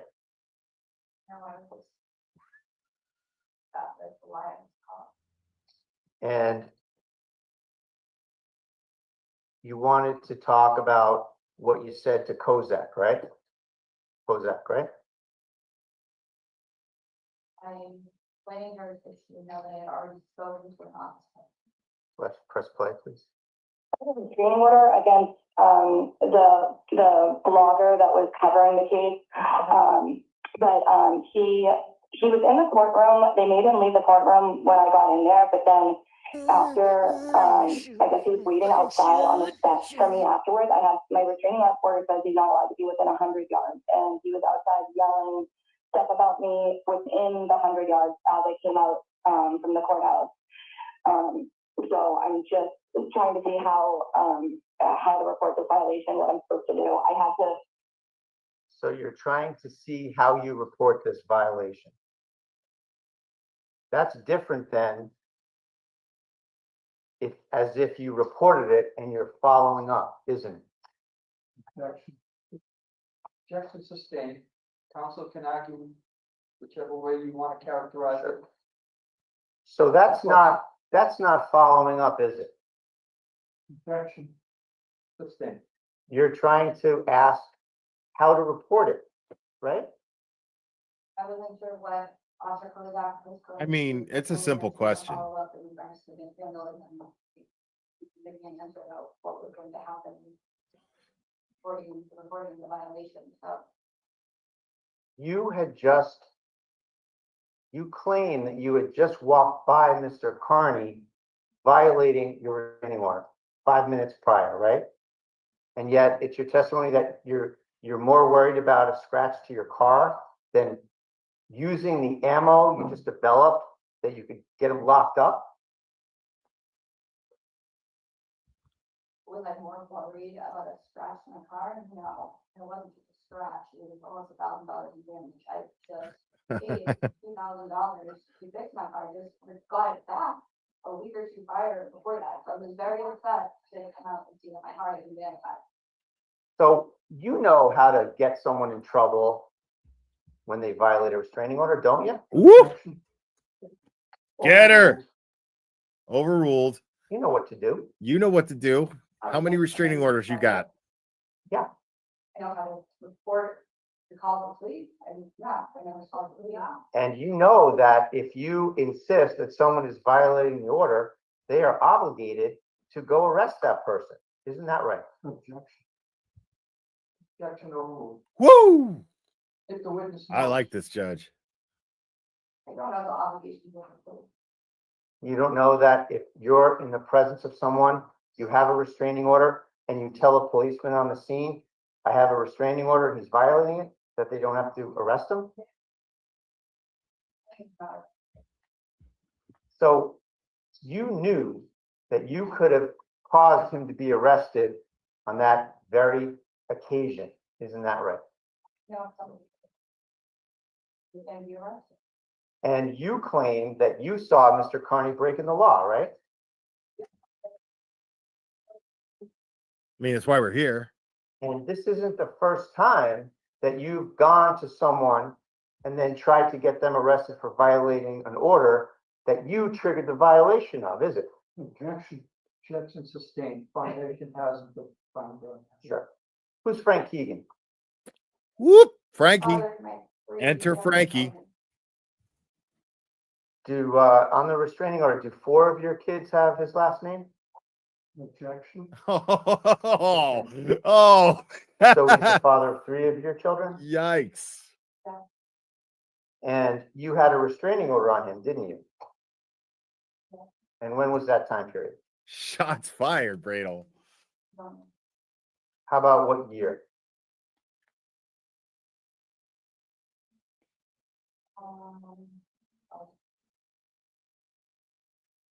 I don't remember when I first saw it. You can't even say what year it was? What?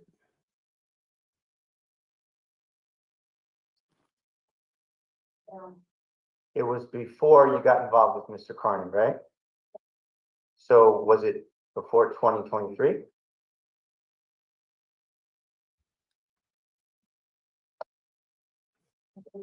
This is amazing. Oh my God. I don't know.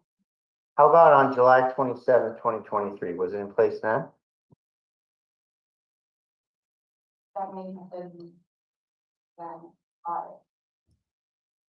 I'm not sure. And sometime after that, She just throws you around restraining located orders. him in a store parking lot. She doesn't know the dates. She just throws them You around. went into his car, you sat down, and you called the police on him, didn't you? Oh, play the video. Judge, Play the I did video. play the video. Woo! He's He's gonna play the video. Bradle said, play the video.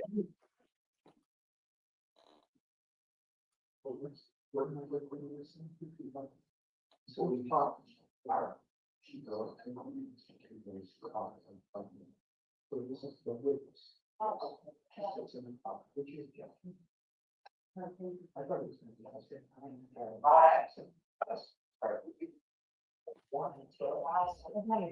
Dude, that's the kind of girl that, like, you get to a point when you're with her that you're like, dude, what am I doing, bro? You might even be questioning your life choices altogether. Like, what am I doing with my fucking life, dude? What the fuck am I doing right now? This woman is fucking awful. Like, dude, like I remember that feeling, and it like cringes. You know what I mean? It's total cringe. Remember, you think of things in your life, and you go, you know what I mean?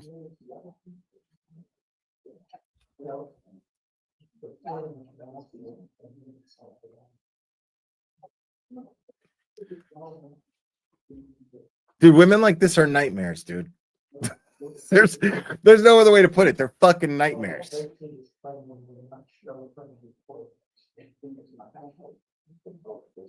Dude, they take knives at you, bro. Like, these bitches will cut you, dude. That's the last one. And then he refused on 4/17. Yeah. Right. And that's when he refused, and then we could have won.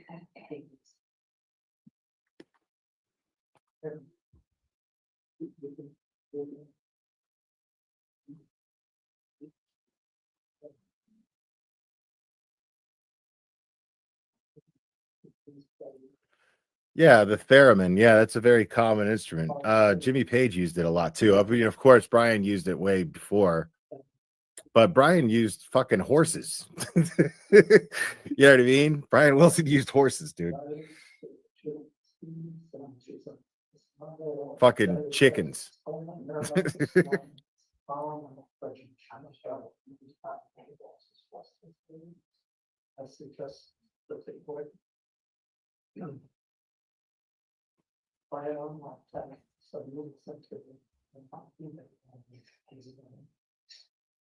Listening to this. Dude, just play the fucking video, man. I want to see this shit. Well, we won't be able to see it, but we get to hear her. This dude is just like, get out of my car, please. Get out of my car. The cops are coming. Get out of my car. Did she put a tracker on this fucking guy's car, dude? Followed him, and then fucking showed up, and then got into his car and wouldn't get out. And they called the This cops is gonna be played now. and got him on a violation of a restraining order. Somehow he got caught. He got caught on the violation of a restraining order for that. Yes. You don't need any follow-up questions to the witness about it, correct? And I don't know yet.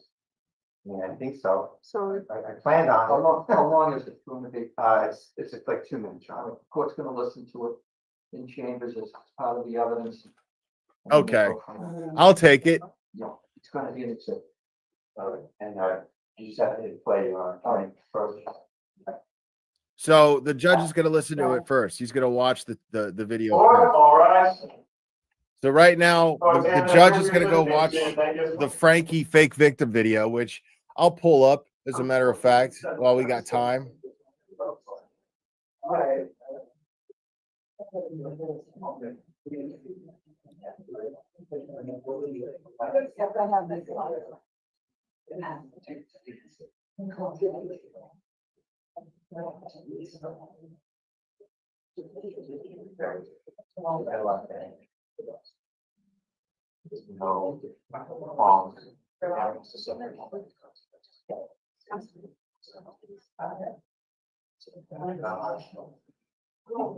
Sorry, I'm looking for.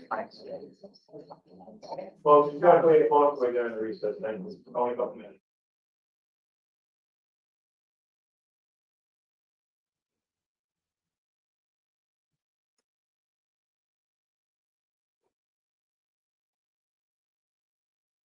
Hold on.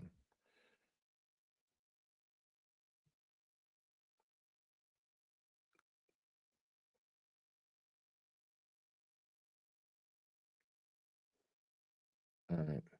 I'm just trying to find the one. Oh, here we go. Yeah, I got it right here.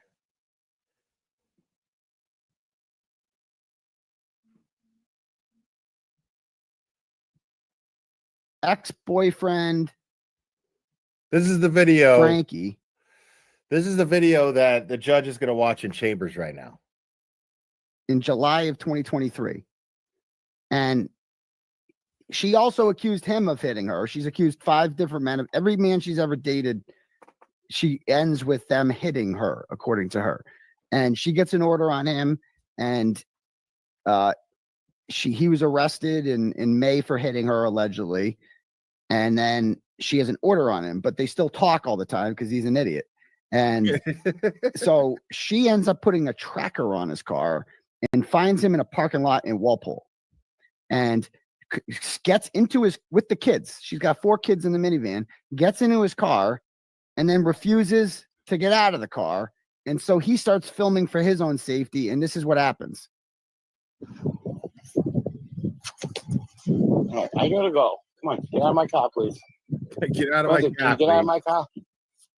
Brent, get out of my car.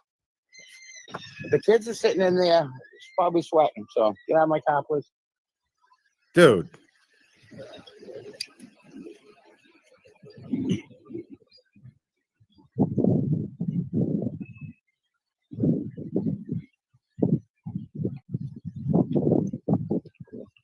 All right, court's back, but just sitting there, ripping a butt. I'm going to bring back the court.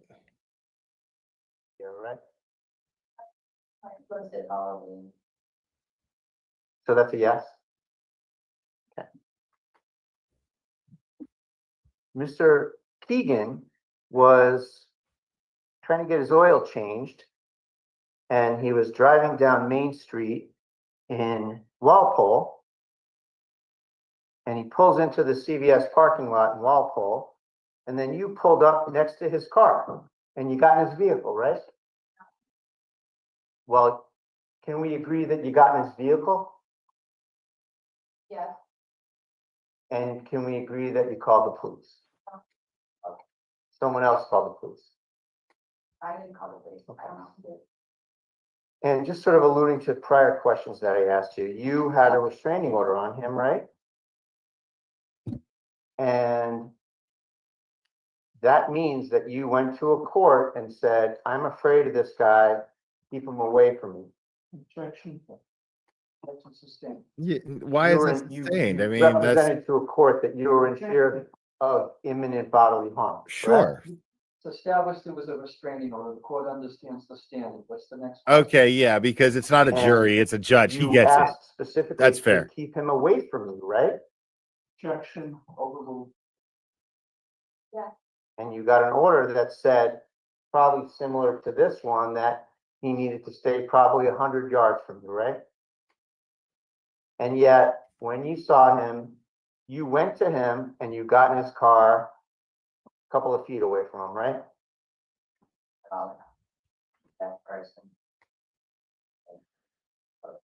He followed me there. So your children again, you're taking care of your children. Oh, again, she's right? saying he followed her. And it's just a chance encounter. He'd been calling me all day. Found out it was cousin when I lunch and pulled into the parking lot next to me while I was in the drive-through line for pharmacy. As my window was down, passenger window, yelling at me to pull over, come over and park next to him. He wanted to talk to me. Trying to pull over next to him. I didn't get out of my car at that point. I stayed in the driver's seat. My window was down. He came over, asked me over and over for me to get out of my car to talk to him. Isn't it true that he asked you over and over to get out of his car so that he could go get his oil changed? Screaming, threatening me, try to drive away with my leg out the door, yeah. when he tried to No, get dude, we out, just yeah. watched the video. Tried None to of that drive happened. away with your leg out the door? He went forward about 2 feet, pretending. Why didn't you get out of his car Isn't then? it true that the video shows him not even in the car? Right. Mr. Brito, the video speaks for itself. Thank you. Do you have anything further on this, or are we gonna move on? No, Judge, I'll move on. Thank you. Well, but Judge, like, I mean, he gets to like show her to be a liar. That's what he's trying So- to do. Back to the Registry of Deeds parking lot. Who did you talk to arrange for you to meet that group in the parking lot? And then talk to the arrange to meet the group. You don't need to repeat my words. If you want to just take a minute, think about them, and then answer, that'd be fine. It was Pete here who told me that I was invited, but to arrange to meet the group, I don't recall. Did you speak with Jennifer McCabe about going to that spot? I said earlier, I called her to invest the parking lot, but I don't remember if I spoke to her prior to that. I just don't remember. Kate Peter told you that Paul O'Keefe wanted you to be there, right? And then you responded to her, words to the effect through a text, Paul O'Keefe wants to talk to me, right? We're completing two completely different conversations. Completely different things. Sure. So Paul O'Keefe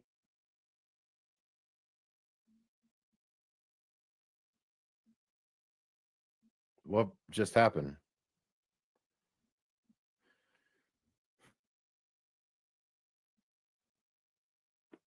Yeah, like we lost sound. I don't know why.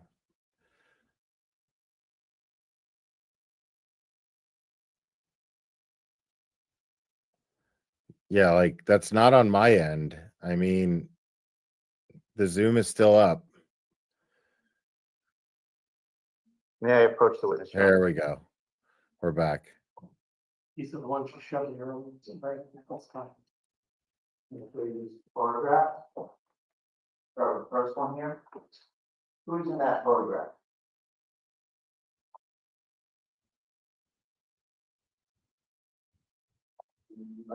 Like I'm in this photograph, I can just make out my purse. I can't cover the other people out. The woman to your left is Jennifer McCabe. Can you point to which person? The woman on your left is Jennifer McCabe. Okay, but that's you in the middle, the purse chain on your shoulder? Yeah. And that's you going into the courtroom on 226, isn't it? I have one more thing. So you're going into the courtroom on 226 with Jen McCabe. Why? with the O'Keefes. Why? Exhibit 35. The next picture, kind of a wider angle shot of the courtroom that day. It was I can't wait to hear what Paul O'Keefe says second about row this. on the left side, correct? Paul O'Keefe is the gentleman in the row ahead of you on the end, right? He's got a red colored sweater on. Yes. And this is a fair and accurate picture of where everybody was at there. At that moment in time. All right, and further with respect to this picture, it shows Mr. Carney and Ms. O'Neill walking out, right? Yeah. They're offered as presents. Exhibit 36.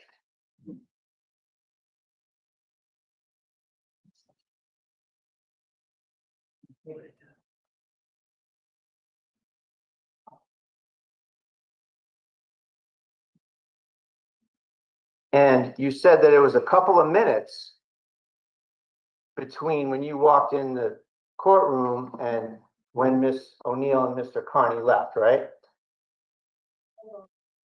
Does 19 seconds sound about a little more accurate? Guys, I just got the And isn't it police true that report no one for the Frankie Walpole had to thing, tell Mr. Carney to leave the which I'll courtroom, read later. right?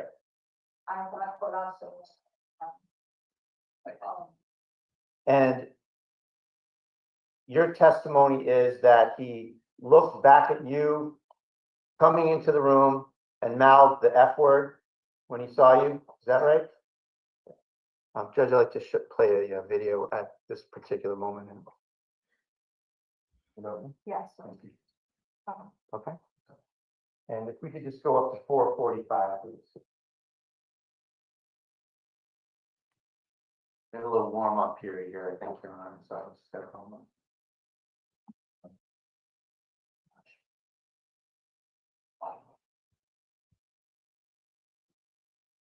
Go ahead.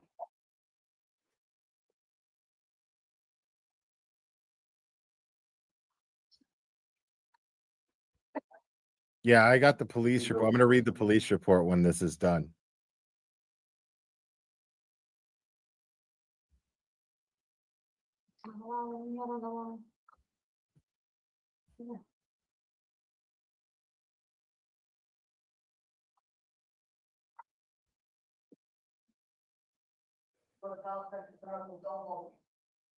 We are on the record on Commonwealth for Karen Reed on docket 23 117. Getting with the prosecution, may the parties introduce themselves?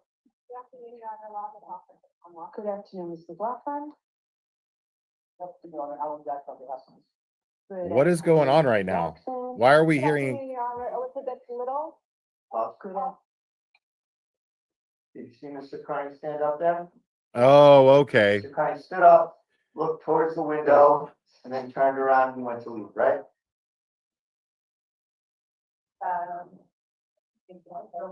Yep, to right now. So I was As soon as he saw her, he got up to leave. On behalf of Ms. Reed. Good afternoon, Ms. Little. Good afternoon, Ms. Tinetti. Good afternoon, Ms. Reed.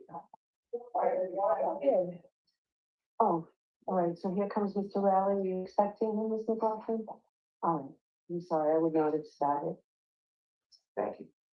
And then by then you had already entered and sat where the picture's shown, right? Yeah. Yeah.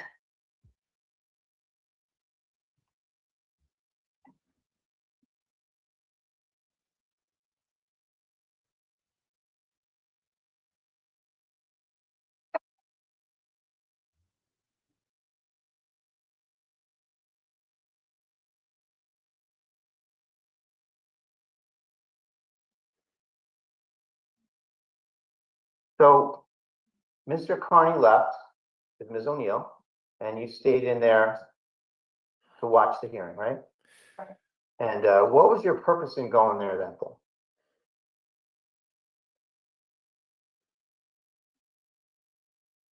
And who's the family? Who invited you, and how did that transpire?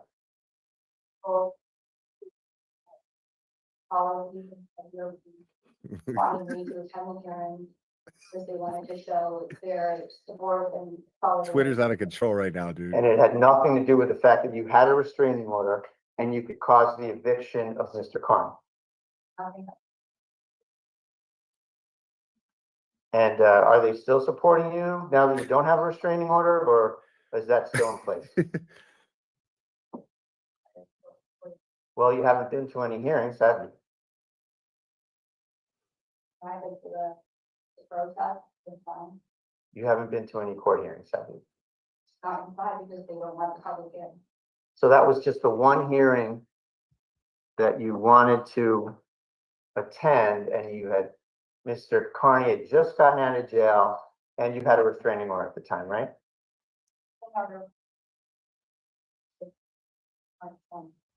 But then once the trial started, they didn't allow the public to go in because of the small courtroom. And did you bring your restraining order with you on March 20th? Bring it everywhere. So getting back to 226, you had your restraining order in your hand with you when you walked into the building, right? And it's your testimony that you didn't have it in your hand when you walked into the courtroom? Courtroom? Yeah. How about, so let's start, I'm sorry, I was confusing. So when you walked into the courthouse, you had it and you showed it to a court officer, didn't you? I went to security. I was asked to take it out to show. So who asked you to do that? One of the court officers. Can you describe them? Can you describe them?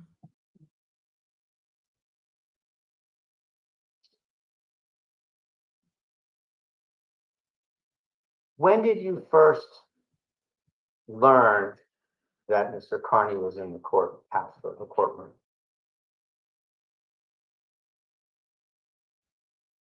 I don't know, I think probably when we were in the hallway after. Stop. To go enter the courtroom and we were standing near the glass games or glass came up and they actually saw him going there. And you were there for the sole purpose of evicting Mr. Carney at the behest of the O'Keefes and the Alberts and the McCabe's, weren't you? So it's not. Objection, Your Honor. It was just a coincidence that Stepping on my balls. Mr. Carney had just gotten out of jail. This was the first hearing he was going to attend as a journalist. On my old saggy And that's balls. when you get invited by the family, right? I had only just begun talking to the witnesses and because he entered jail and he was getting harassed like they were, that's how we started talking. It was just a coincidence. Oh, I don't believe those. Oh, I'm sorry, Your Honor. Excuse me. I object. You let them use you to evict Mr. Carney from the courtroom, and you were all too happy to do it, weren't you? So Mr. Carney leaves with Ms. O'Neill, and the hearing's over in like 10 minutes, right? It was a lot quicker and a lot shorter than you anticipated, wasn't it? I don't know how long it would be, but it was short. And you had this situation in place that you referred to about the babysitter, right? I don't believe. You said in your statement that you had to get back for 3:10 to get your child off the bus, right? Yes, I thought that, because my phone had died and I was making sure I could get my phone. And so Fuck yeah, bro. you really couldn't stay to watch the actual hearing, I could didn't you? know my phone was going to die. Yeah, so why did you Nothing's ever your go? fault, is it? Why did you go? You went solely to get this guy violated on his Just a coincidence. restraining that your order? Are phone you died, kidding? Just happened to die, you didn't keep an eye on it? So withdraw that, huh? Get So- the fuck out of here. So you couldn't even stay for the hearing. You had to get back. You had this babysitter situation before you got there. And that's an indicator that you had to get out of there. Once you evicted Mr. Carney, you were gonna have to get out of there and go pick up your child at 3:10. Yeah. Job done. I gotta go. That's what the So- heck. That's wow. Your son was getting off the bus at 3:10, right? Yeah. And you live in Medfield at the time? Like she And strictly showed up that's to the about a courthouse to get half-hour him ride violated. from the Norfolk Superior Court, isn't it? 25 minutes. 25 minutes, sorry, we'll go with 25 minutes. So You really didn't have much time to watch a hearing, did you? You're a little cunt. And so it's your testimony that because your phone, everything was okay until your phone died? Yes. And you didn't want to rely on the babysitter, right? Was relying on the babysitter, but she hadn't met my kids before, so I wanted to make sure that she legally recognized her, she recognized them, we thought things went was okay, there were no issues. You're lying. And you're a piece of shit. So it was a helpful coincidence for you that the day ended at 2:10 or 2:15, right? Sure. Helpful. And then you go to leave the courthouse, right? Yeah.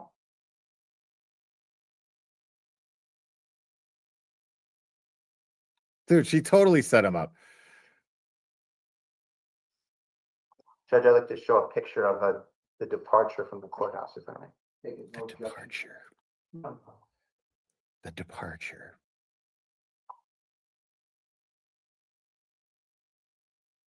Boy, cunt. Dude, this woman is just sitting up there fucking full of shit. She didn't even do this good. Like Proctor set up a better frame up. Oh shit, the defense rests. That's it. That's it. Then we're gonna get rebuttal, then That's closing a arguments. picture of Karen Reed what case. the front of the courthouse looked like when you were leaving, right?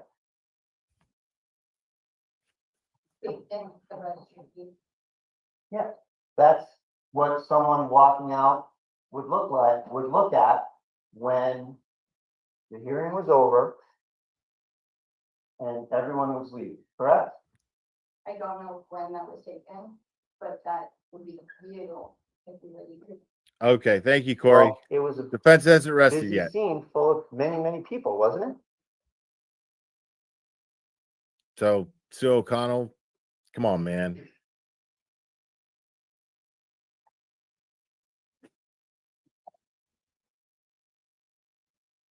So is that what it looked like or not? And similar to that, I don't know what time it was taken. But pretty similar. To me, I thought it was more good, but I don't. Thank you for keeping us Is it a informed. fair and accurate representation of what the outside of the building looked like or not? Sure. I'd offer that, Judge, as an exhibit. No, defense did not rest. 37. For the love of God, man. I can just have one more, please, John. You mentioned earlier that on March 20th, you attended a hearing? And isn't it true that's one of the hearings that Mr. Carney publicly stated that he was going to attend?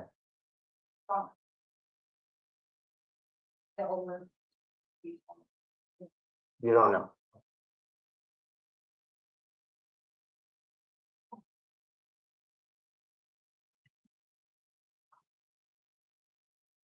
So you left with a group of people, correct?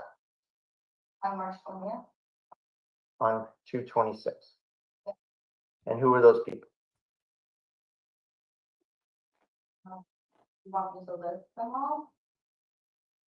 Yes. Jenna Kate,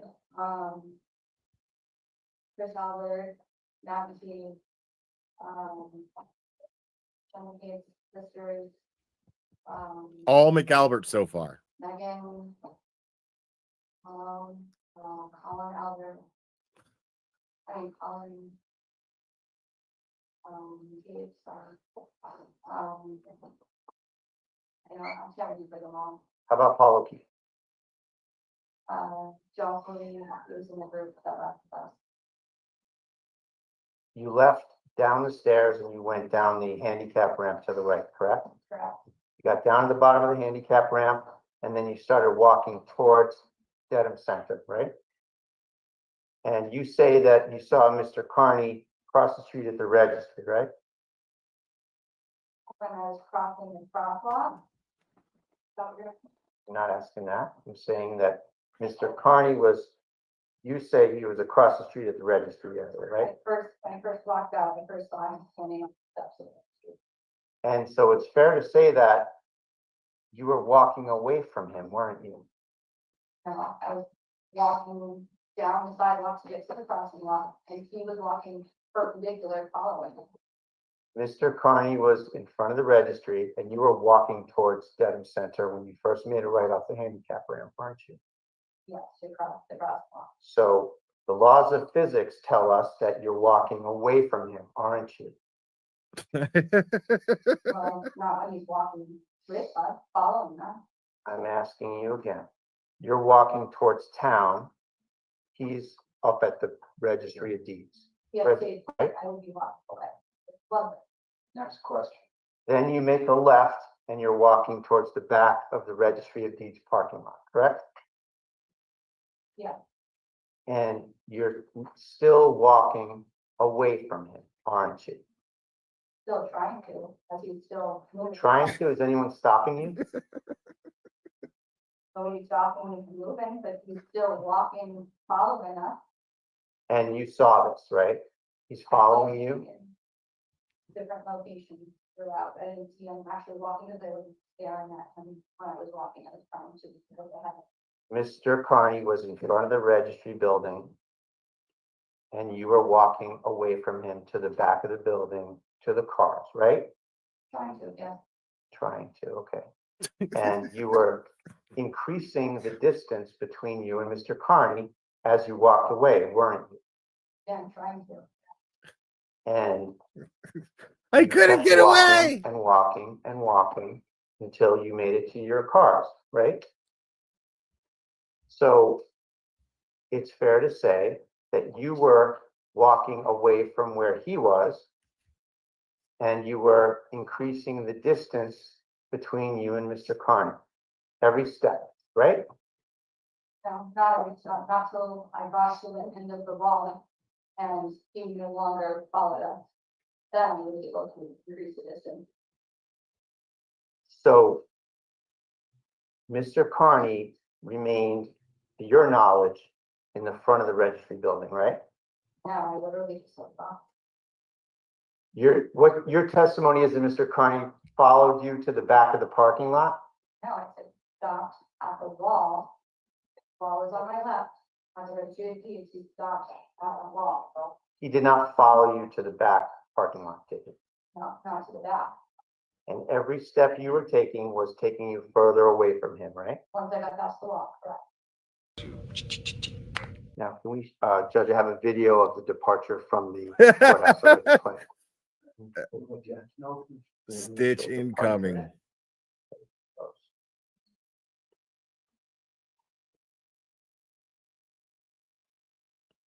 We got a special disliking for these two goals.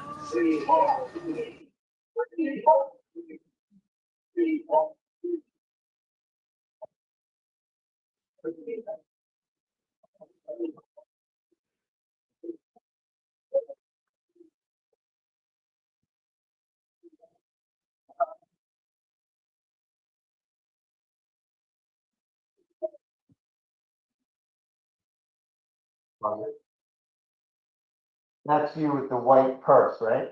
Yeah, And there's quite a few people that have dark hair, dark coats, dark sunglasses, right?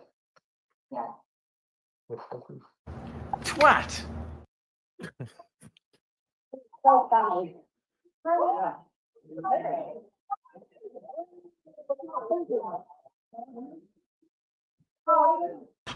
Shut your fucking mouth! Shut the So fuck you're up, you walking cunt! towards Dedham Center there, right? Yeah. Shut You're it! walking down the crosswalk and you're walking away from the registry of deeds, right? Yeah. Right.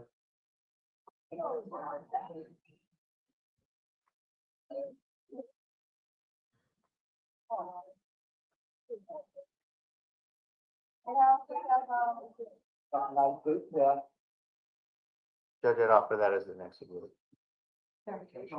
38, thank you. Now, no one in that video yelled liar, liar, right? You didn't react to Mr. Carney. You weren't pointing and saying, there's Carney, go arrest him. Help, there's the guy that I'm restraining order against. Nothing like that in this video, right? Play the next video, please. We continue on with this scenario. Dude, man, Bradle is just cooking her right now, bro. Like, this is fucking, he's just got her on a grill and he's just kind of Now, like, that's a video from across. he's got an the apron street. on, telling lies, except he's not. Right? He's telling the truth. He's telling stories, but they're true. Did I ever tell you about the time I fed 400 people with a can of Spam? They had seconds too.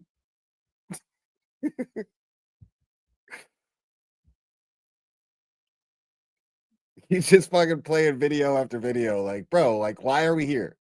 What are you talking about? Like, there's video that proves that you're a liar. And you know that there's video that proves that you're a liar. What are you doing? Dedham Center, right? Yeah. Right after that is the next exhibit, please, Ron. 39. And in that video, no one's yelling liar, liar, right? At that point, that there's, I don't know who took that video, and I didn't ask you who took it. I said there's no one in the video yelling liar, liar, right? that person's video. So you're correct, Mr. Bradle. There's no one doing that. No, I don't know. Yeah. Play the next video, please. Bradle's being all dominant too. Say yes, correct. Now, Mr. Bradle. you have some video. Say the from, words, Miss Katani. a gentleman of you going into the Dedham Superior Court, correct? Seen video of you going into the Dedham Superior Court? Yeah. So you're now going to show the same group. Is this going in, Mr. Davis?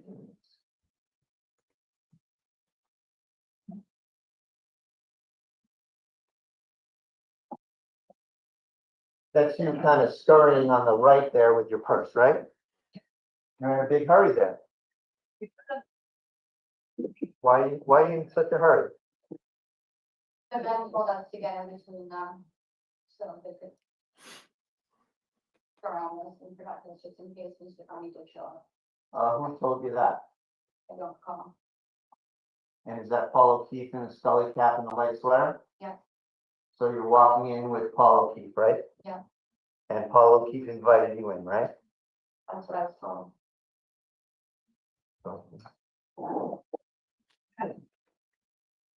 You're left with Jennifer McKidd, correct?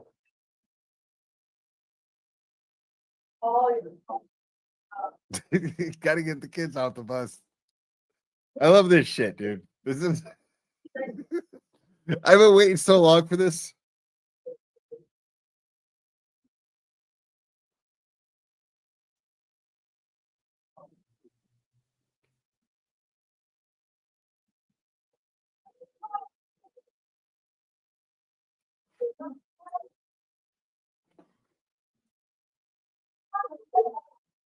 Say something stupid. Do it. Do it. Do it. Say something stupid. Do it. Say something stupid. Say something stupid. Do it. Who's that? The person yelling, say something stupid. You don't know. What? Yeah, who is that? That's not Aiden, is it?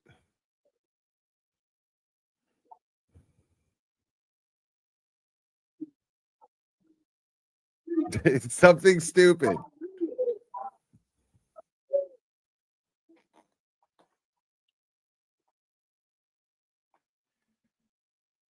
Dude, all of this is so fucking dirty.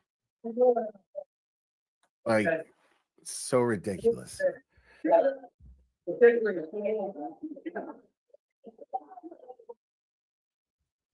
That wasn't TurtleBoy, right? Yeah, I didn't think so. Yes, get good angles. Come on. Is it Grant? That's your friend Grant Smith Ellis, isn't he? No, that? How dare you? You don't know his voice? I don't feel comfortable identifying somebody saying something that makes you feel different.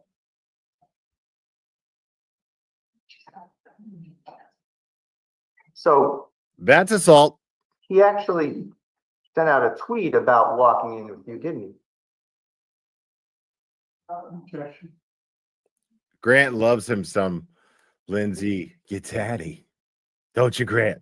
He came. I know with you're you, listening, you buddy. Filmed that whole thing, and you went into the courthouse with him, didn't you? Grant and Lindsay be like, Also, I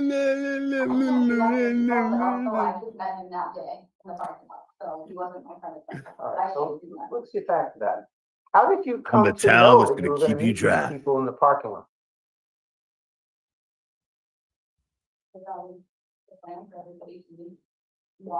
How were you apprised of this plan?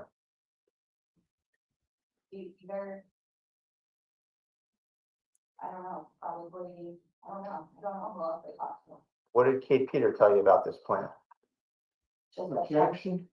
This will be the last time you're allowed to ask it, Mr. Fredo, and we'll. I'm just trying to get a satisfactory answer. It's the last time. What did Kate Peter tell you about the plan? Just that Jen was gonna meet me in the back of the parking lot, and then he beat me and others like, call him directly and stuff. And then you did that, didn't you? So you coordinated with Jennifer McCabe to meet in that back parking lot. Or I just called her once I parked. wow. And what happened? Was she there Yeah, or this what? is all so dirty, bro. A couple minutes away. And you said that during these walks in and out of the courthouse that you had tunnel vision, right? When I was walking in, it was pretty jarring because I was not going across that. Well, you said the crowd was more raucous when you went out, didn't you? And you had tunnel vision when you went out. That's right. When I went in. First time, walked.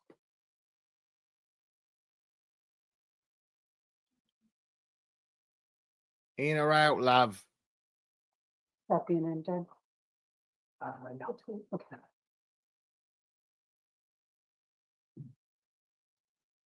So you said you saw Mr. Carney right when you came out of the courthouse, right? Yeah. You didn't tell the court officer. Court officer was walking out. You didn't go find a court officer. You didn't tell a Dedham cop. You didn't tell a state trooper. You didn't tell anybody. When I was screaming, calling me off the door and all kinds of names, it was chaotic. You can see that as the chaotic. You could have had Mr. Carney arrested right then and there when you say you saw him. And you know that, right? That was not my goal. And if you really saw him, you would have had him arrested in about a half a second, wouldn't you? Earl? Sustained. Move on from that, Mr. Fredo. Sure. Fact-based questions. And we saw from those videos that that was pretty much a sea of women with dark hair, dark glasses, and dark coats, right? Except for me and my right foot. It was basically an Annie Lennox video.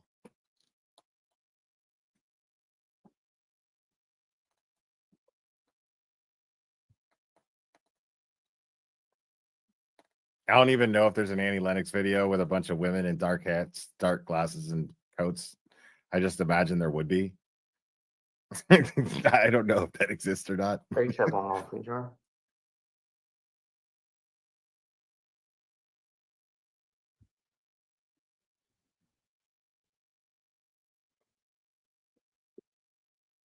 Robert Palmer, okay.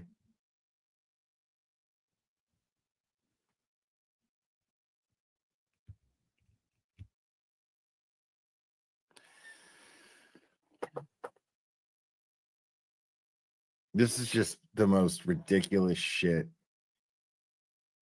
ever. Dude, this is just so dirty. Like, there's so many dirty hands involved in this. Like, anybody, like, there are people, everyone who is trying to railroad Karen Reed and railroad TurtleBoy, they all seem hell bent on it. And one has to ask why. You know what I mean? Like the vibe here is that there's something to lose. And they're scared of something to lose. So then isn't something it to true, gain. Ms. Catani, that in all of this video, there's been no expression of anyone saying liar, liar? Nothing further. On the representation. No, thank you.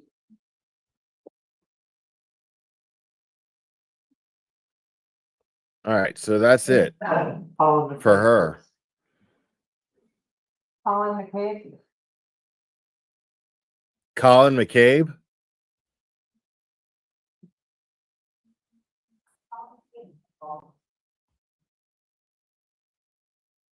Who's Colin McCabe? I didn't even know there was a Colin McCabe until just now.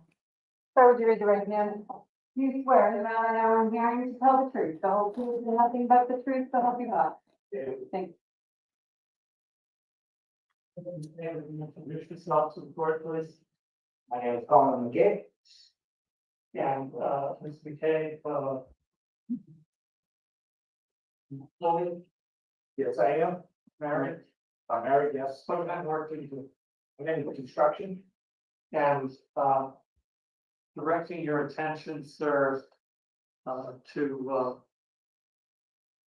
it's like, I think for February 26th, going on of, 2024. Did you have plans to go anywhere? Did I have plans on February 26th to go anywhere that day? Yes, that's where I came and I, showed up and went to the, courthouse across the street. So he's Matt McCabe's brother? I was with. No, seriously, I didn't know who Colin McCabe was. His name never comes up. You say you showed up, did you drive yourself? Yes, I came by myself. And where did you park? I parked in that parking lot, behind the registry of deeds. And when you got there, did you find the people you were supposed to meet? Yes, I did. And, noting your last name, sir, appears to be the same as one of the witnesses in the Karen Lee case. Is there a family connection? Yes, my brother is a witness and my sister-in-law is a witness in the Karen Lee case. And, have you attended any of the Karen Lee hearings before? Yes, I have. And, what was your purpose in attending them? Just go to support the O'Keefe family and the witnesses that are involved in that case. Did you make your way, at some point from where you were parked up to Norfolk Street? Yes, I did. I walked up the driveway, past the registry of deeds, across the street to the courthouse. And when you made that progression, were you alone or was it equal? I was with a group of people at that time. And was, was the timing? I do not know her, but she was not in the group of people that I was with when I was in. Who was in the group that you were with? Other residents from Canton, some family members. And just people that. Some residents from Canton, family members. So when you got into the court. That guy totally sounds like he drinks at Cheers. Yes, I did. And, where did you go from there? Then I proceeded up to the top of the stairs in front of the courtroom where the, hearing was being held. There was a group of other people there, a lot of people up there that just stood there waiting to see if I would actually get into the court. And, by the way, did you actually get into the courtroom? No, I did not. So what did you wind up doing while the hearing was itself? I went down to the bottom floor of the court. Thank you, Plot Twist pending. Can't argue with you on that. I mean, everybody's lying. Now, are you familiar with the gentleman's name? I know who he is. And how do you know who he is? Just from seeing, I have zero online presence, but just from people sending things and knowing that he's the guy that's been harassing my brother and my sister-in-law, doing this coverage of the Gary case. And the day in question, did you know where you looked? You'll say. And did you have occasion seeing at any point during that day? Yes. Why is this even allowed? This has nothing to do with Lindsay Gattani. situation the first time you saw him, please? First time I saw him was when I was coming across the street, saw him, there was a massive crowd of all his supporters and Cat Reed supporters out there on the street. I just saw him out there doing what he does, taking pictures with his fans. And then, you see him again, also with the point. Yes, I did. Then when I was upstairs waiting, I saw him. He came up the stairs and actually he straddled my leg when he came up the stairs. He came up, he was trying to slither his way like a little snake through the crowd. And when he got to me, he said, "Excuse me." I said, "Sorry, that, there's no room to go." So he tried to slither by my body, basically straddling my leg. People in front of me weren't moving, so then he realized he wasn't going to get by. He walked down the stairs, came up the elevator, came on the other side, next look at you, looked over, smiled. I said, "Next question."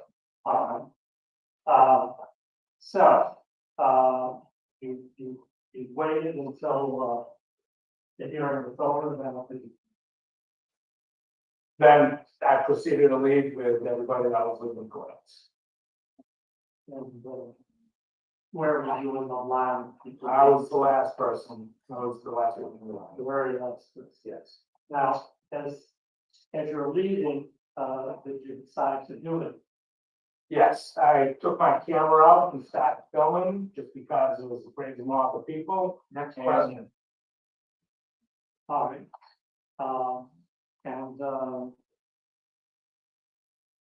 Did you view that recently? The video, yes. Did you edit that video at all, or was it, just a shot? The video is just as I shot it. Oh, I'd like to play the video. No objection, no objection. So I believe that's number I'm still 5, talking. my memory is correct. Would you play exhibit? Would you play our number 5?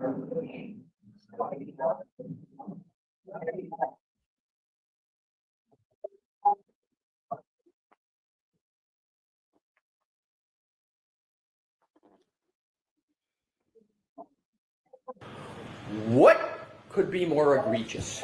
What could be more misleading than that? And what could be more important?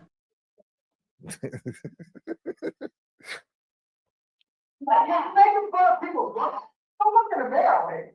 Yes. Yes. Don't look at a barrel. Yes. What up? You say, what's your fucking retarded? Well, Karen.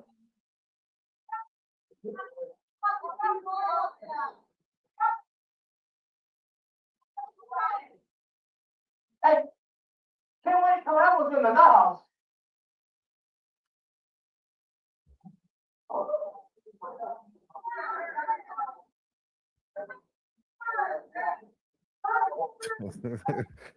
What is happening right now in this video?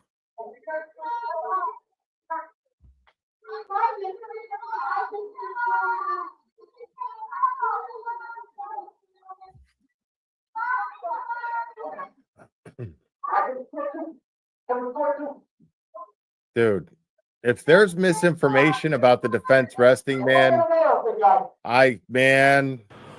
What could be more egregious?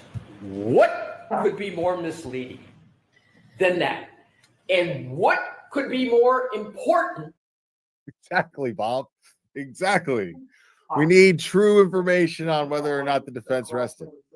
Is that your voice to your facial gear, something like there's no one that can hear? Yes, that's my voice. So you're interacting with the crowd, so Yes, it was. and at the end, is that your shadow that you see? That is my shadow on the gun, yes. That's your video. That is correct.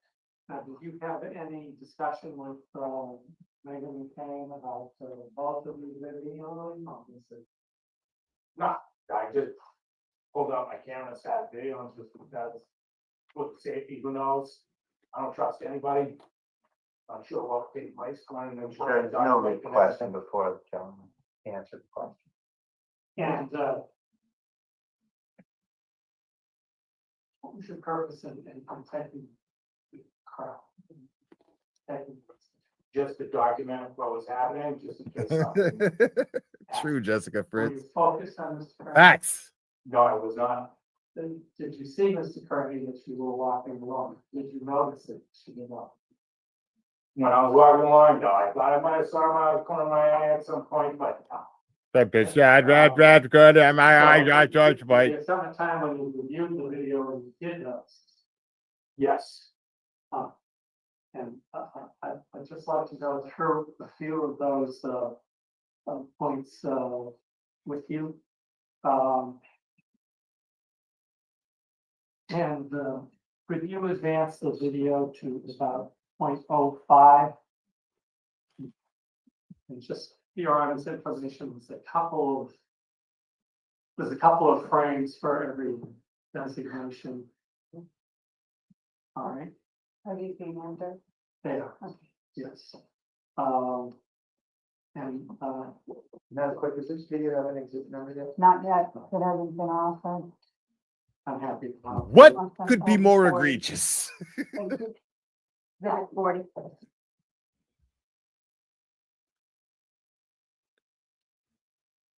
And I was about to ask you, what does this show?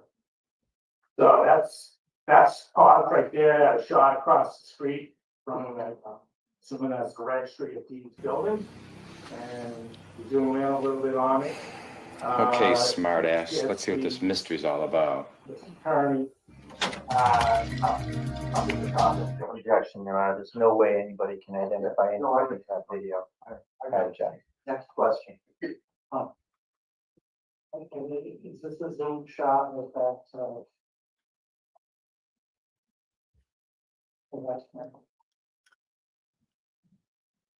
yes, it is.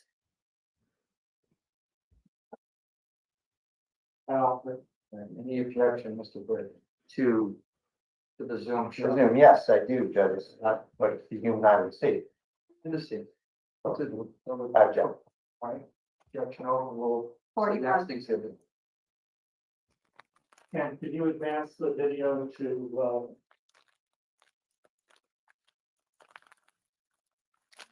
30 in?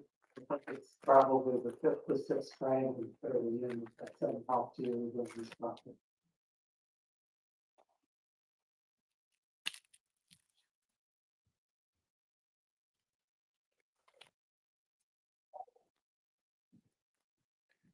Keep your eyes open on Thursday for a special Can you tell us what opportunity. this shows? Keep your eyes open on Thursday for a special That is a picture opportunity. across the street of across the street, and it's quite a registry of deeds. You have a Zoom shot of each one of these, Mr. Well, I have a zoom shot of some of them, Your Honor. Do you recognize this one's the zoom shot of the same thing? The card for Mr. Breda, why don't you review the Zoom shot? Sure. Well, Judge, I think I know what I'm looking at, but I can lodge the objection that it's not what the human eye would see, what the person would see. The aided zooms don't adequately depict the scenario in the sense that it's a person observing and looking around. What it is where somebody is reported to be. That's all it means. Thank you. All right, so you're all in. No, my objection. All in over the defendant's objection. Thank you. All right. So. And looking at this exhibit. Can you tell us if you see Mr. Kearney there? Yes, I can. Or a person believed to be Mr. Kearney there, where is this thing? He is standing up on the lawn in front of the registry of deeds building, behind the one where the maintenance at, and two people sitting on the lawn.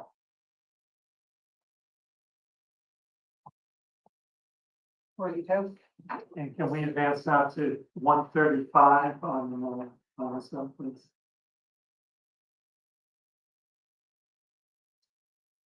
No rebuttal from Spanky. Oh my God. I think that deserves a dance. Oh, here we go. I think we got a super dad. I think we got a super dad. Super dad. Super dad. Super dad.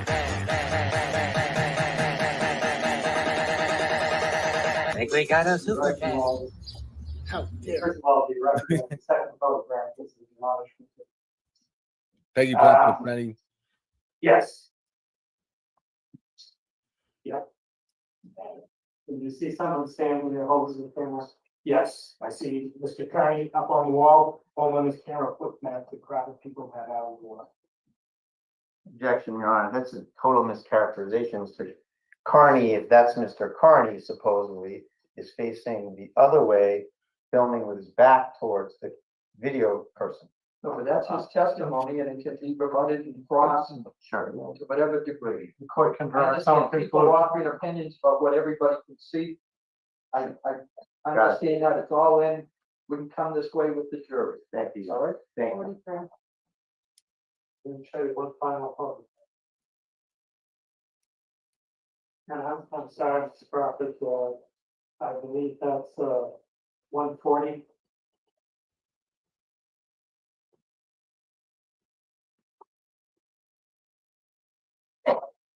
Yes.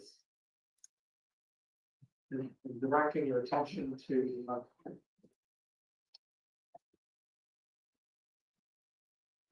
the upper left-hand corner, just Jesus, Cosgrove. behind the wall. in the front of the God, building, man. just the person. Yes, I see the person there. I almost missed Mello. I mean, I'm not gonna lie, like it would be nice to see Mello standing there with fucking Does he counsel from fucking an oxygen mask and shit, arguing this case. Oh, Your Honor, I'm doing the best I can here because I can't breathe, and Mr. Carney here is clearly a menace to everyone.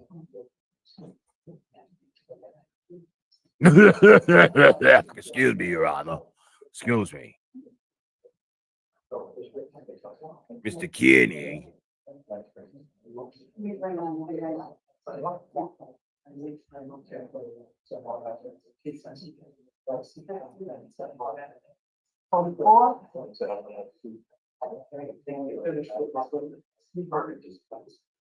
The fuck is going on right now?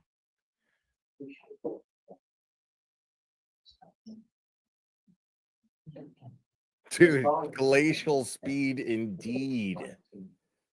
Glacial speed indeed. All right, this trial will resume tomorrow at 11 o'clock. Thank The you. trial will resume tomorrow at 11 o'clock.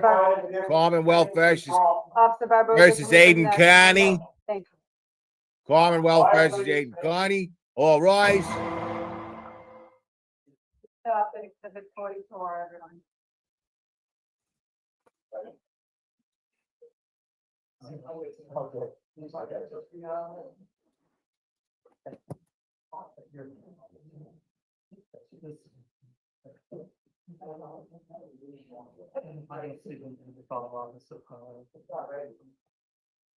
All right, so what we're gonna try to find is some video footage of. The Zoom will be available tomorrow as well.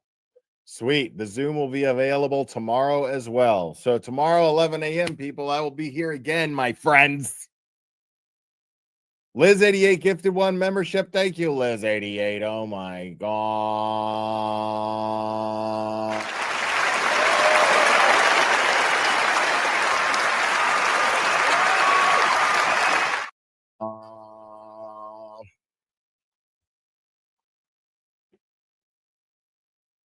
Hell yeah, you know I got you. You know I got you. All right, that's it for that. Let's see if we can find.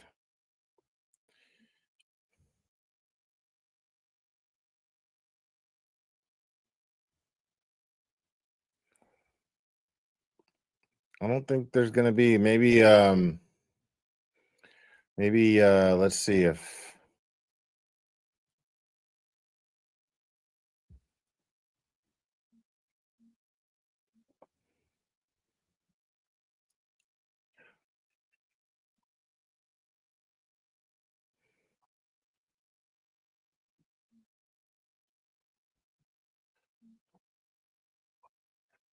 I mean, I don't know if they're gonna.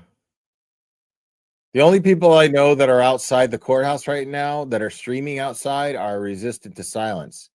But I don't know if they're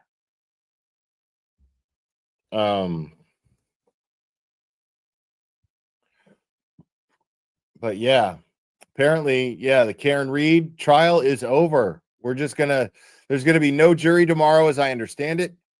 There's gonna be no jury tomorrow, and there will be closing arguments Friday, as I understand it. And if things go as planned, I will have a nice dope ass recap for Friday's closing arguments. I have something in the works in its conceptual phases, folks. Okay. And I think you guys will enjoy.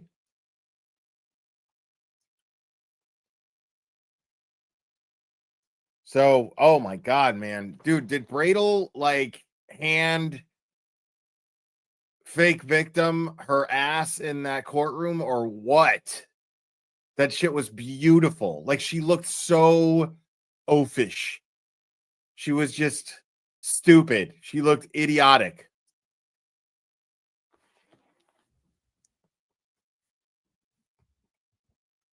She looked like a goddamn Jezebel, is what happened.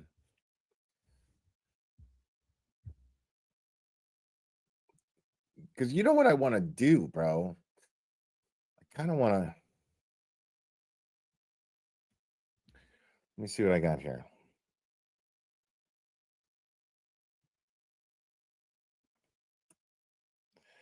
See if, yeah, see what happens.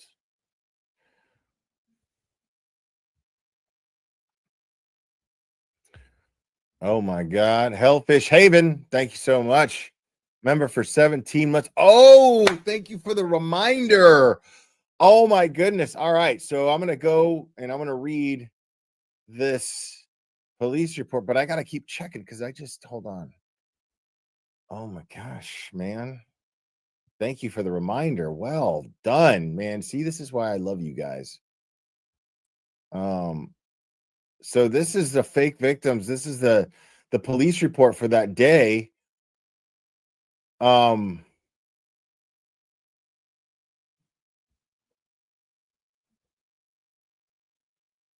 man, hold on. I need to make this like larger, dude. No. There we go. There we go.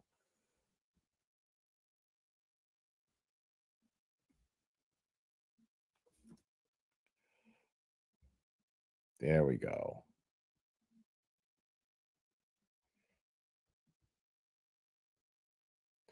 Dude, come on, man.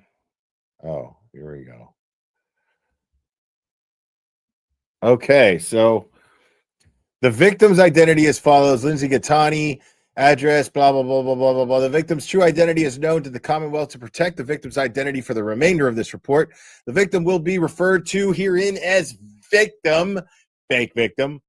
On Thursday, July 27th, 2023, at approximately 17:15, Officer Ordway, along with Officer McCroson and Officer Gennard, responded to the CVS parking lot for a report of a disturbance between a man and a woman.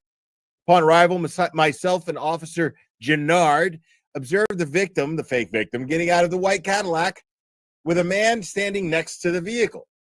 Myself and Officer McCroson began to speak with the victim about what had occurred. Officer Gennard began to speak with the male, later identified as Francis Keegan. The victim seemed upset and was not talking to Officer McCroson. I observed 4 children in the victim's vehicle, a van.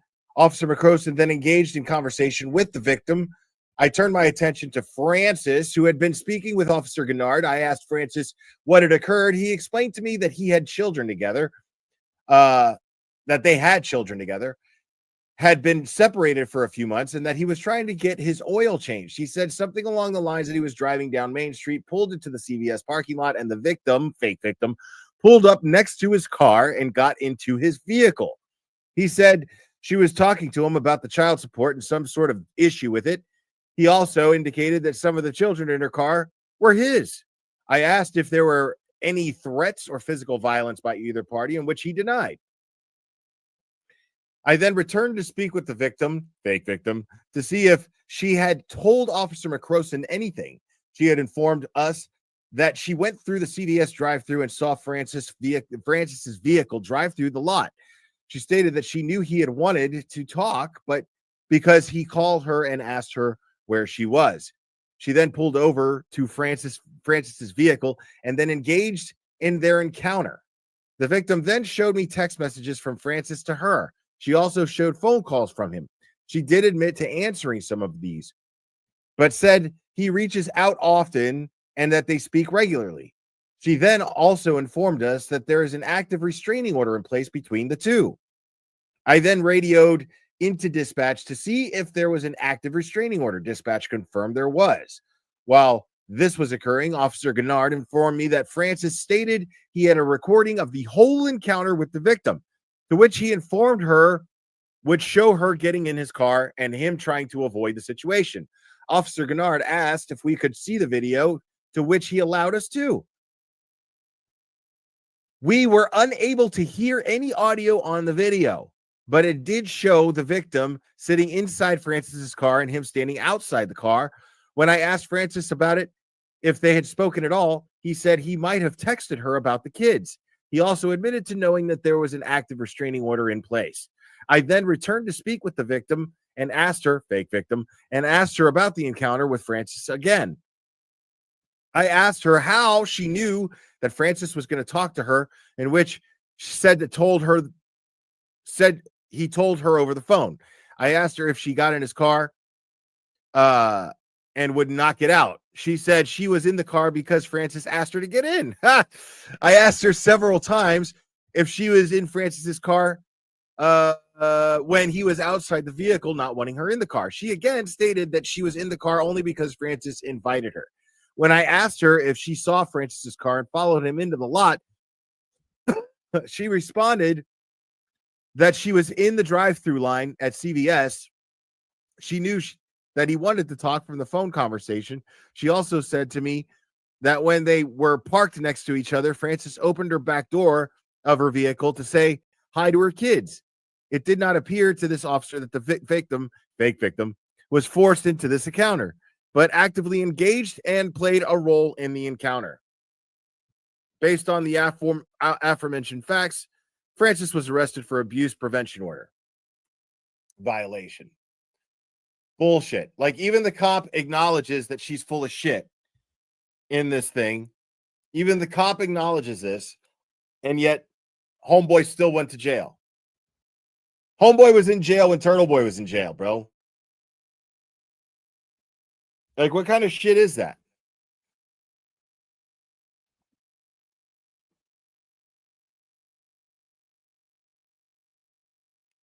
I mean, this dude was in jail when TurtleBoy was in jail. What kind of shit is that? What could be more egregious? What could be more misleading than that? And what could be more important? Exactly. Exactly, Bob. Let him know.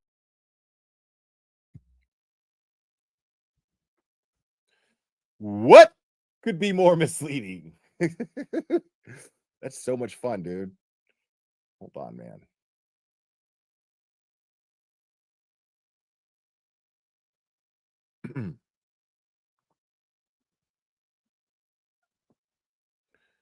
Should we watch like the end of the Karen Reed thing?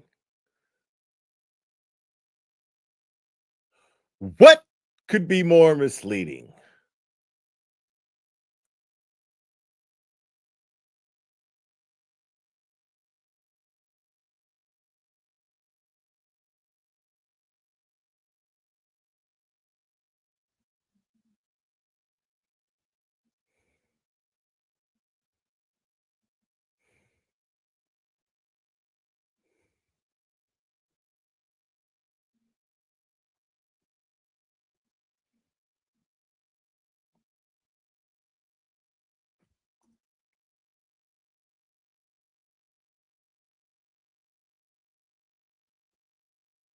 before? I you went have, back? yes. That wasn't done in this case, was it? What? It wasn't necessary. Was that done in this case? It wasn't. I'll speak slower and a little clearer. If you answer my question. I just did answer it. I said Oh my it wasn't. God. This is fucking When spicy. the crash test dummy is held by a forklift and the car hits it, it doesn't replicate the drag that the car will have on the crash test dummy as it would a real person, does it? You can see if there's any drag because it's on like a pendulum. So if there's any drag pushing it forward, it's going to sway that way. It's going to move the dummy. It's not going to move at the distance that it actually would. If there was any distance, it would move it.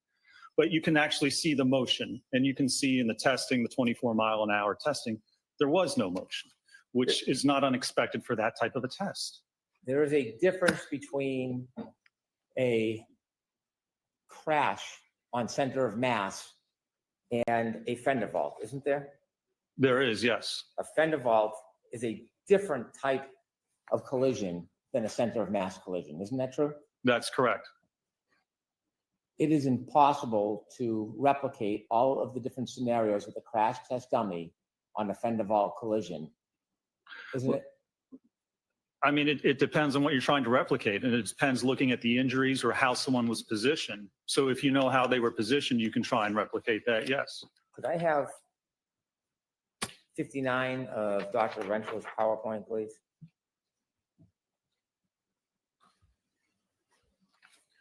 Dude, this is the dirtiest shit in the world, bro. Like, I was talking to somebody last night about this shit, man. I was up late and I was texting with somebody. I'm not going to say who because I don't know if they care if I repeat our conversation or not. But, you know, I was sitting there thinking, like, I was brainstorming as to, like, everyone in this case, man, like everyone, like anyone who's got their hands in prosecuting Karen Reed or TurtleBoy, like there's a certain chi in it that you have to pay attention to. Like you look at all the actions and we're seeing everything. We're going, God, how could Bev do that? But you're looking at the actions, right? The action is that there's no court on earth that you can imagine, like no court, at least in this country, that you can imagine where this would have gone to trial. And everyone seems hell bent. Everyone involved in Karen Reed's prosecution seems hell bent on it. Like they're not willing at all to give at all. Like, and they're so hell bent on it that they're willing to play dirty. What is driving this? What is the chi? What is the force pushing this is the question. And it's got to be money. It's got to be money.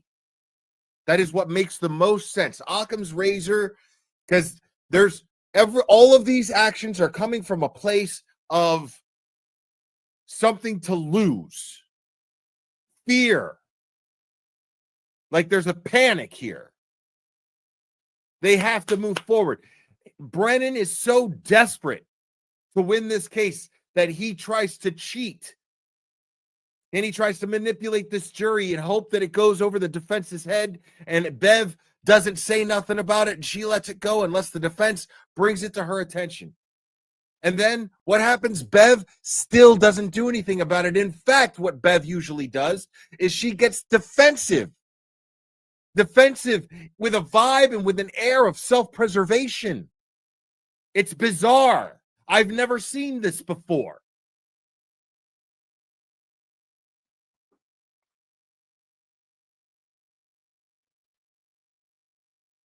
Think about this. Is there a cookie jar situation here where if Karen Reed, what is it about convicting Karen Reed that makes these people that it's so fucking important to convict Karen Reed, or at least to try to do so? Why is it so important? When you know you don't have a case, when you know she's been framed, the facts don't lie. Because at this point, It's beyond the point. I used to say, if you believe that Karen Reed is guilty of this crime, then you're fucking retarded. I used to say that. I don't even say that anymore. Now it's beyond that point. It's beyond that, because even a fucking idiot sees this. They can't deny it. So if you are sitting there going around saying that Karen Reed is guilty, it's not that you're stupid. It's that you're a bad person. You are shit as a person. Because the corruption is clear. It is apparent. It is vibrant. It is in your face. It is shining like neon. You must be crazy or just a fucking shitty person if you're going around saying that Karen Reed is guilty. You've got to be a shitty fucking person at this point, because there's nothing but blatant misconduct taking place from the Commonwealth. No evidence, nothing to corroborate that Karen Reed hit John O'Keefe with her vehicle. Nothing. The Commonwealth brought nothing to this case.